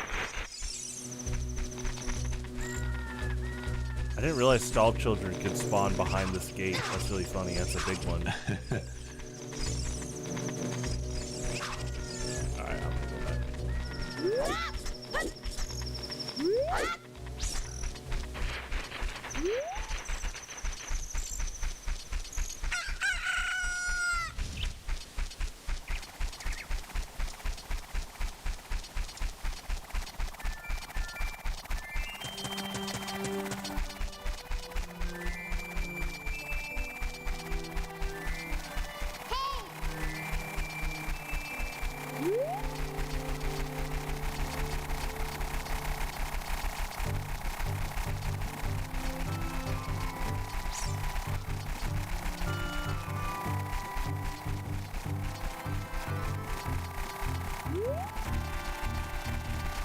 Oh, there's a Deku stick upgrade I might be able to buy later.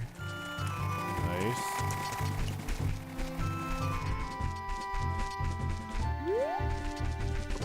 Road to the swamp is on the way of the hero.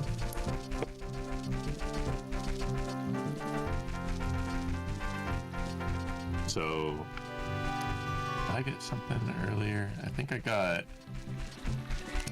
the red Kool-Aid there, maybe. Kool-Aid.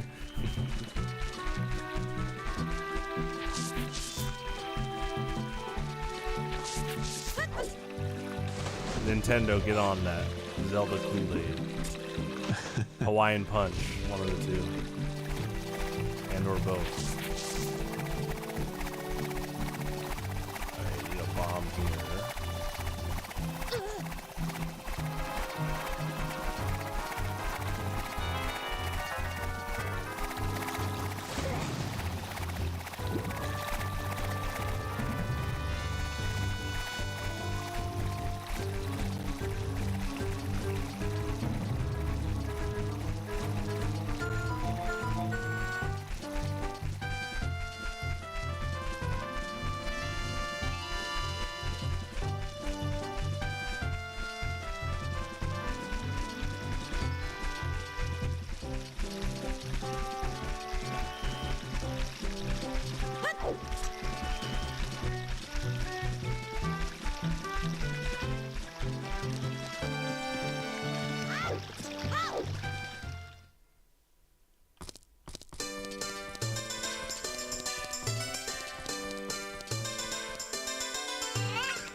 So FYI, in Kakariko,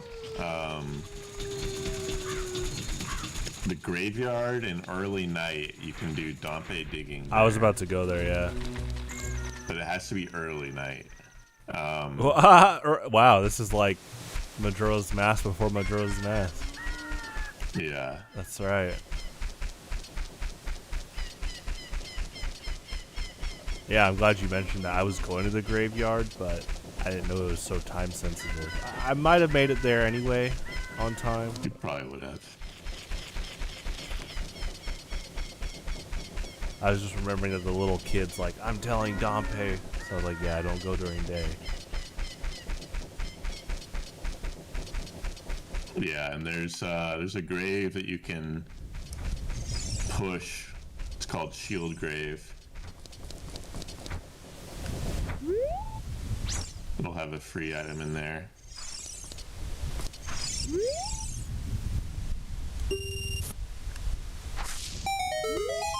Thank you, Dompe. So in Randomizer, he just gives you the item. You don't have to like dig multiple times or anything. So I got arrows, Which that's is appreciated. You got arrows? it. Yeah. Okay.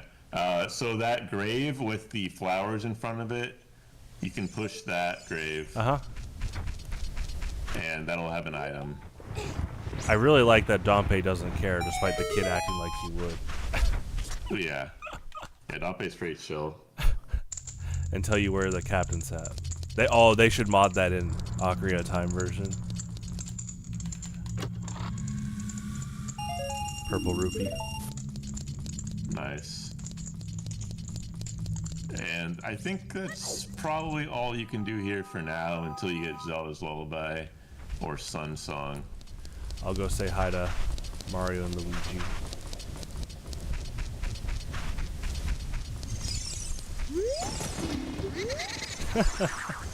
They really put them in as like awesome cameos, but they don't give you any items and stuff.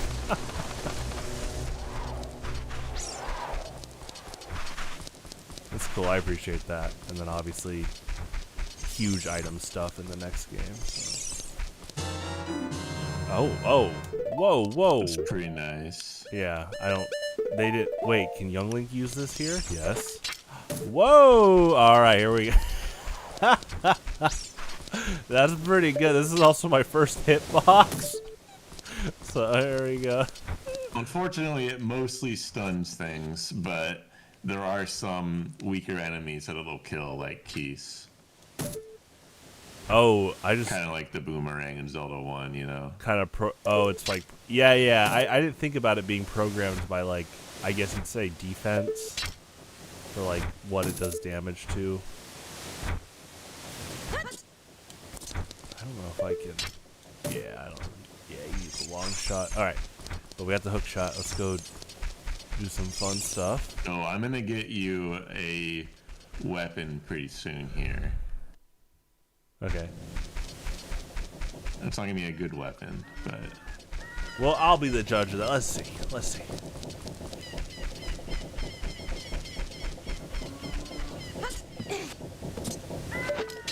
Fierce Deity Link. I can't use that, sir.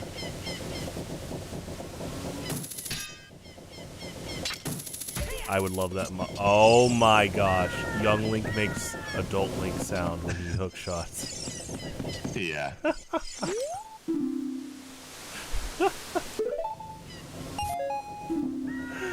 That really threw me off because in the next game, it's not like that. Yeah, they program it, so okay, that's funny. I like that. That's funny. They got me.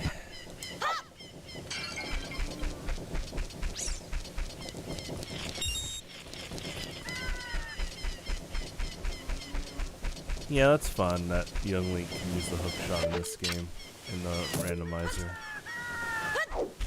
Okay. Yeah. There's ways in the regular game to equip swap hookshot on the Young Link, but he still can't use it.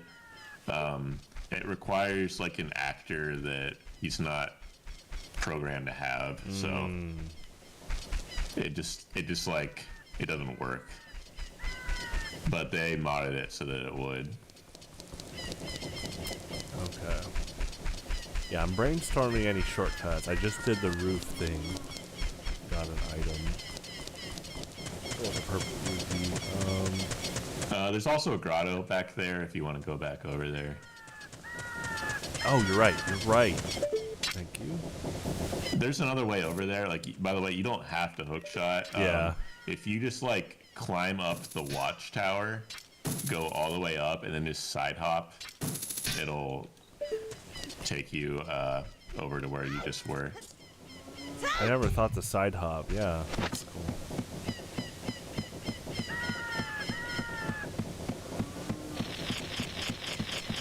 Oh yeah, there's a gold Skulltula though. Yeah, you will want to go to the Skulltula house and talk to all the people and see what they give you. I'll do that right now. That'll determine whether you need to be grabbing skulls or not. Yeah.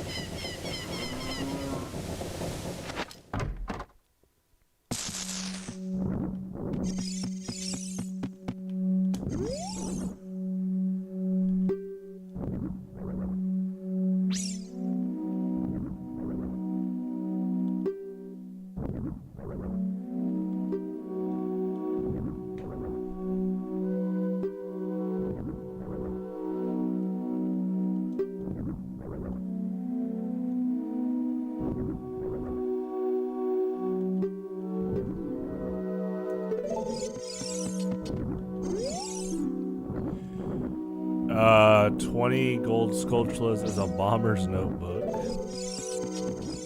I don't think that does anything. 40 is 10 bombs. 30 is Bomb Chew Ocarina of Time. 50 is Huge Rupee. 10 is 5 arrows. And then the last guy that says make you very rich. Can you just learn what that is? Let's see. No. It's just rupees. It's okay. like the last guy is not randomized. Okay. If you get 100 skulls, then he can just give you rupees forever. That is cool. Yeah. So it sounds like you don't need to grab any Skulltulas this run. Yeah. Let's do this jump.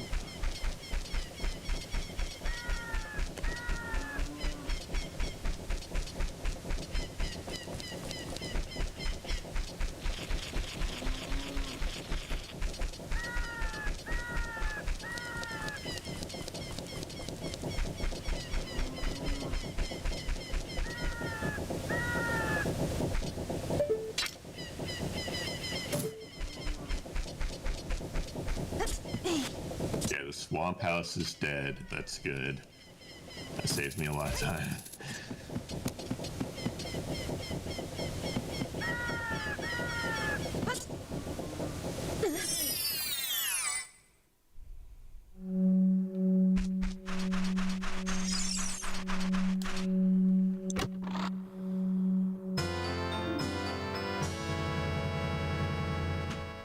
Keaton mask.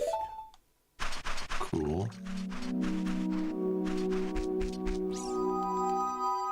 I'll go talk to that guard.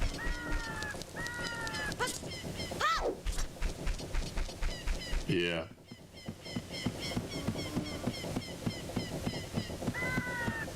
I do like how when you get masks in Ocarina of Time, it plays the Got Mask song. That's cool.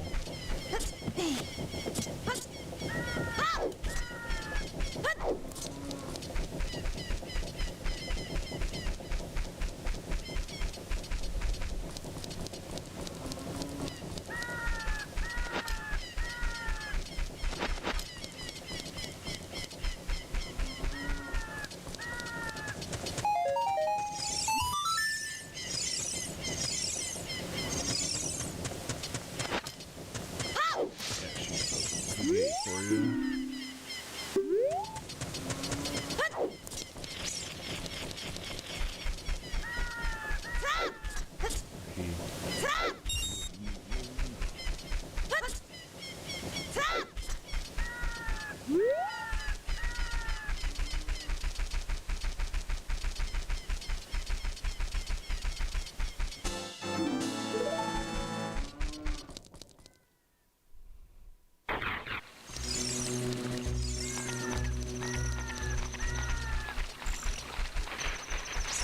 And I'm about to get you your weapon.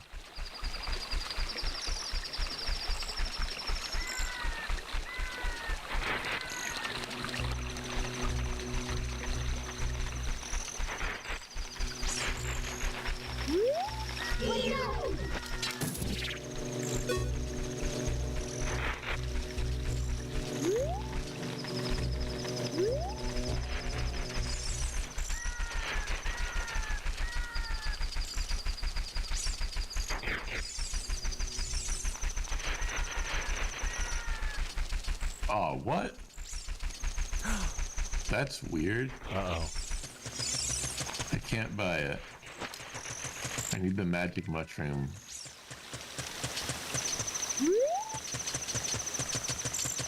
Oh, because of the potion shop. It would have been blue potion, I think, or something. I'm not sure.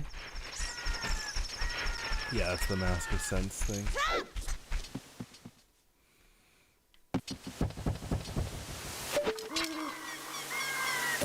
Oh, this is gonna be a lot of fun.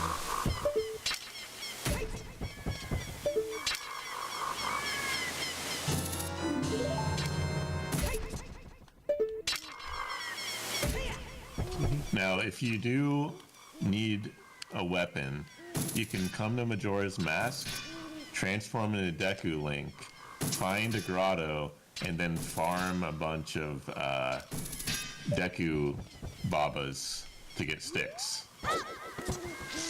Yeah? Yeah, that's It's a lot cool. of work. I definitely have been, I'm just practicing trying to stay in Ocarina for as long as possible. But that's true. I'll definitely take note of that. I was trying to buy you a stick upgrade, but I could not do it.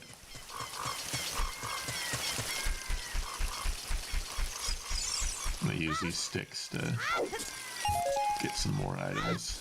Oh, you don't need a sword to go to the Great Deku Tree? That's cool. I think not with these settings. Normally you do need sword and shield. Alright, hook shot run, here we go.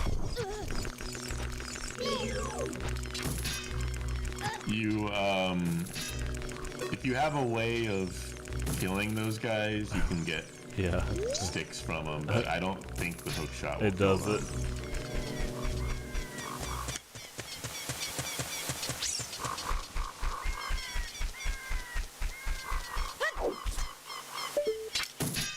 Okay, you can't hook shot onto the Deku Tree. Noted.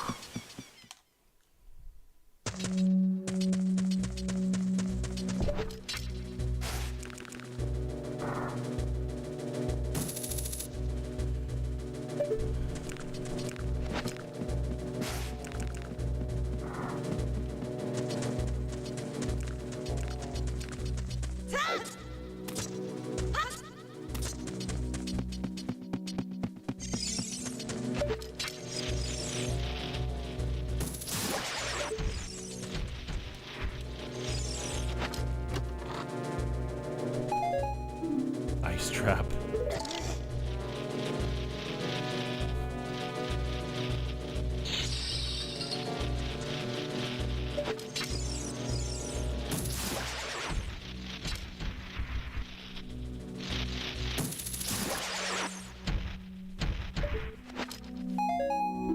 Okay, Deku Nuts. Nice.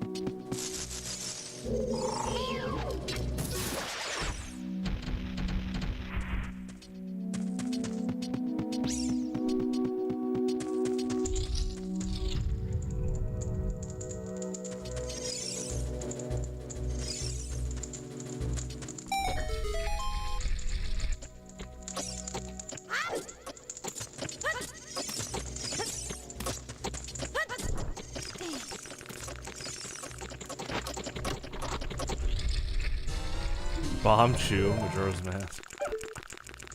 Nice. Make use of that for sure.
Okay, hookshot does kill Deku Babas. We have to stun them with the Deku Nut first.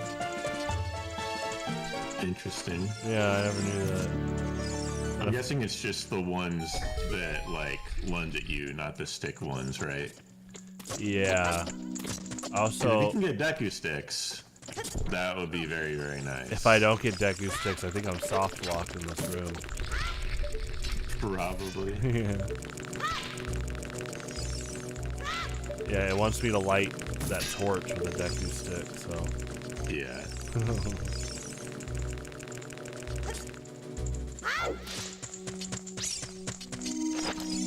I think I have to die. It might be how to reset here.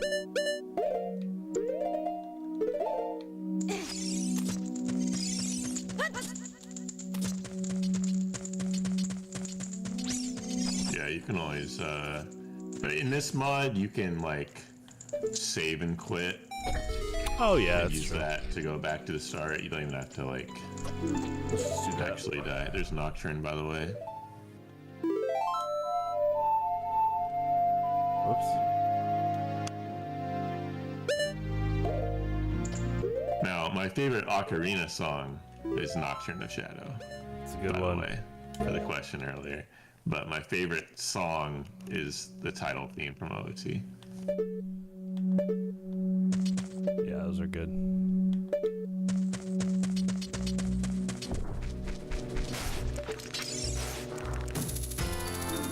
Oh, okay. Alright, developers, if you need help, I'd like to pitch in for allowing us to be Fierce CD Link against Ocarina of Time bosses.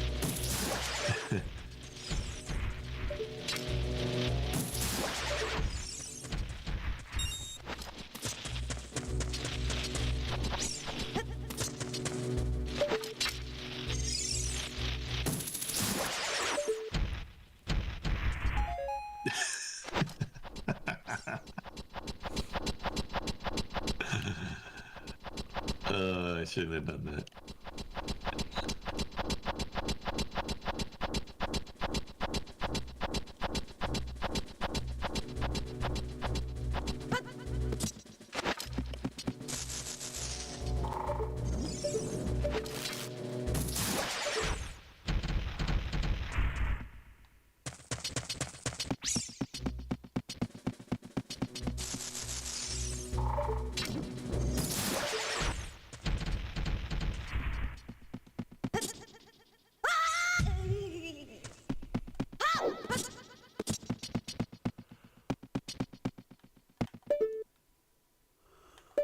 Excuse me.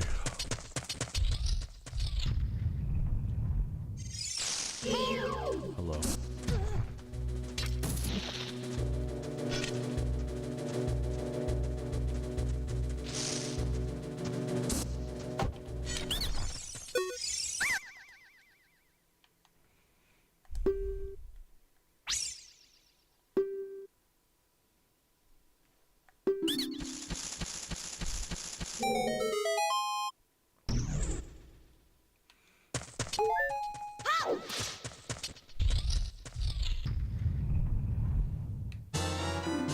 There's the pocket chicken.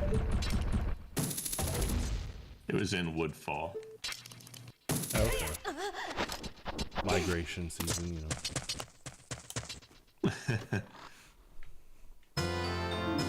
Spooky mask.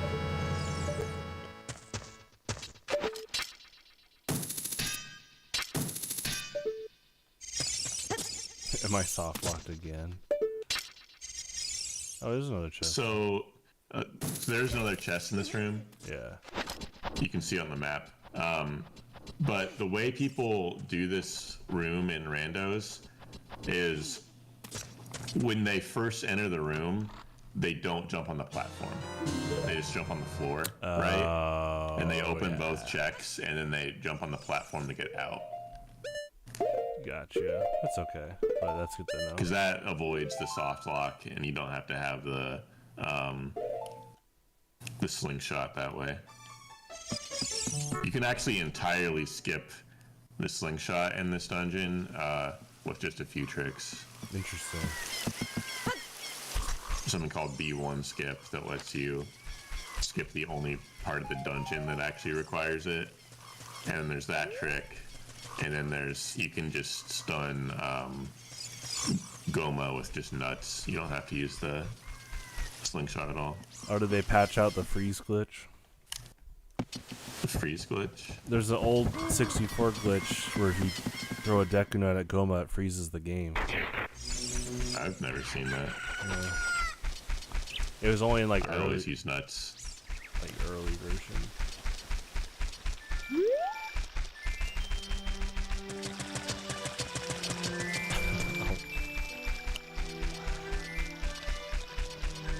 Oh, okay. So have you patched any music before? Do you know how that works? Have I patched music? Yeah. Like, you're talking about like the random music replacement? Yeah, the swaps. Yeah. I don't think you can do that on OOTMM, but you can do it on OOT. OOT Rando. And probably Majora's Mask Rando, because Majora's Mask Rando is based off OOT Rando. Okay. Trying to get that modern fire temple. There's like this big pack of music, and you can just kind of like just drop it, like drag and drop onto the web client thing.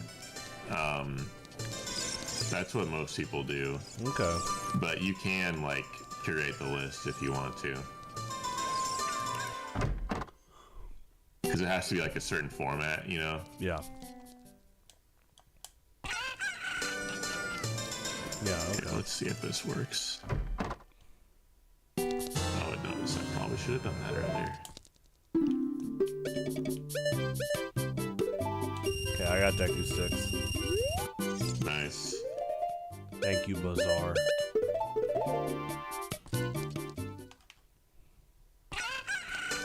Well, that's a really expensive Yeah, Deku stick. yeah. He's really proud of his Deku stick. He knew of the demand. Thanks for running the store, Bazaar. You run a tough bargain, but I'm willing to pay. I do like Deku 6. So.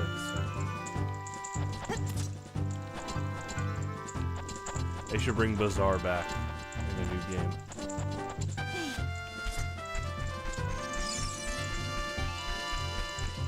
They'll bring him back, and then they'll use the sound file they use in Majora's Mask, where it's like, there you go, throwback.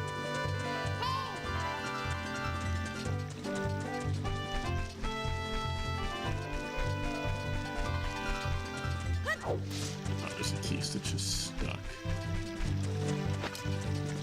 He's blocking the way.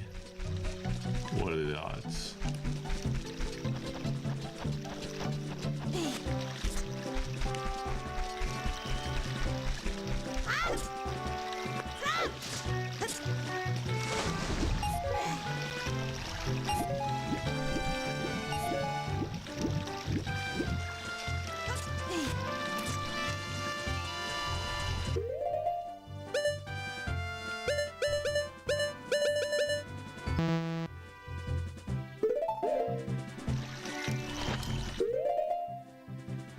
Wait, it's not letting me equip the Pocket Cuckoo?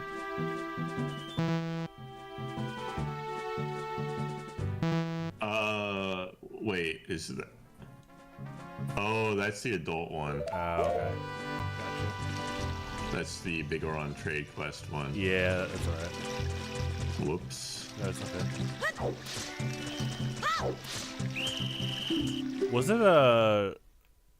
Was it a piece of heart when you gave the kid the spooky mask? I'm trying to remember.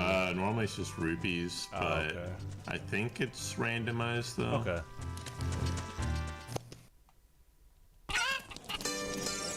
Normally it's just like part of the mask quest, so you just have to do it as part of that quest, but all you get is some rupees. But it's progress towards the Mask of Truth. Right.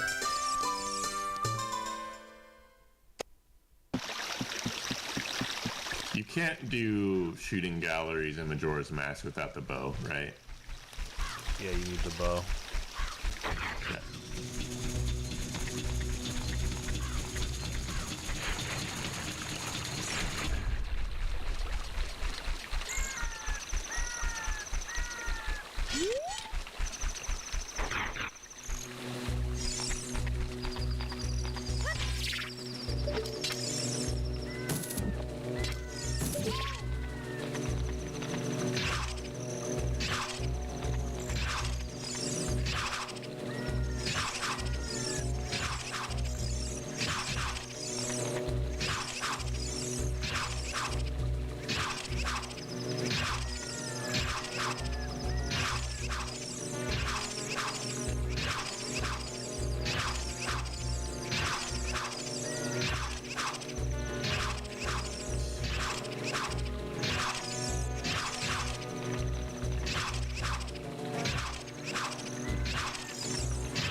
Yeah, he gave me rupees.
Nice.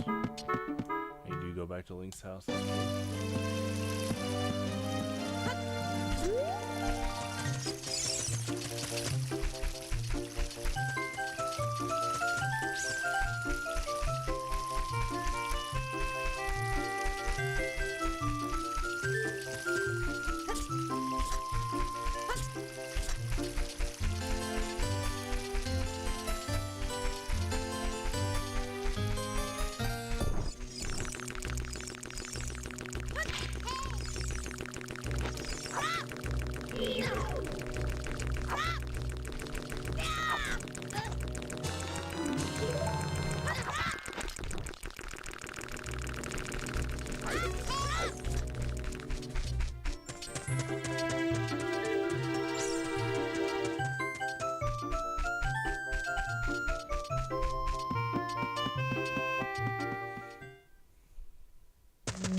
forgot I had the hook shot. I definitely should have used that earlier.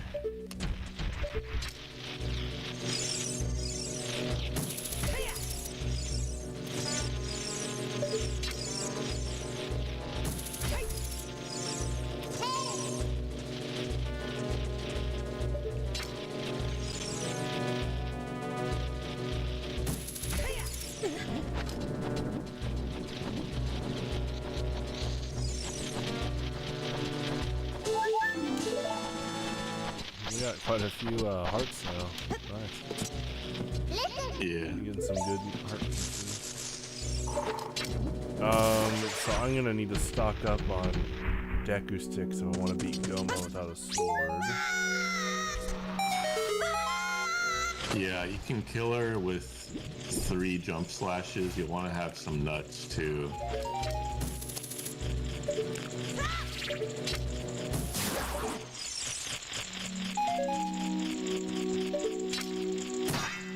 I actually need a Deku stick to get through this. I might be stuck again. Yeah, you're supposed to have slingshot to go that way.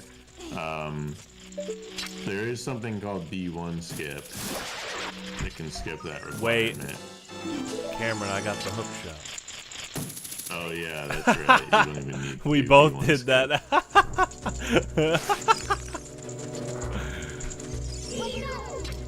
What were you saying though? What's the trick? Don't worry about it. So is you will. interesting. There is a check if you go backwards. Oh, okay. There's like a switch you should press that will get a, like if you look at your map, you can see what I'm talking about.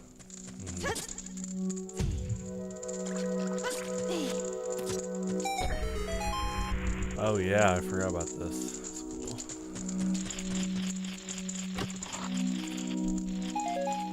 cool. Bombs.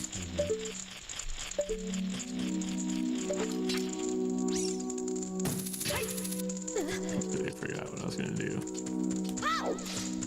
Yeah, I did see that switch. Forgot to hit it. Cool puzzle.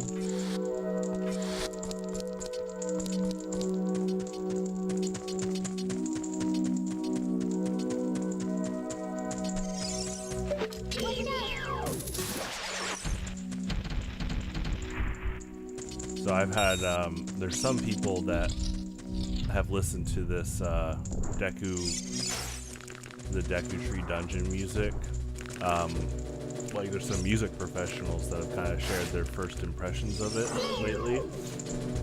And between them and a few comments I've seen on YouTube of just the song in general, I've been kind of like shocked at how many of them say, oh wow, this is really relaxing. And I'm like, oh wow, this is so soothing. I guess my childhood neural pathways do not associate it with that because of, first off, yeah, the dungeon, it's your first dungeon with enemies, but second off, this music plays with the cursed Skulltula house.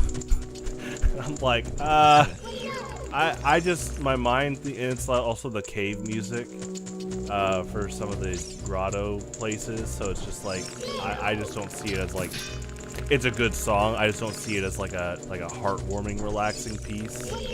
More of a bit of a kind of like an ominous.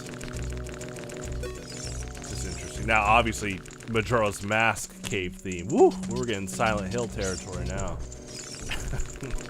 And I mean that in the best way possible. So they're both good. I need to find that comment again on the Majora's Mask cave theme where they're like, "I thought this was Zelda, not Silent Hill."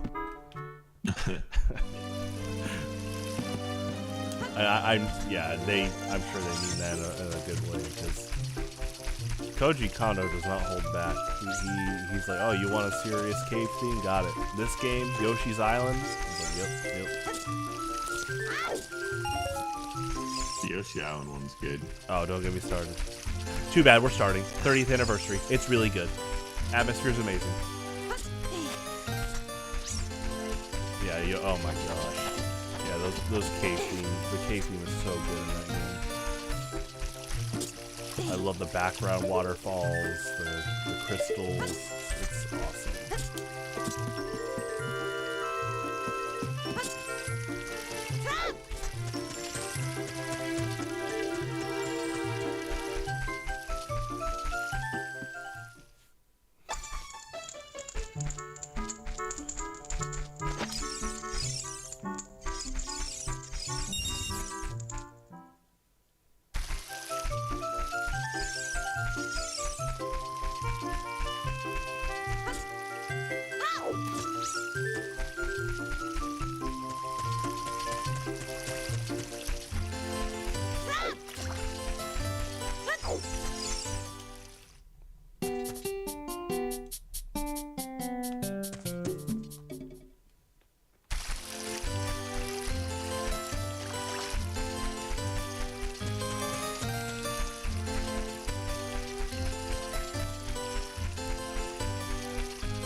Are the items swapped with the Skull Kid mini games?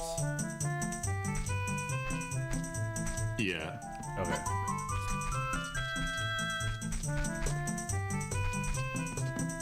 Or I guess mini game. The Majora's Mask Skull Kid is like an entire like mask thing.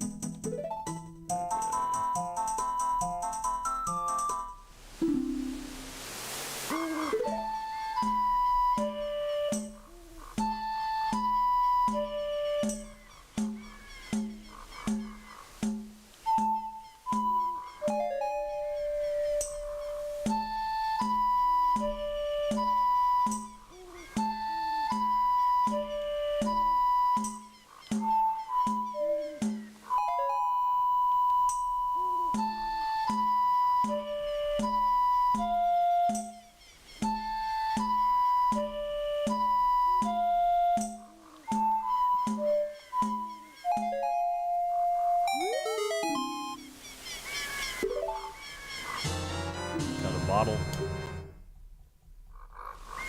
And it's just one item, right? Yeah. Okay. Yeah, in the vanilla game, you have to do that 3 times. Yeah. To get a piece of heart, but in Rando, it's just you do it once and you get your item.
So the forest stage, there's 2 masks that give you items. It's Mask of Truth and Skull Mask.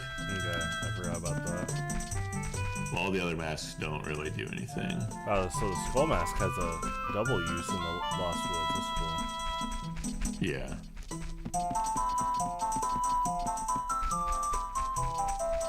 There you go, Cameron. There's your Majora's Mask TV show. It'll show Skull Kid's house, and he'll have the Skull Mask in the background as an Easter egg. They could do a lot of references.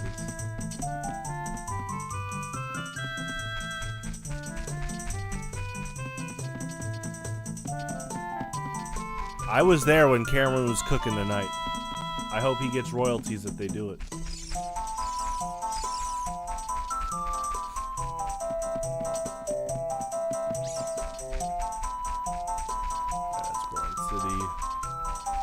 I'm trying to see if I can shortcut to the forest temple with the hook shot. Yeah, you should be able to. Yeah, I just need to get there.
I'm trying to remember the route to the forest temple because it doesn't do the fade-in part on the log, I'm pretty sure. I know it's here, and then you go left. Let's see. Yeah, do you know how to... Yeah, so it's right after the Goron. Yeah, so when you get to the area that has the forest stage and stuff, you can just like go forward instead. Oh, yeah. And then left. Yeah. And then right. Forested left. Okay, ahead. Okay.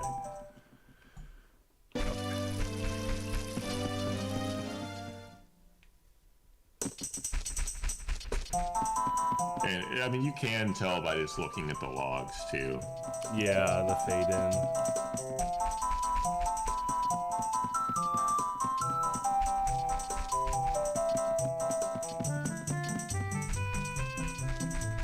But yeah, like once you make it to the like fountain area, it's just like forward, left, right.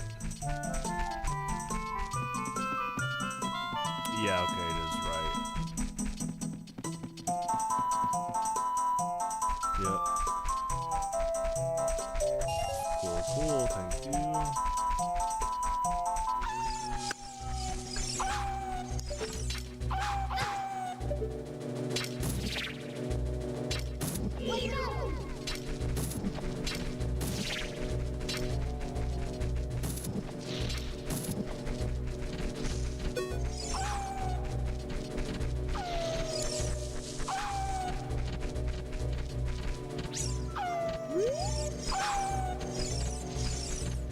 You will want to make sure that you don't miss your decky stick on Yeah, this guy. I got him.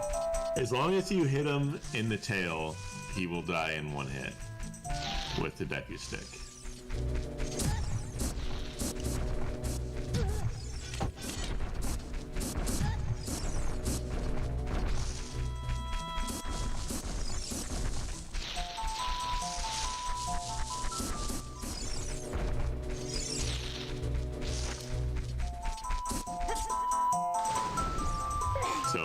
fun fact, the hook shot works against Skull Kid. Whoa! In Majora's Mask? There's Kojiro. Yeah. Oh, for a second I thought you meant like you murder him in Ocarina of Time, but... No. That is interesting. I honestly did not expect that to work, because I'm pretty sure, like, one run I tried bow or something, and it didn't work. Yeah.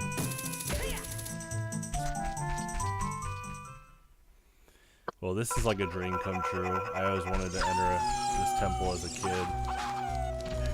Yeah, you can actually do a fair amount of this temple without any glitches as Child Link. Even without a sword? That might make it a little tougher. There is an item in that first room, by the way. True. Oh, you're right. Oh my gosh, it's been a while. The key. I'm glad I'm doing this. Well, we got about 20 minutes left. Let's see.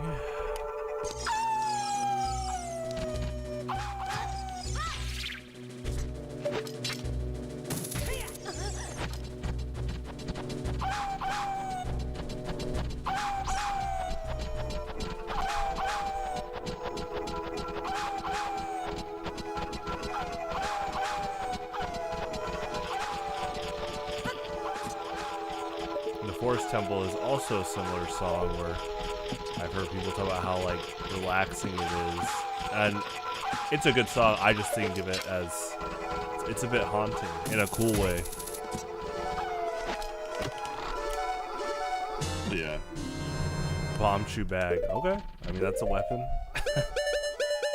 Hitboxes. Yeah, there you go. Do bombs work on Goma? That'd be cool. I actually don't know. That's gonna be my. I'm sure I've tried it, but it's been a long time. That's gonna be my end stream goal tonight. I'm gonna fight Goma with bomb shoes. So I'll start heading over there in like 10 minutes.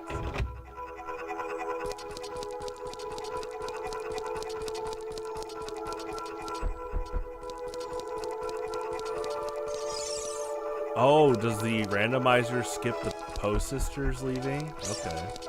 It skips the cutscene, yeah. Okay. There's a setting to turn that cutscene on, though, because it is useful for some glitches. Really? Yeah. There are some cutscenes that are abusable, because there's like glitches that let you move around during cutscenes and stuff. Oh, there's Lens of Truth. Nice. Yeah, move around during cutscenes. Gotcha.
sticks left? No.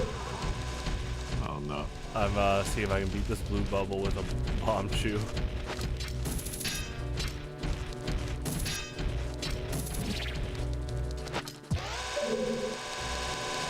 Okay, I gotta wait on the bomb shoe too.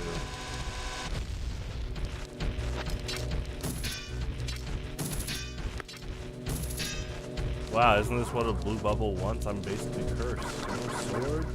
I keep reading curses in this game.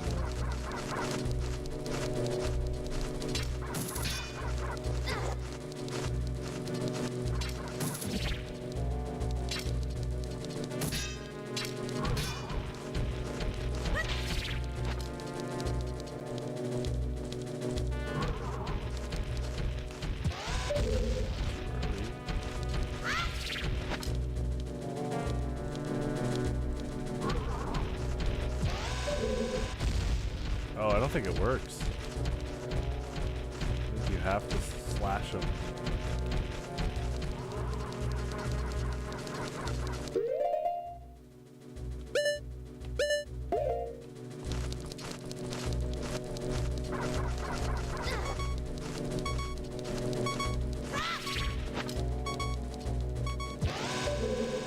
Phases through 'em.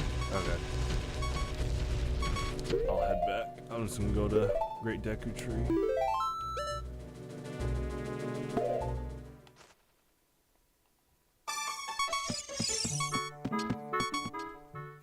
Alright, so we will test bomb shoes against Goma. Call it a stream.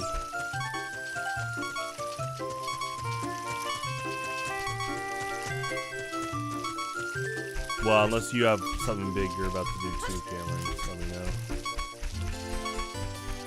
Yeah, not really.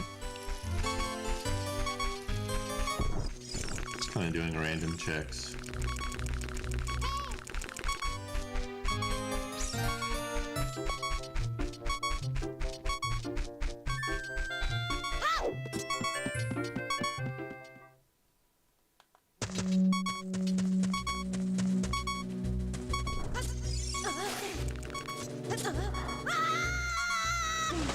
Do you think that Deku sticks work on Sakan? Ooh, aren't they coded to be like a sword? Generally speaking, yeah. I think it's worth a shot. Just get out your sword afterward. Oh, we don't have swords. But yeah, it's worth a shot, I'd say.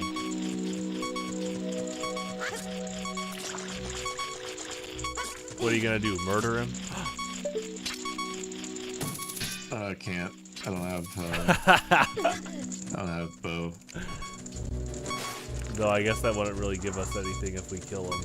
But Oh no, I did not mean to do that. Dang it. That sucks. Well, I'm not gonna see Sakan.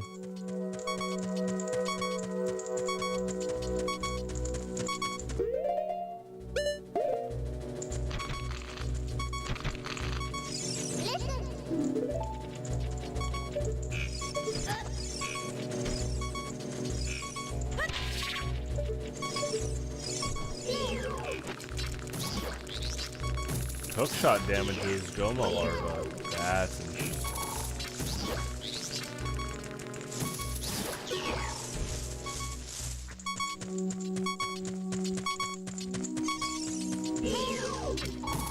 Sometimes the damage tables seem kind of random, to be honest.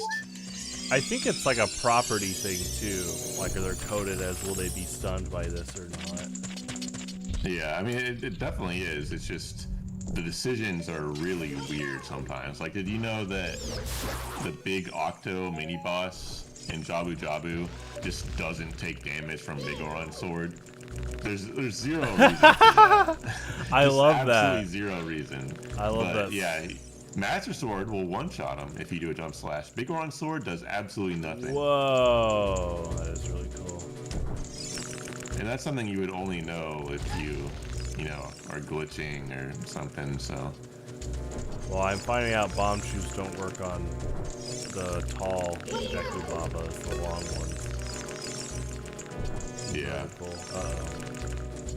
Well, I am without Deku Sticks again.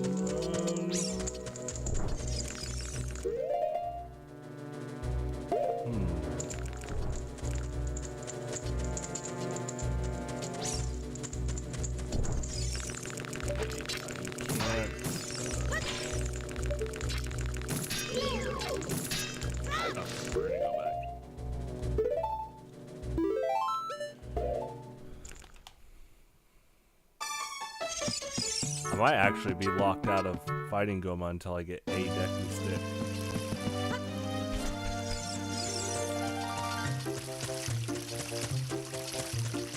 Let me see if one's for sale again.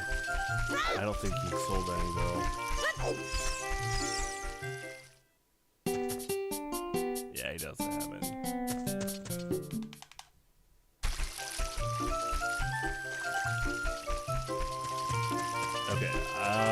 Let me, you know what, I'll just do Bomb Shoe Bowling, and then I'll call it a stream. Okay.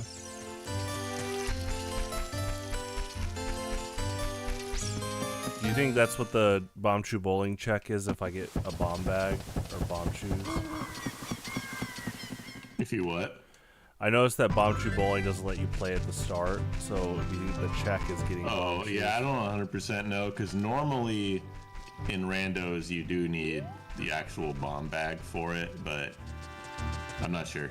It's worth trying. Yeah.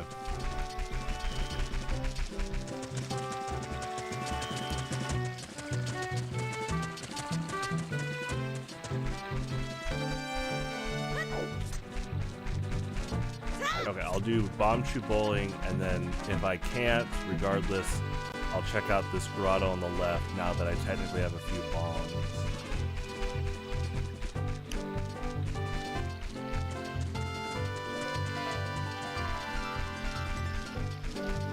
Yeah, there's several grottos in Hyrule Field. Yeah, I'll check these two on the left.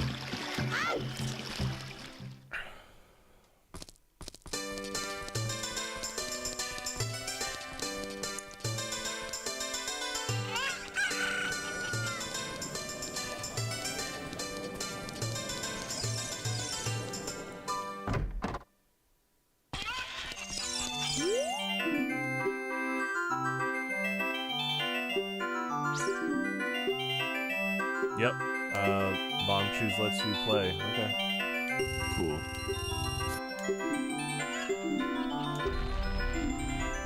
Oh, it's for arrows. Gotcha.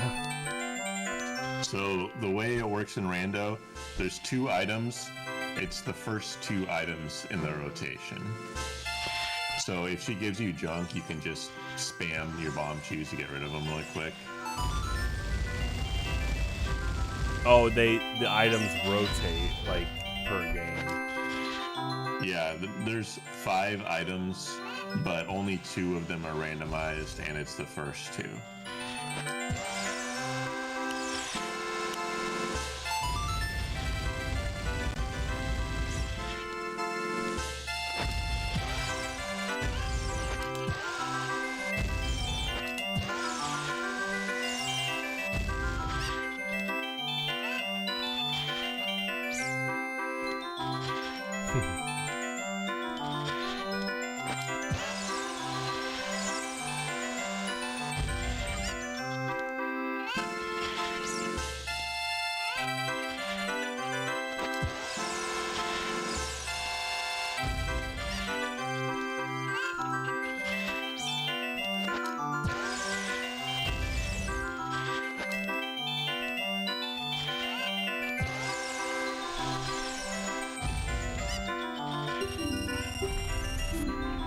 Okay, the other item is bomb shoes.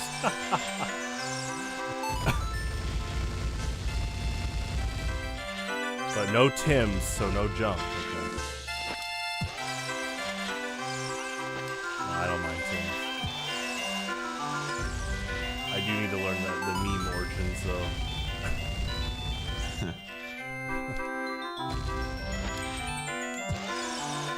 It probably, I bet the meme origins probably was started about people unironically trying to like be posers with their Tims on, and people just made mockeries of that.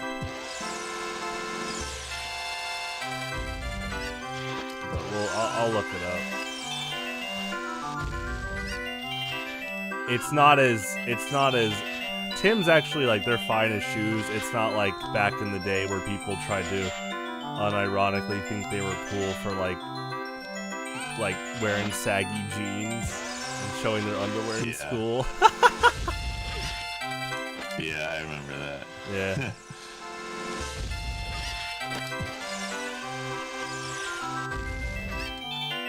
Oops. Oh, I hit play again. That's alright. Yeah, I do like how you can just use them. It's funny.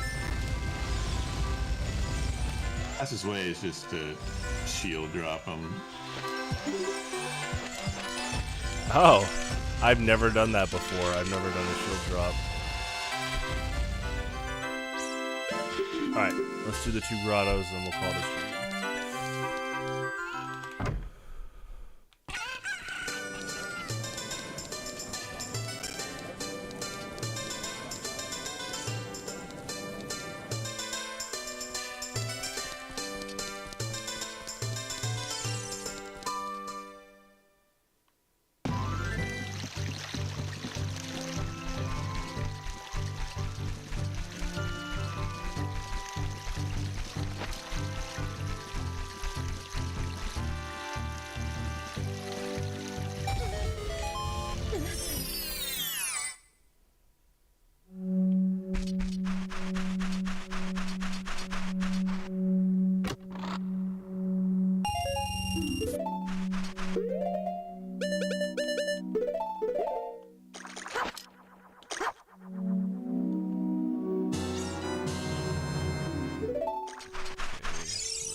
The Master Sword can be found in Hyrule Field.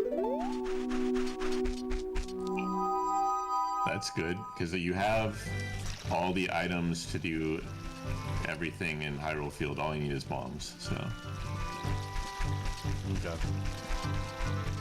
Well, there is one that is bomb/hammer, but you don't have to worry about that, because as child, it's bombs.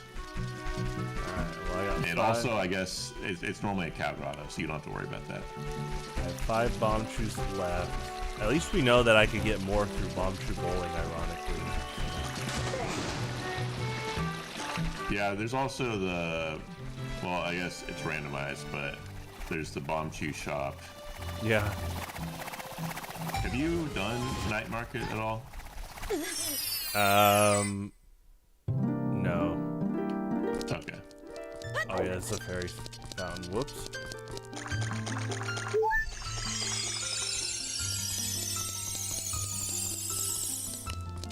I thought this one had a treasure chest. I'll check one more, and then we'll call it.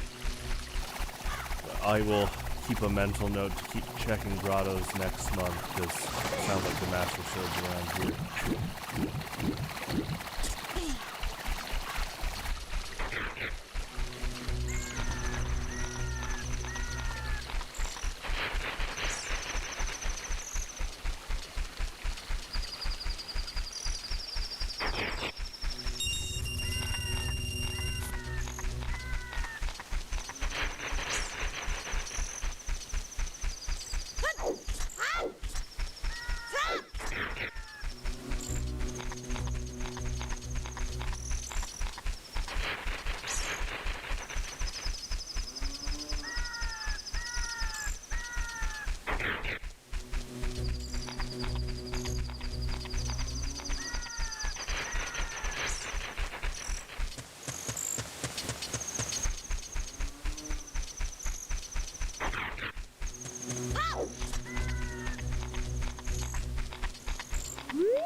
wonder if it'll let me bomb choose or if it's OOT only.